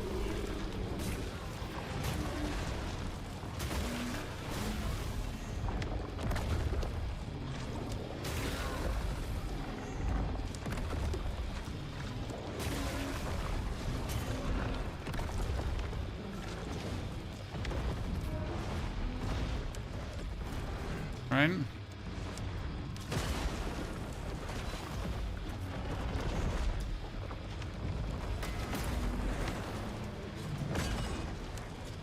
Luckily that did not hit me. I feel like it should have hit me. Okay, 4 heals is not good for the final here, because if I only have 4 heals,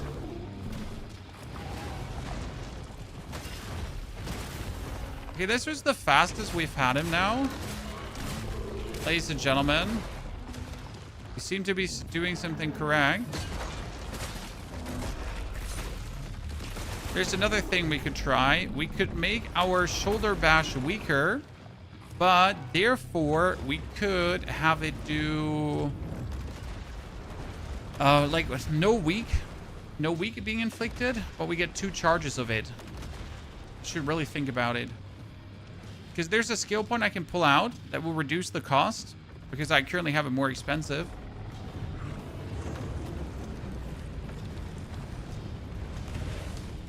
Too bad.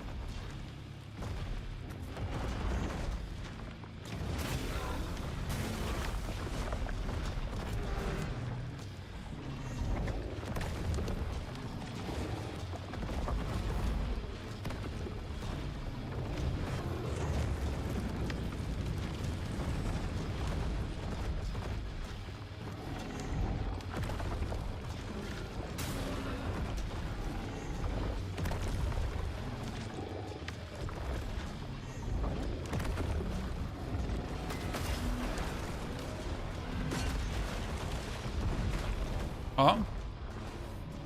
I did not see that coming. That was new.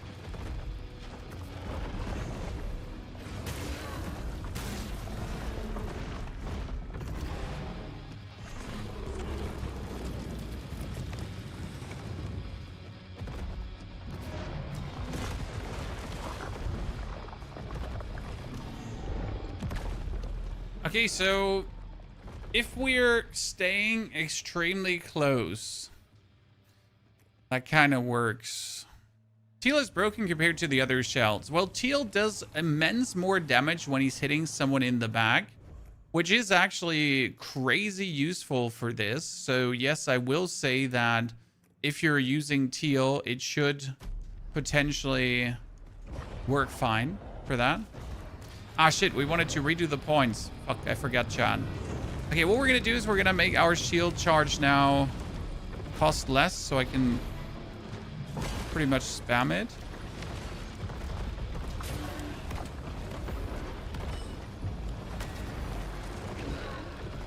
Okay, I just missed.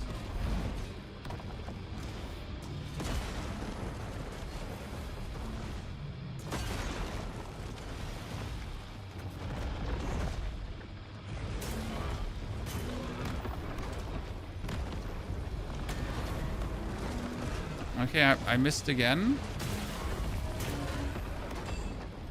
Definitely something weird happening there when we are close to him.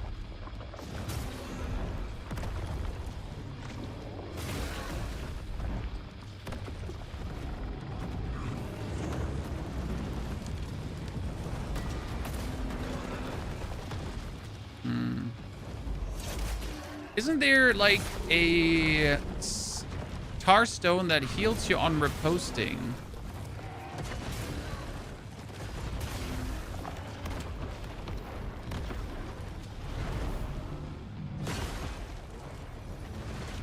Pretty sure there was something like that.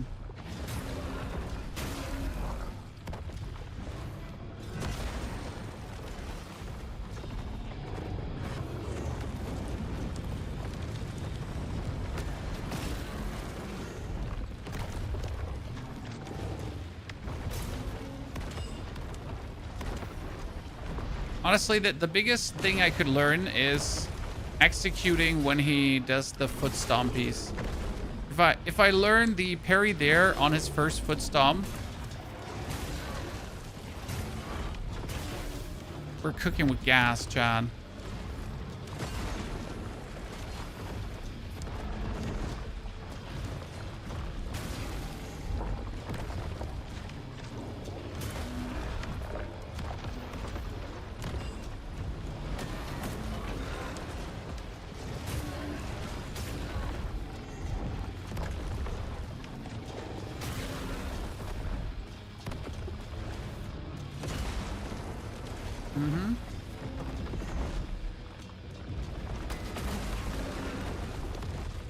I mean, this looks way better when you think about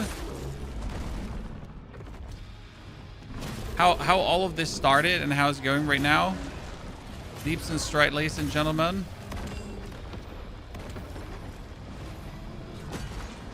Okay, that was bad.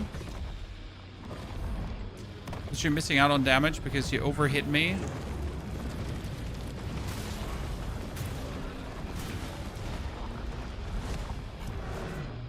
That's the riskiest move there, because if he just, with his wild swings, hits me once, takes like half my HP away.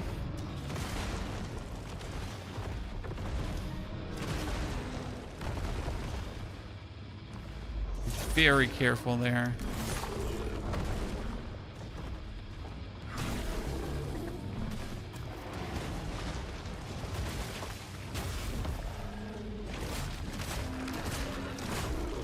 So like if I could get 2 shoulder charges in this phase, that would transform the whole second phase, right?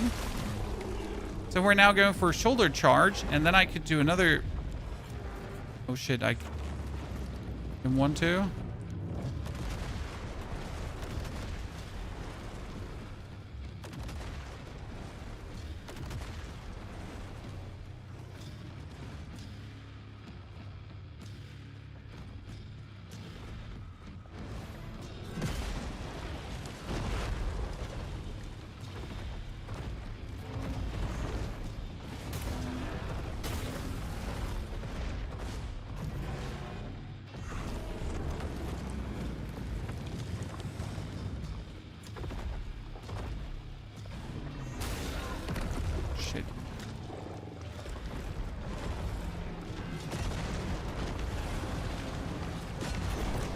Come on, I hit it twice, and I'm pretty sure I dodged that. At least I knew what he was going to do there. Shit, I wanted to hit his hit back.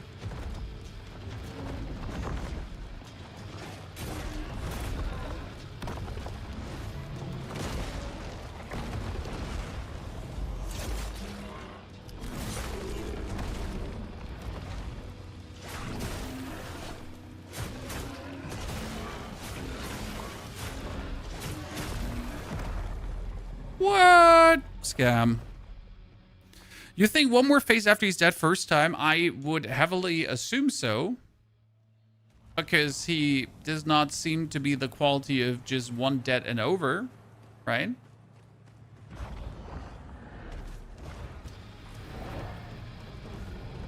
Oh shit, we forget again to make our... Okay, so this try chat and afterwards remind me that I wanted to make sure that my shoulder charge is upgraded.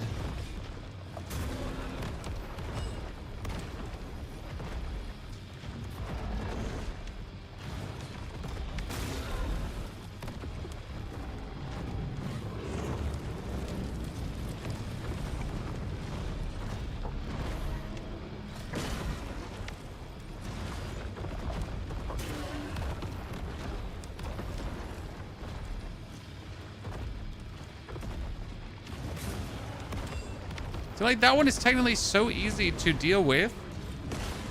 But for some reason we get trouble with that one.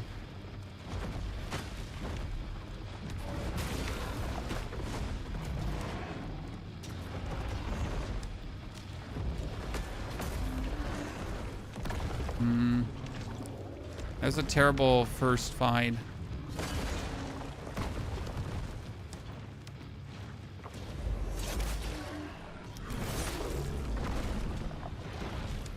Gonna buy the game tomorrow? You should. It's really a good one. Especially it has good replayability. So I am about to be done whenever we manage to kill him or not kill him. Right? But once I'm done, I'm like, we gotta do this again. You know? We gotta do this again. So what we're gonna do right now is, let me show you. We're gonna change our points for the shoulder charge so that we have more shoulder charges. I think that's a reasonable thing to do. So we're gonna have the refund all points. So we're gonna have the shoulder bash less resolve and stronger. Then we're gonna have the shoulder bash be stronger and not inflict trauma, but no more resolve more. Then we're gonna have the shoulder bash do more damage and massive stagger. So that is the full shoulder bash juicing. We're gonna improve our parry window another time. We're gonna have the damage reduction stack with the slaughter stacks, and we're gonna get resolve whenever we heal.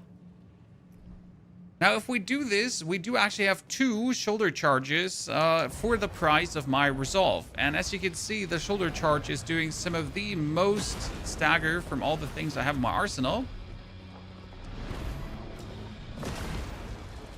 Which is realistically exactly what we want, because that was shoulder charge 1. And then I can do that is shoulder charge 2. See? And we almost have them staggered. Like, look at the significant difference between the way how that plays. And I'll just do a few hits, and instantly we are punishing the dude. Like, have we ever had him staggered this quick? I don't think, right?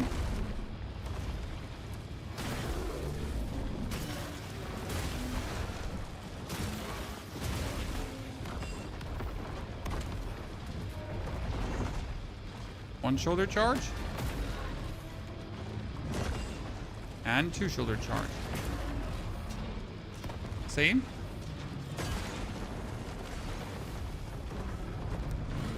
How much of a difference this can make, right?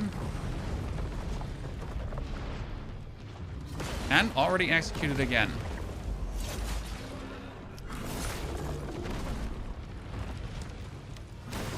I'm gonna pre-damage him another time.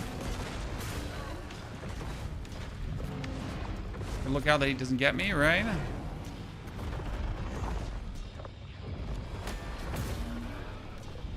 Jumps away.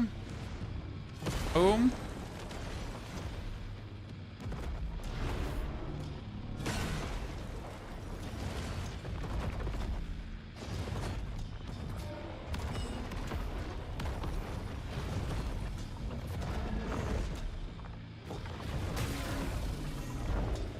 And shoulder charge again, because you just need so few resources to actually make it work, right?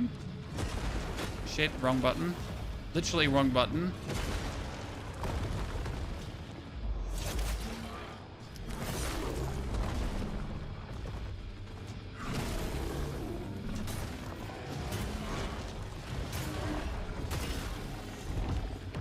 Another shoulder charge.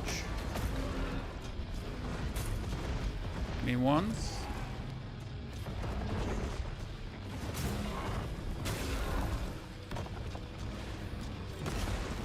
We get this in phase 2 roll in, Chad. See, now that we're below him, I can go for shoulder charge 1. And almost instantly for shoulder charge 2. Boom, staggered again. This looks like a bully now, right? You can only max out 2 shells per playthrough, that is correct. And then you have NG+, so make your choice there.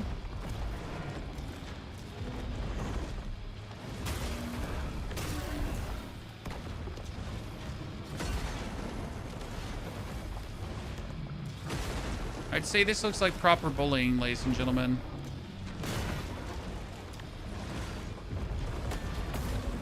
was a weak one there for me. Okay, this is the most damage we have dealt, I reckon.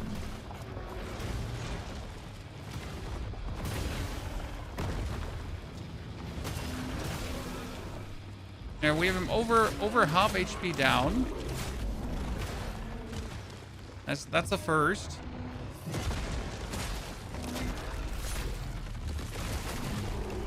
Now it's important. Shoulder charge 1 and shoulder charge 2, and then we're gonna run. Oh god, bomb!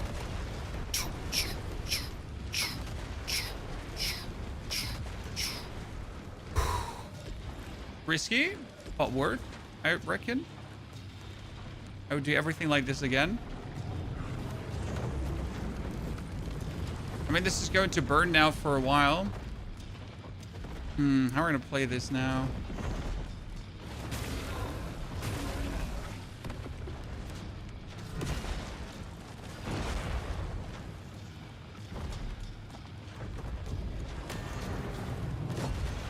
Oh, that was uncalled for. That was just so unlucky that he just went for that. I mean, we literally had the perfect way to deal with him. We had everything figured out, chat, and he's just like, nah. I don't want you to do that.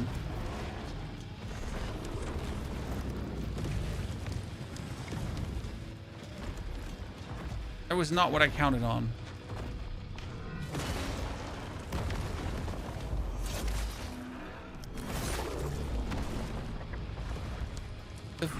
The flames can be dodged, though. We know, sir.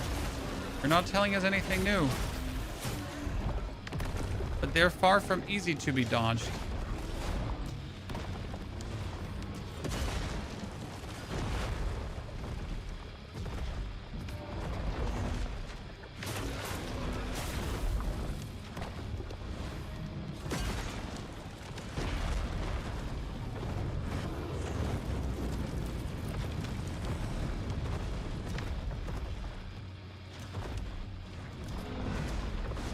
Biggest problem is that this fight is on a timer once I lost my shell, because he's just continuously burning us.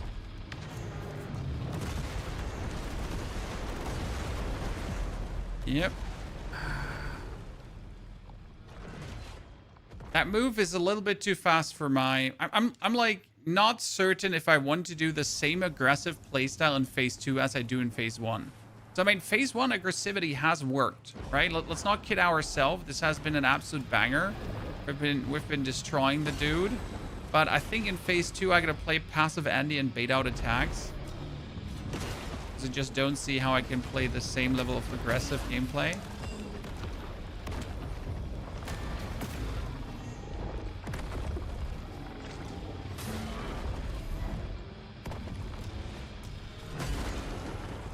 That we can do here.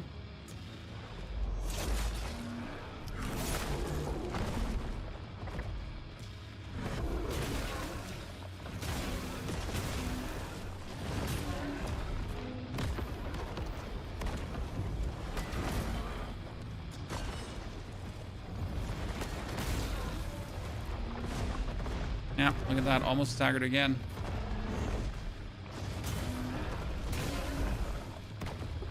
Poor guy. Doesn't even know what hit him.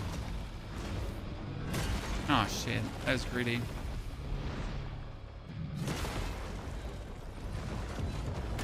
And boom.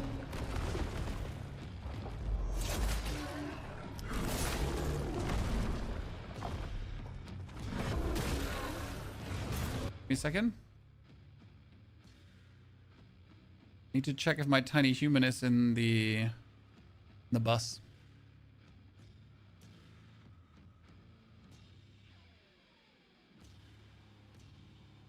Is my tiny human in the bus, or where is my tiny human? Oh, my tiny human is almost home. Perfect.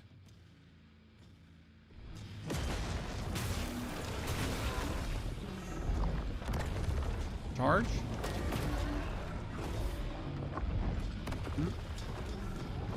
Probably like threw me off my rhythm now completely.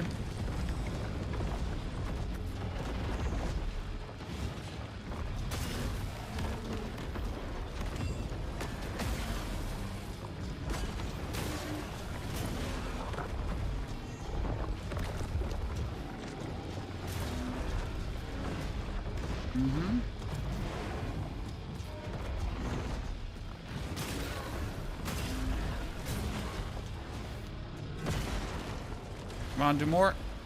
And boink. It's getting nicer and nicer. It's nice your kids like the bus. Honestly, she had to ride the bus alone because her sister had to go to the doctor. And she was like, I was like, I can take you. I can bring you there today so you don't have to go alone. She was like, nah, Dad, I want to take the bus. All right, she was eyeing.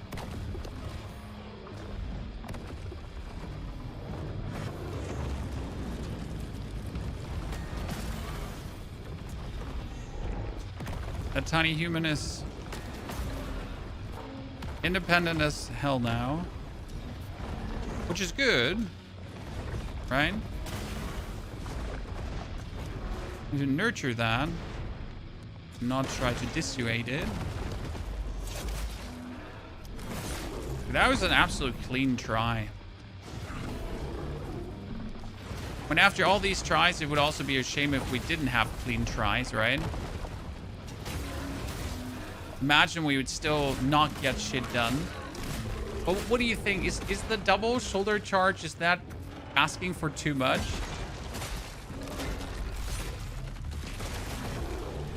I mean, I was like just so close to not having this work.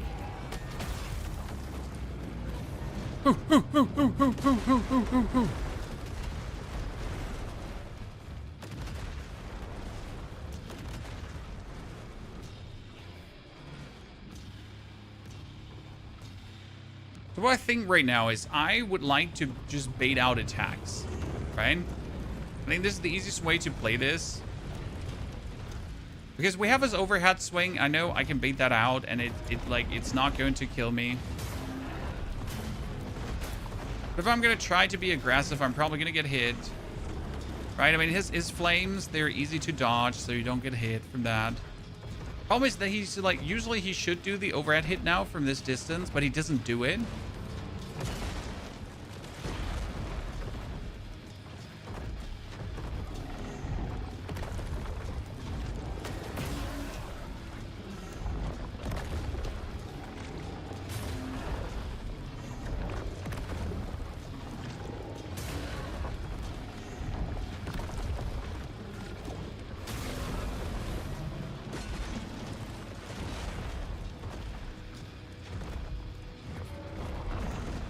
Okay, we got him staggered.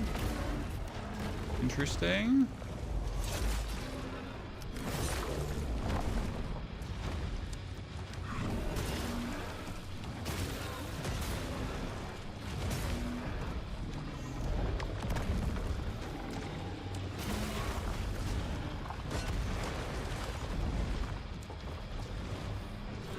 Boom.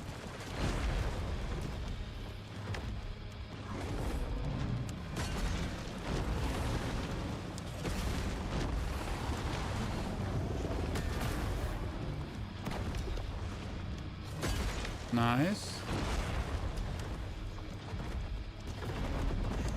Because now I can 100% have him.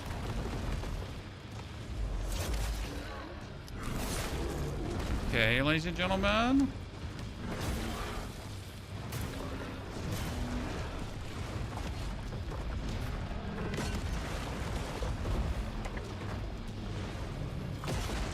Got it. If he double jumps me now, that would be great.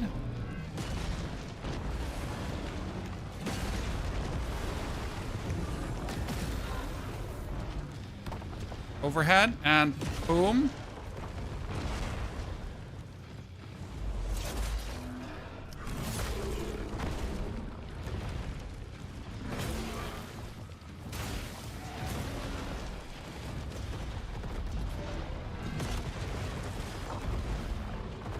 Overhead. Boom. Please tail stab me. Please tail stab me again.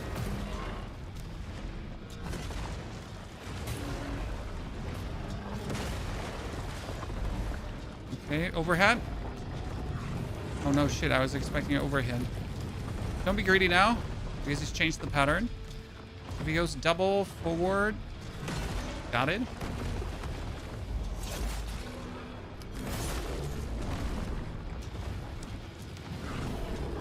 Shit.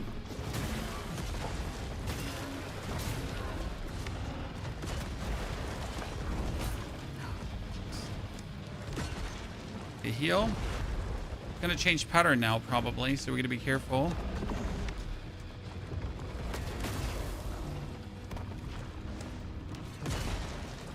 Didn't. That's lucky me. Nice. Please try to stab me. Boom. Ladies and gentlemen. Technically, defeat Zmi the Unbidden. Is it over now? I mean, that's a achievement that says, is it over now? It's kind of like, doesn't fill me with confidence. I'm not happy yet because I don't think this is the final boss. Again, it took me a while now. I think an hour for a final boss. That's fine timing. Pretty cool.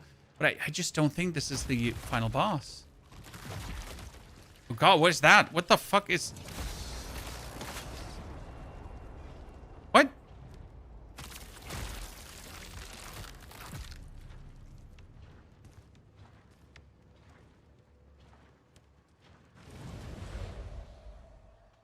Did I kill his babies? It is done. The foul passenger. Oh, that was the foul passenger, I guess. Or not? There is but one final purpose for us. We must send thee over to the heavens. When you're ready.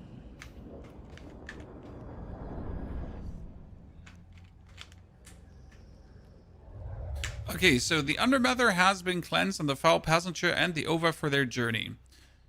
When you're ready, you may send the Ova on their way from the Gloom Siphon. The more Ova you have found, the greater their odds of survival. Sending the Ova will conclude this part of the story and advance the game to New Game Plus cycle. Okay, important now, chat. Let's check out the achievements that we have done. Okay, so because we had like 29 out of 38 achievements. So we had Zmi destroyed, right? We got the monolith. We had all of these. Okay. But we're missing unlock the hammer. We're missing play all loot tracks in the game. Unlock the Ballistazuka, the cursed child. We haven't found all tar stones. There's actually some missing. We haven't had all the shell memories. We don't have all the weapons. We complete Mortal Shell 2 and unlock all achievements in Mortal Shell 2. Okay, so there's still things to discover. That means we optimally we don't want to start New Game Plus because there is where is the hammer is, I think, supposedly somewhere around, like I have not been in this thingy, right? So I've been like in the vicinity, but I never went into that red keep, for example.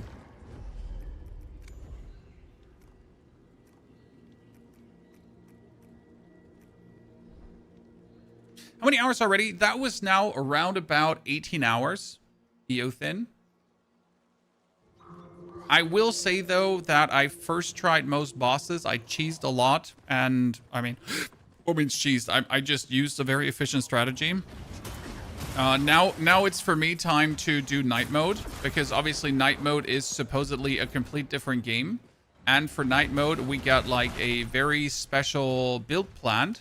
Because I'm going to do a light attack double hit build.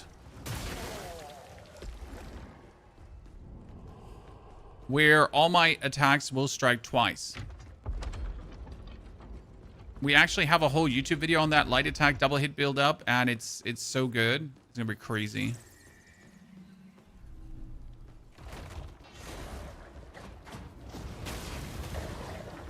What's that? See, like, guys, remember the monolith? This is the prelude to the monolith, these thingies.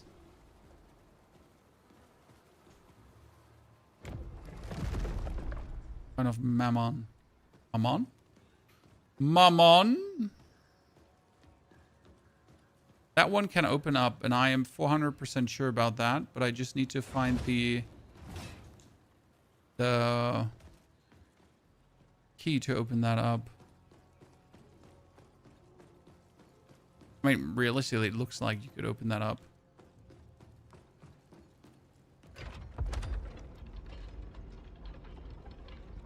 Night mode, they hit like trucks. Yep. I mean, I'm just not sure how much harder night mode actually is. So my plan is for sure to play night mode on my second run and to do like a very cool build for that you can pull off extremely early. Because I like when you have things that you shouldn't be able to do, but you're still doing them. Like, for example, getting the Axatana in the first X minute of the game. Because it is possible to do these things. You just gotta know how to.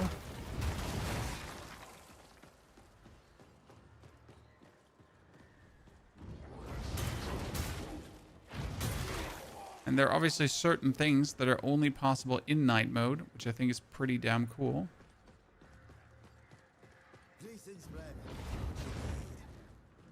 Oh. Trade. Okay, you can buy things here. You can buy a glimpse here. Accept the cat. Quit staring.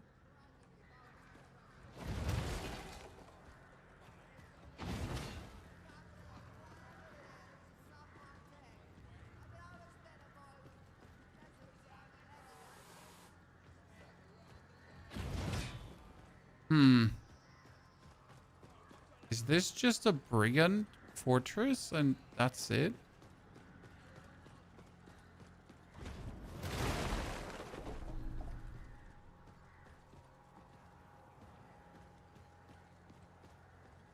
There's something inside here, but I don't know how to get upside there. I'm confusion. I'm confusion.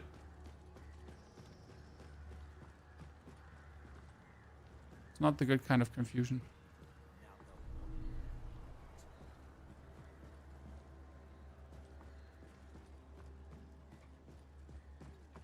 That one goes down, right?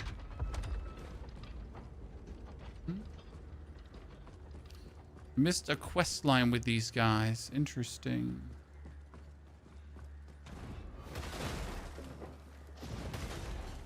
And I definitely need to look more at the core memories of all my dudes, because I'm pretty sure I did miss quite some quest line shenanigans.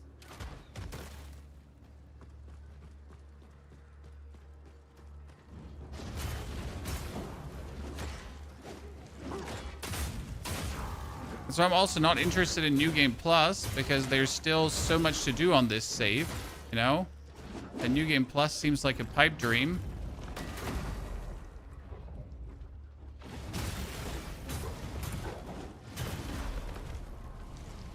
You bank me out of my shell. That's why you're gonna... You mess with a honk, you get the bonk.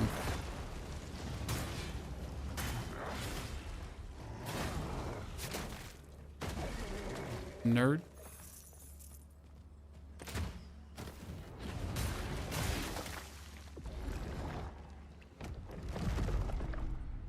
A splitting stone, see? Fire 2 projectiles, each dealing... Huh, interesting. Whoa, Geronimo! Whoa. Bro, breath. Like, literally, what was that, chat? Everyone just wants a piece of me, or what?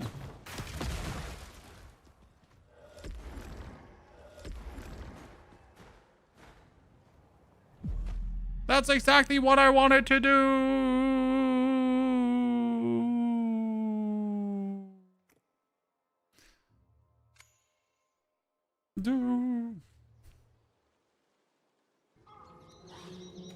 So, by the way, chat, like, before we discover further things, let me show you something. Let me show you something. So, this is my experiments I did this morning. See, like 29 minutes to pick up my cool things. And the whole experiment was pretty much how could I get like the Axatana as early as possible. And as you can see, this character is 30 minutes old. Is running around with the Axatana. He does have the duality Tarstone. So he has light attacks hit twice and like everything. So dude is essentially already a complete demon.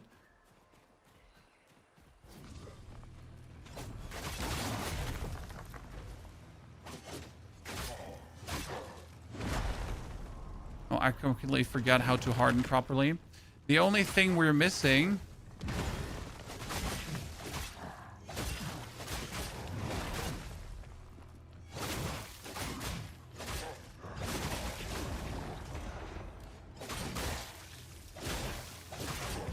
is essentially our lightning.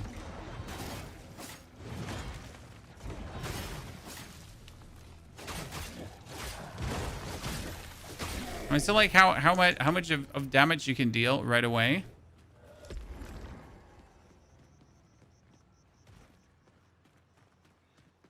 Which is pretty intense. Yep, I assume so.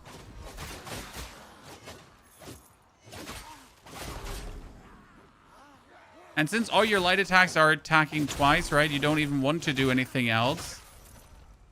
I mean, your goal in the beginning will be now to just get like this thingy as crazy as possible. But what I want to see is like how much harder is night mode. So for night mode, in case you didn't know this, you have to pick up this candle here. The Gloombound Flame. Then you return back.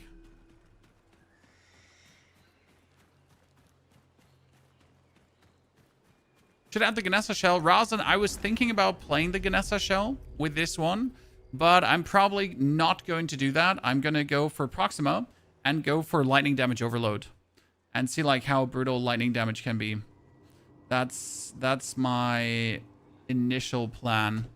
How well that will work out, I have no clue, right? We can't get Harris. No, Harris is gone. So he was only there to get you somewhere. But he was never there to carry you. Freaking, did we kill the dragon? We just took him out. For some reason, you can just kill the disciples for Gloom Chat. Not sure if you can kill Milas. You can also kill him. That's actually not okay.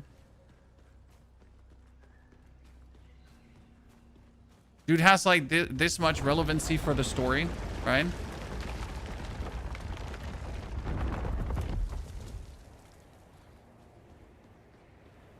So with this, you activate the flame, right?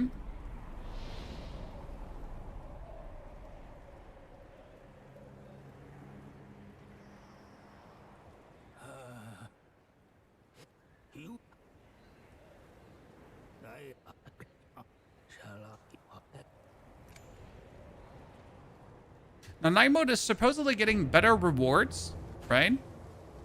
Night mode is giving more gloom. Night mode is giving more of everything. So it should have probably also not have killed the Arbiter Flash right now, correct? Guess you would use a passive summon with this. Yes. The plan would be with this to get the Grisha summon ASAP, because the Grisha summon would just be ungodly good.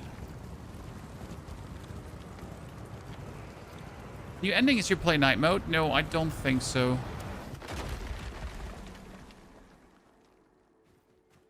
Okay, so let me find...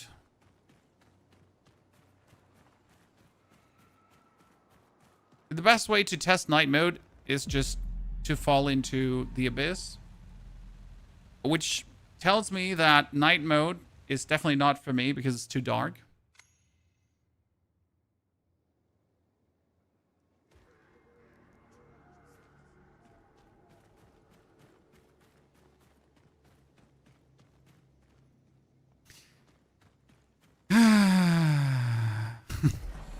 This side. By the way, chat, big question to you. We just made a video on how to get the Axatana early and which shells I would recommend for that, and how to get like the respective stones that work the best with the Axatana.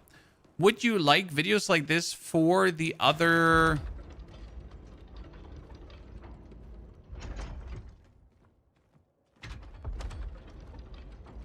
weapons as well?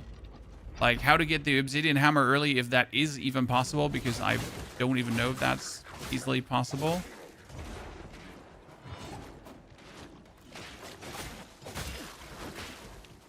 Right? Oh goodness, they're all hurting. Wow, you just bumped me out. So that's easily, don't even know if that is easily possible, but would that be interesting?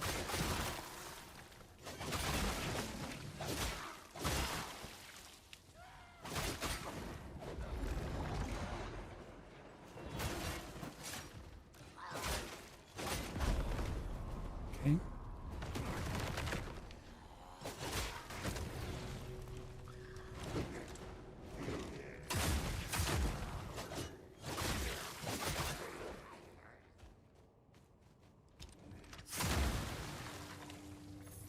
What an absolute nuisance.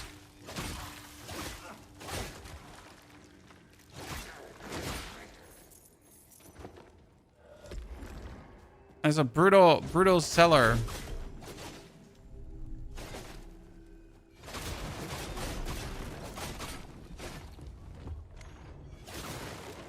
Okay, you get 600 gloom from a...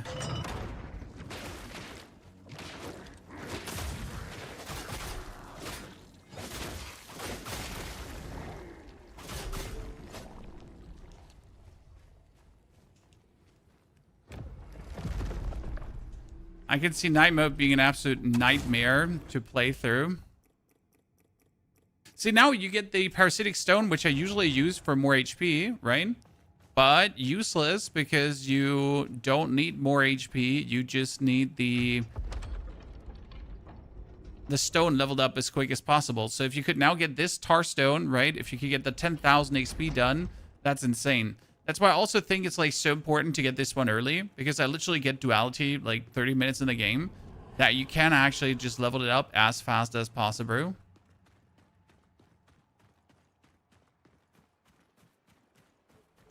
Now I gotta decide if we tomorrow just want to do our cool build, right? Or if we want to plow our way through night mode for our cool build. It's definitely something I just do have to decide for me personally. Because I know I probably have more fun by playing in normal mode. But then again, I also would like to see how hard is night mode really.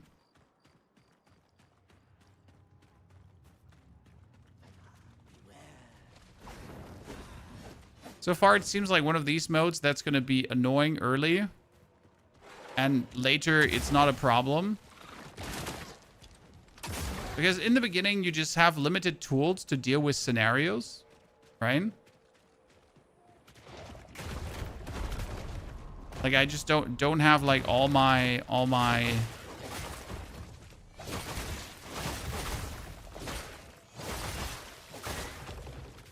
and then the more tools you get, better it's gonna be.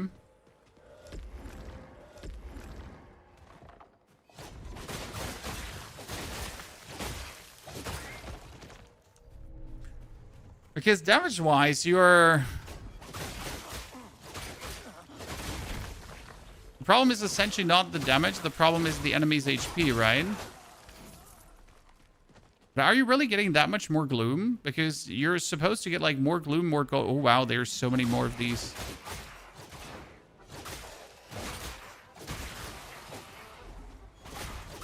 Usually this has 3 witchies, right?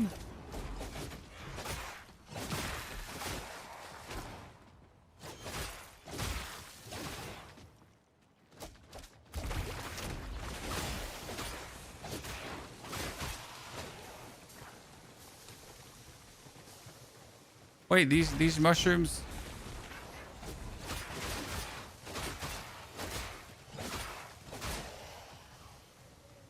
Yeah, there's way more witches here everywhere.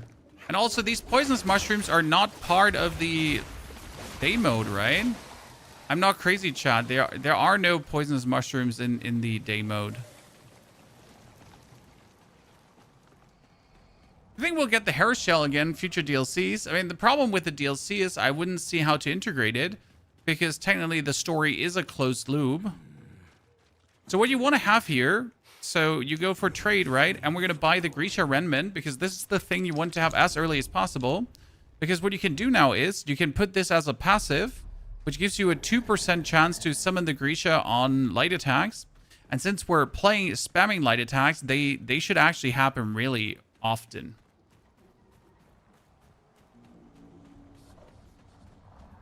Does NG Plus know this is night mode, and we are planning for our build tomorrow?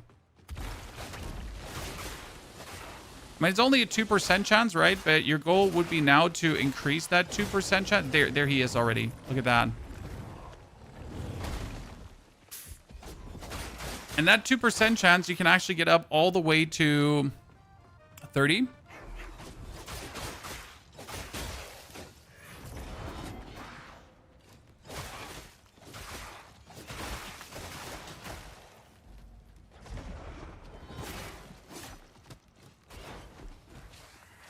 I mean, just imagine, right? A 30% chance to summon one of these dudes to aid you.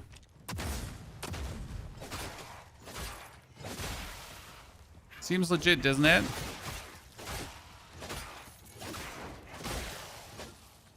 The only thing I think you can't do in night mode is pick up the Axatana. Because this is something that you would have to pick up.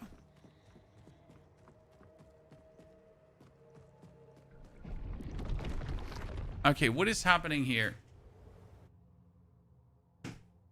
So this is not possible in day mode, chat. Okay? This is night mode only content.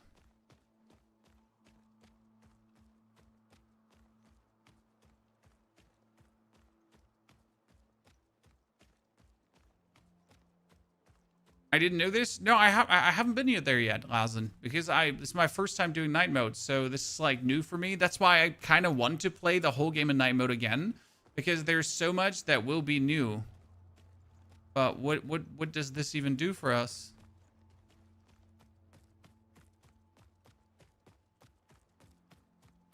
Guess I walked in the wrong direction, right?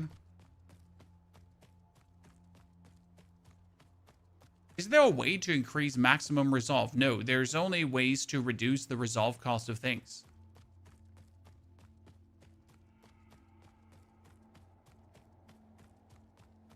What's night mode? Hard mode. So there's easy mode, aka the Slayer Seal. Then there's night mode, which is hard mode, and then there is yeah, that's like the way how. Oh Jesus fucking Christ! There was no reason why that happened to me, Chan.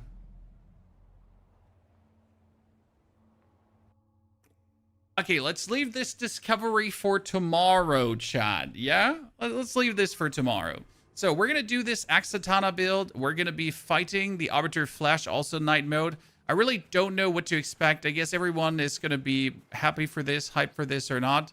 We'll try our best. It's going to be hyper interesting. I haven't decided if we're going to go for Teal Ganessa or whoever. I will see that we get these guides also ready for the other weapons.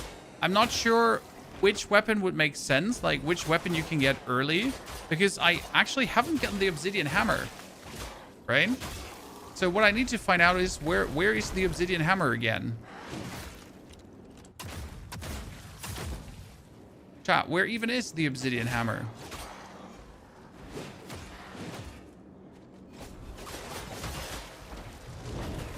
Ah, there he is, Grisha!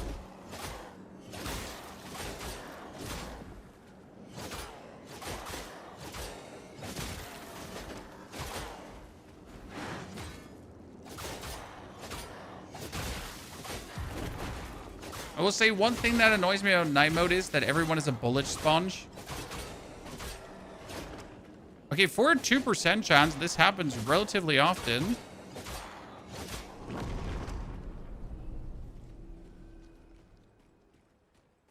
Right?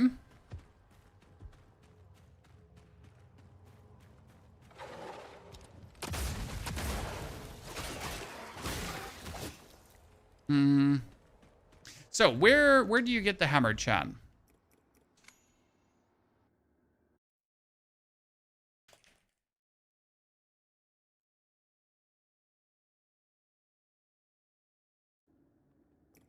Load game. So 20 hours, 26 minutes, but that's a lot of YouTube video recording. So I would reckon that we're kind of like 16, 17 hours.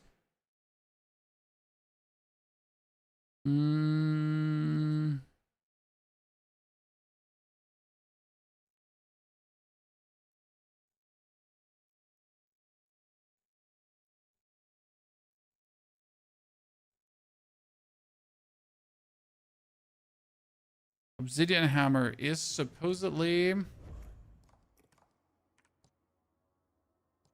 here.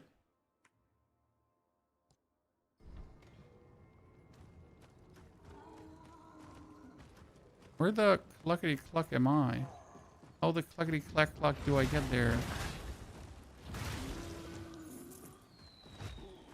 How many hours do you have that you already finished? Like, I would say 17 hours of gameplay. 17, 18. Which is not the norm. I'd say the norm is going to be 30 hours.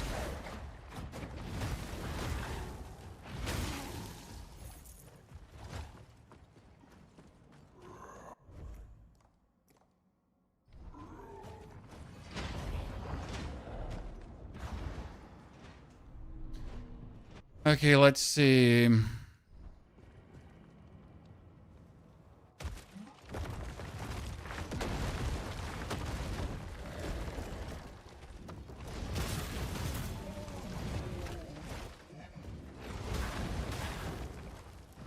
I mean, the less talented you are, the longer it's going to take, and I guess that's a good thing, right? Don't feel like that's a bad thing. Aha. It's probably for the hammer, but what do I have to do for the hammer?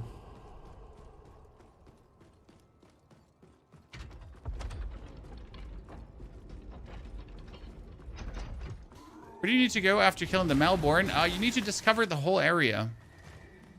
So they're in the end game. There is a lot. There's 3 ways you pretty much need to go from the middle location.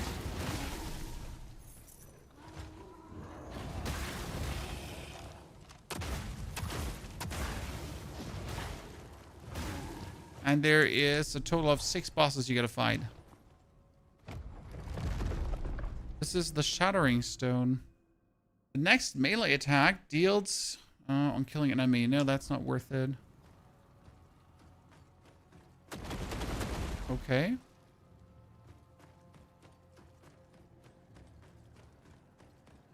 What do I do now?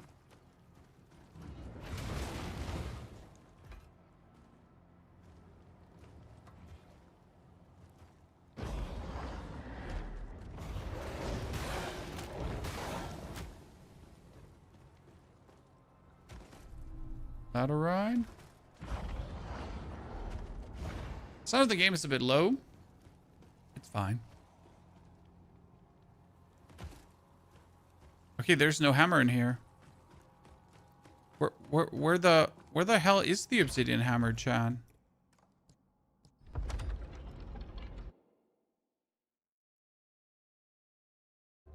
Problem is I've never found it before. Not in my review copy as well, because I really never wanted to play it.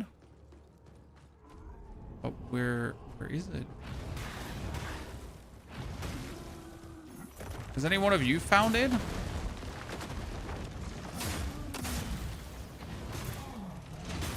Wait, did I just get out on a different side? No, I didn't get out on a different side. This one has 2 entrances. Ah, I can see that.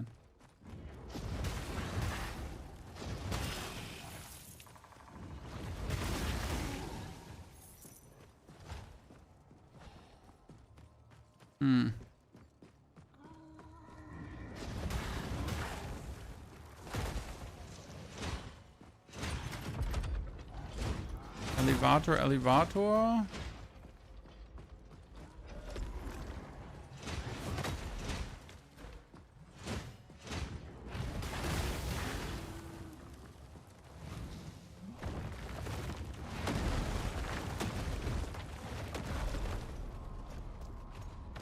Bro had like 0 chill.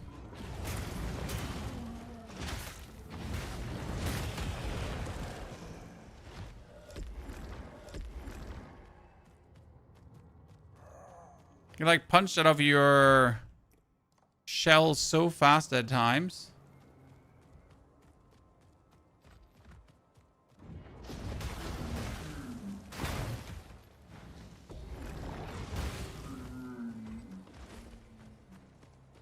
Walk to Merit to get the location for 500 gold. I don't have 500 gold to spare, brother. But do I look like I have 500 gold to spare?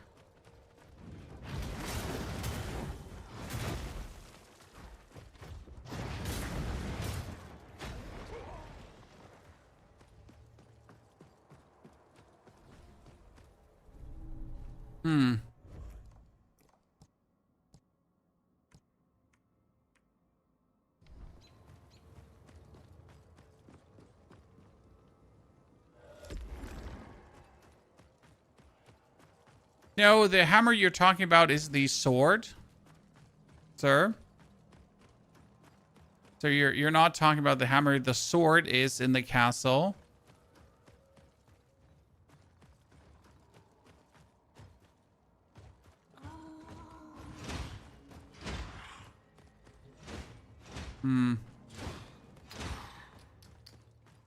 But allegedly it's right here. Maybe it's on the at the bottom here of the lake. We're gonna actually get below.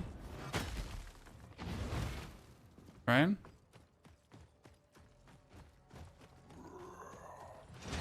So how do I get below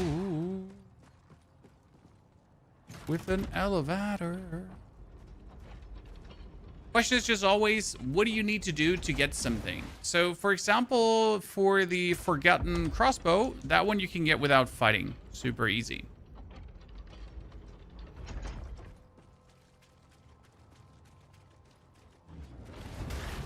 That's the dungeon.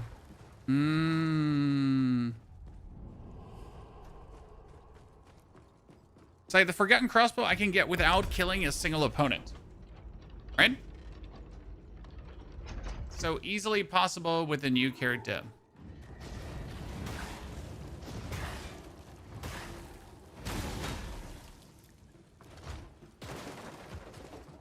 Yikes.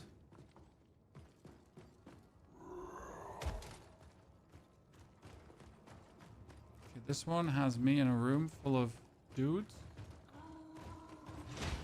But you can just rush out, so nothing dangerous here. Have that. There then die.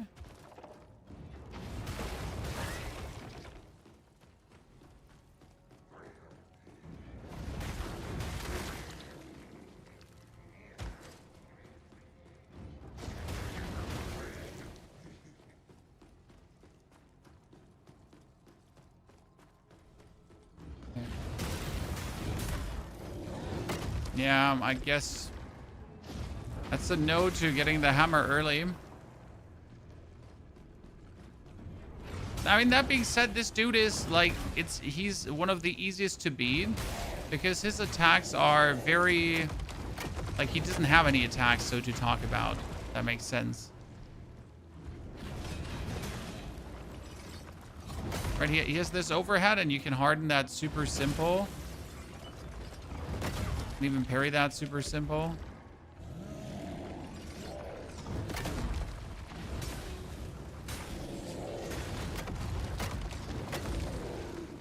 I guess he's technically possible.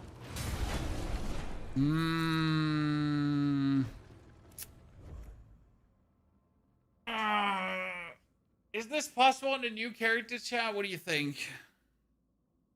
I mean, what I'm asking myself is, what would you even use the hammer for? So what does the hammer specifically do for you that makes it cool?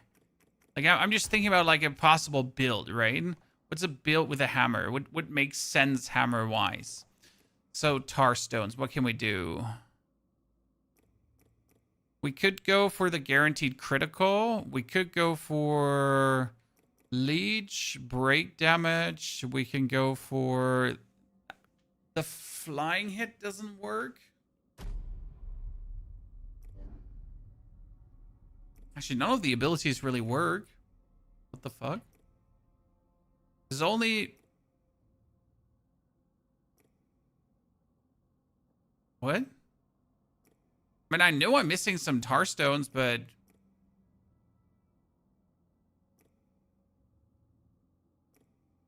That's weird.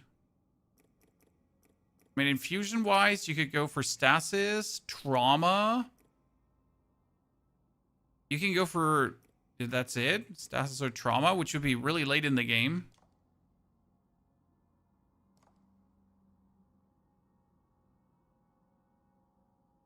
Overflow, I heard. Ability-wise, you can use the Unyieldy Stone. That's cool. You can use the Colossus Stone. Consume to thrust your weapon into the ground. Yeah, but that one you get so late, so also not worth it. You can do super weapon throws. Honestly, this is not worth it. The hammer has, like, nothing going on for it where I'm like, damn. You know what like, an interesting question would be the needle. So that one definitely not. This is out. Like screw the hammer. The needle is something I'd find interesting because the needle has insane range. Right?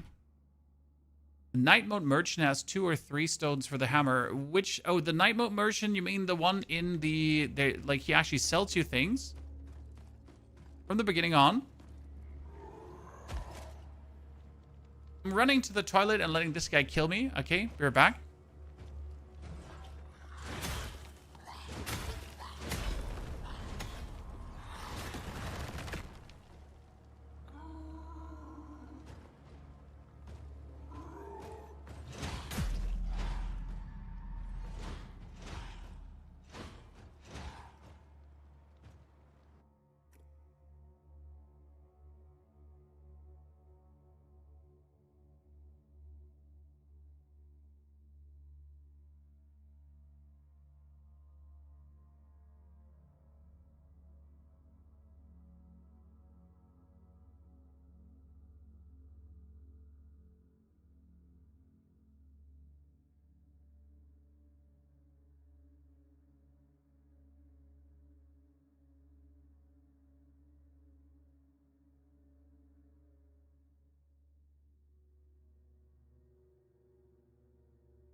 You have to activate night mode and find a specific NPC who roams around the map. Okay.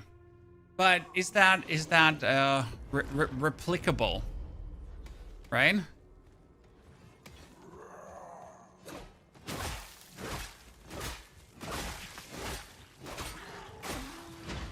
This one would also do well with the Duality Stone, I assume.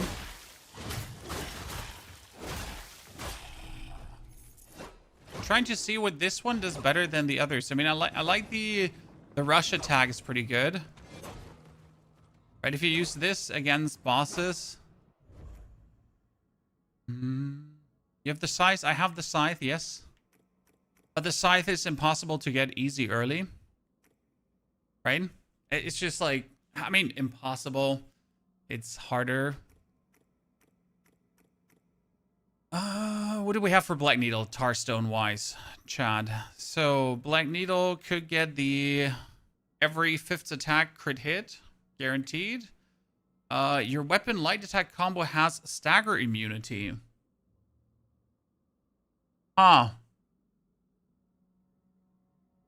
you could make a tanky character. I mean, the speed with this one attacks.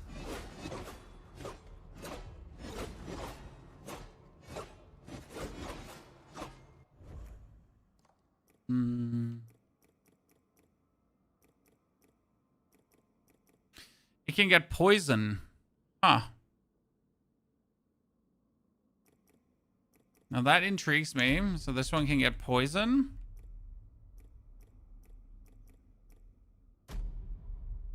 And you can have stagger immunity. Consume to drive your weapon forward in a series of swift piercing thrusts. Yeah, I remember that one. That was insane. So if I'm poisoned up, right? And then I do Conqueror's Head. That seems reasonable to me.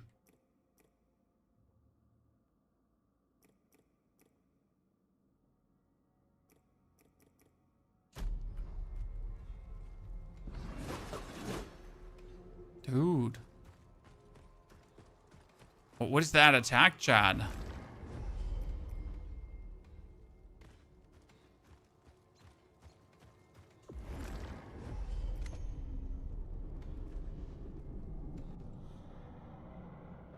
I did not mean to enter.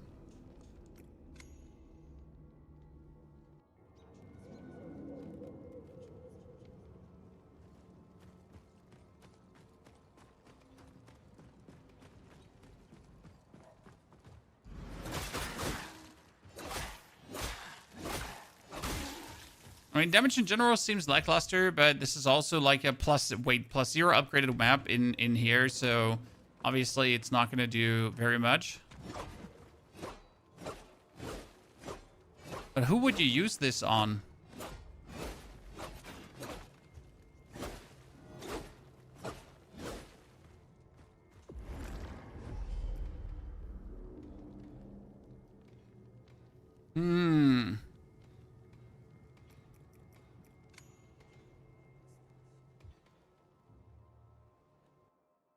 I mean, the Exatana had like a real build, right? That you actually wanted to do laid out for you. According to the shells. I mean, I really do want to max out Laszlo here. Because Laszlo has this cool ability where you walk forward and you do like this, right? Bam. Bam. Bam. And then, you know, you're naked. You gotta wait for your armor to restore.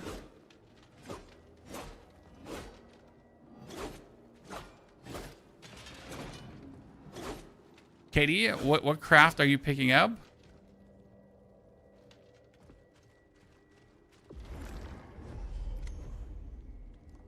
I mean, he's cool. He got like retribution is less cost. Laszlo deals more damage the higher the heat meter is, right?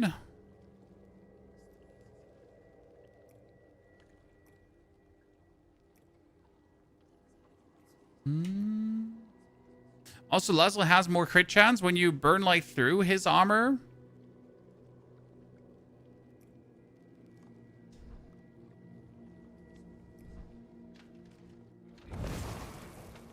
So you can use the heat, right? And then you can just let the heat be up. Take the most out of it.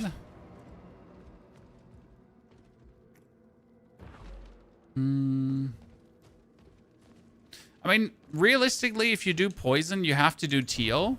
And this is kind of like, yes, the game has a bit of a variety happening, but let's say teal has an aptitude for poison, okay? So which weapons can use the poison infusion? Let's just look at it, right? The poison infusion can be used by axe and the needle. So you kind of know that that's it. How much can I really do? Why would you want to have poison? Because if you look actually at his abilities, right? Teal has quite some cool ones. He says poison restores a portion of health. So if I do poison damage to the enemy, do I actually get healed? Right? Then also Shadow Strike detonates all poison stacks on the target. Cool. Can do, right, ladies and gentlemen? Then Shadow Dash leads behind a Shadow Clone that inflicts 2 poison stacks to enemies that strike it. The clone even more poison again. And you can add like crits to this. So it seems like pretty nifty. Especially when you do this forward stabbing. The problem is that you know how late you get this ability here? You know how late you get that? Plenty.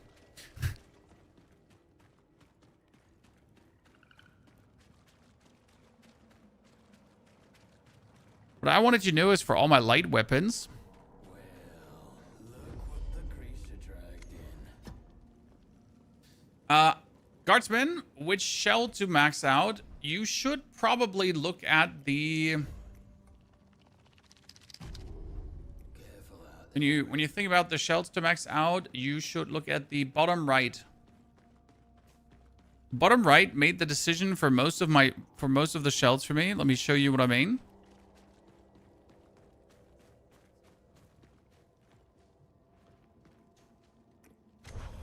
So if you max out Aerodrome, for example, you get better parry windows, which is insane. If you max out Gragu, you only get bonus heal from your revert heart. Not so good. However, Gragu has other useful things going on, like, you know, just generally doing more melee damage to targets he has never attacked.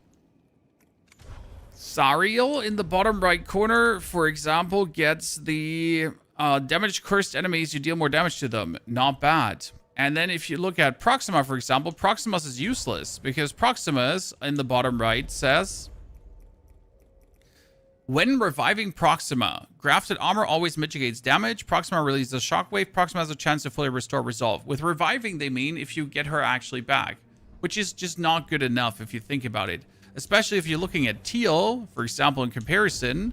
Teal says in his tier 4 abilities, a failed guard parry or harden grants 3 shadow stacks. Then a perfect guard successful parry or perfect harden deals 120% break damage, which is nice because that just means you do more break damage with them. And then each consecutive perfect guard parry or perfect harden without being struck accumulates 5 additional break damage.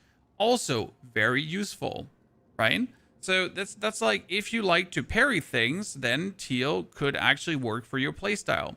But you kind of have to like check your own playstyle and what it will work with. Are his tier 3s any good? Yes. When striking enemies from behind, Teal deals 150% damage, gets bonus critical hit chance, and bonus critical hit damage. Demon.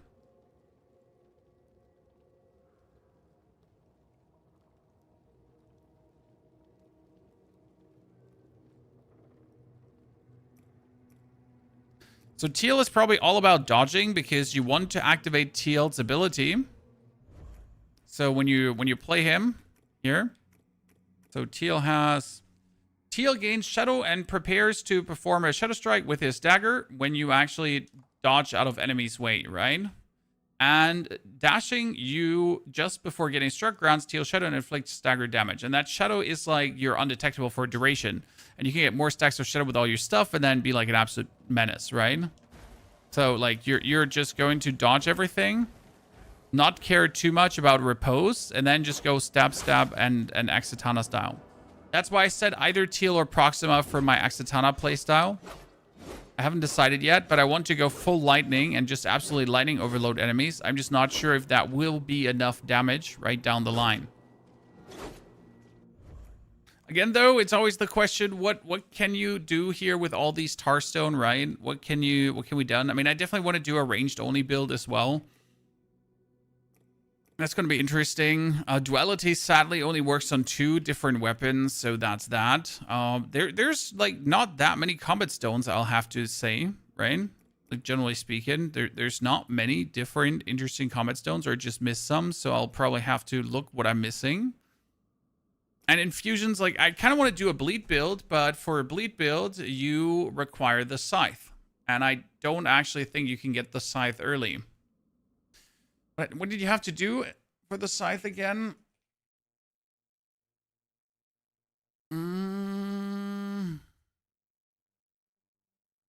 Bro, Ich habe heute Gehaltsverhandlungen gehabt. Yeah, thank you, YouTube ads.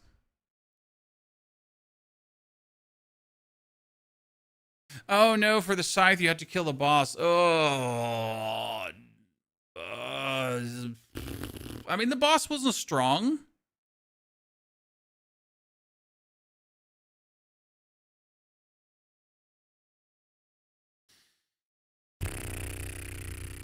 I mean, you could get to him relatively easy, so that's not the point, but...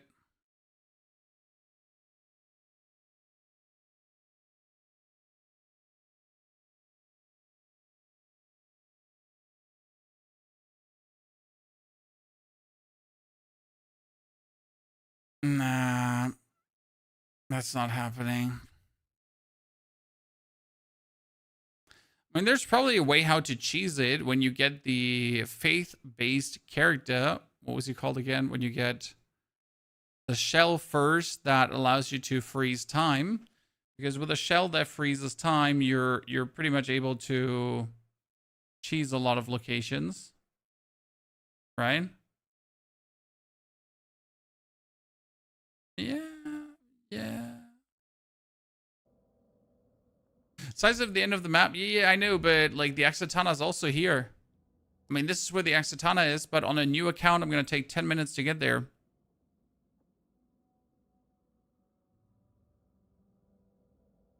Proxima is insane with Exitana, yes.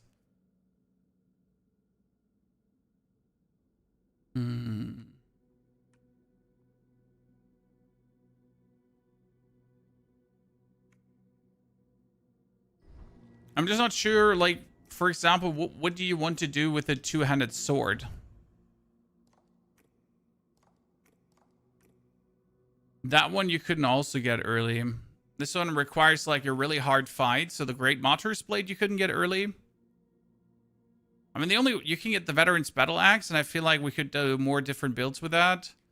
You can get the Scythe with a bit of work.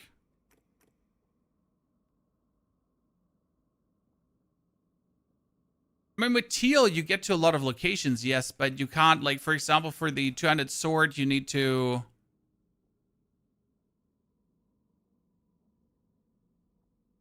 Great Martyrs with Frost is good for a single target. You freeze them with one running attack. But when did you get the Frost? You mean... I don't have Frost. No, I have Frost. But didn't you get the Warden Stone, like, super late?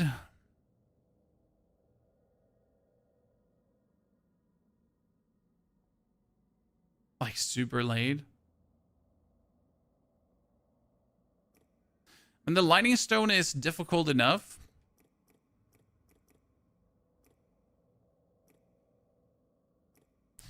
Who dropped the Warden Stone? Warden Stone. Problem is I forgot most of the thing, right? my brain is wholly like a thief. Where does it come from?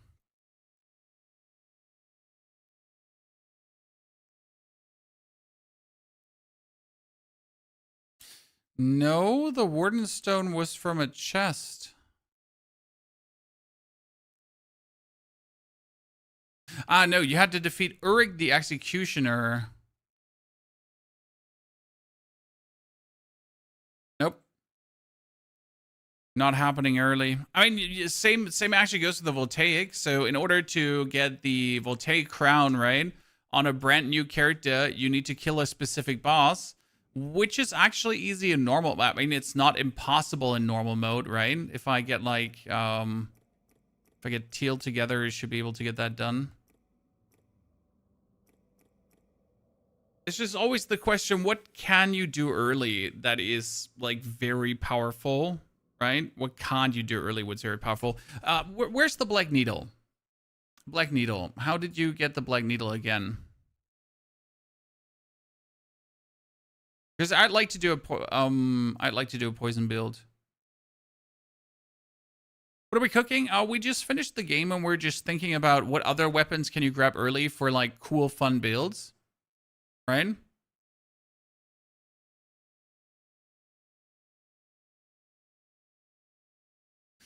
Oh, no.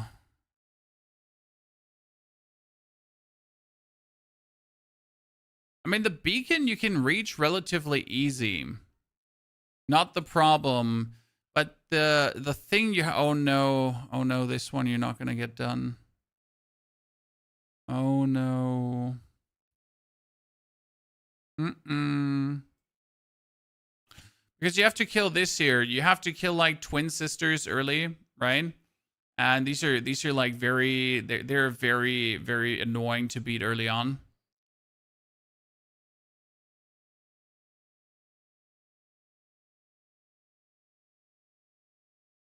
Yeah, no. Not a level 1 thingy. I mean, sometimes you gotta accept that there are just no level 1 options, right? For example, the Veteran's Battle Axe is a level 1 option. Problem is the Veteran's Battle Axe is like only really good with curse and fire. And fire technically is impossible. I don't know who of you actually has the Firestone, because getting the fire guy, like, that boss, that fight is still one of the hardest in the game. It's impossibly hard. I accidentally found this and I'm still reeling, you know?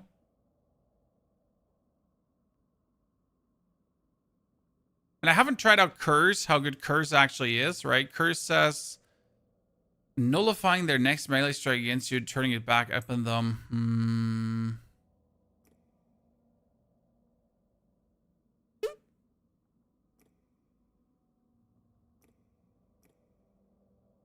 Kind of just want to do poison. So where's the poison tar stone? What's it called again? It's the serpent stone. What do you have to do for the serpent stone?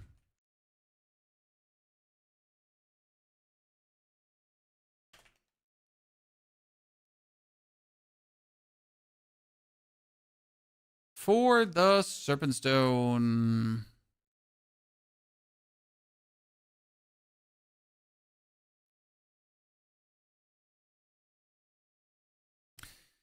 You have to do Lucian, but Lucian wasn't hard.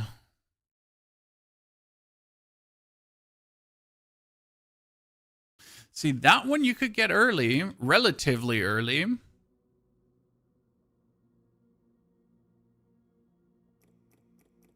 And then play it together with the axe and dagger.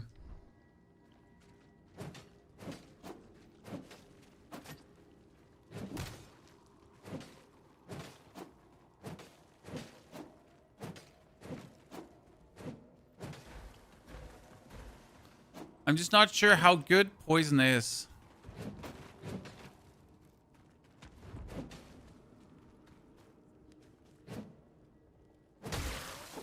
Do you know that you can just kill all of these, Chad? Every single cultist can just be killed. They're expendable.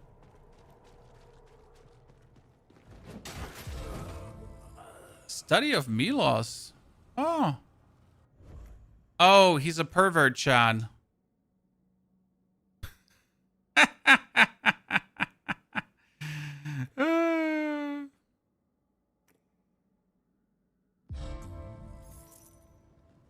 Chat, the man was a heavy pervert. He was making pictures of their feed.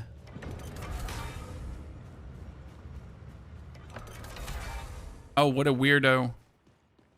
What a weirdo. Okay, chat, we'll see that what we do tomorrow. For today, I would say this is it. That was an amazing run. We cleared the final boss. It was cool. We got another build laid out for tomorrow. So the Super Bleed Grisha Summoner with the Exitana, that is what I'm going to play for our next playthrough. It's going to be really interesting. I think we're going to check out Night Mode because I want to know how hard Night Mode is. So we'll have to look into that. Therefore, thank you very much for coming, watching, lurking, chatting, hopefully enjoying. Hopefully this was cool for you, good for you. You had a great time. Don't forget to check out the video about Mortal Shell, right? Hope to see you all tomorrow again for another session. Shout out to all of you for spending the time here you had. And good evening. Take care.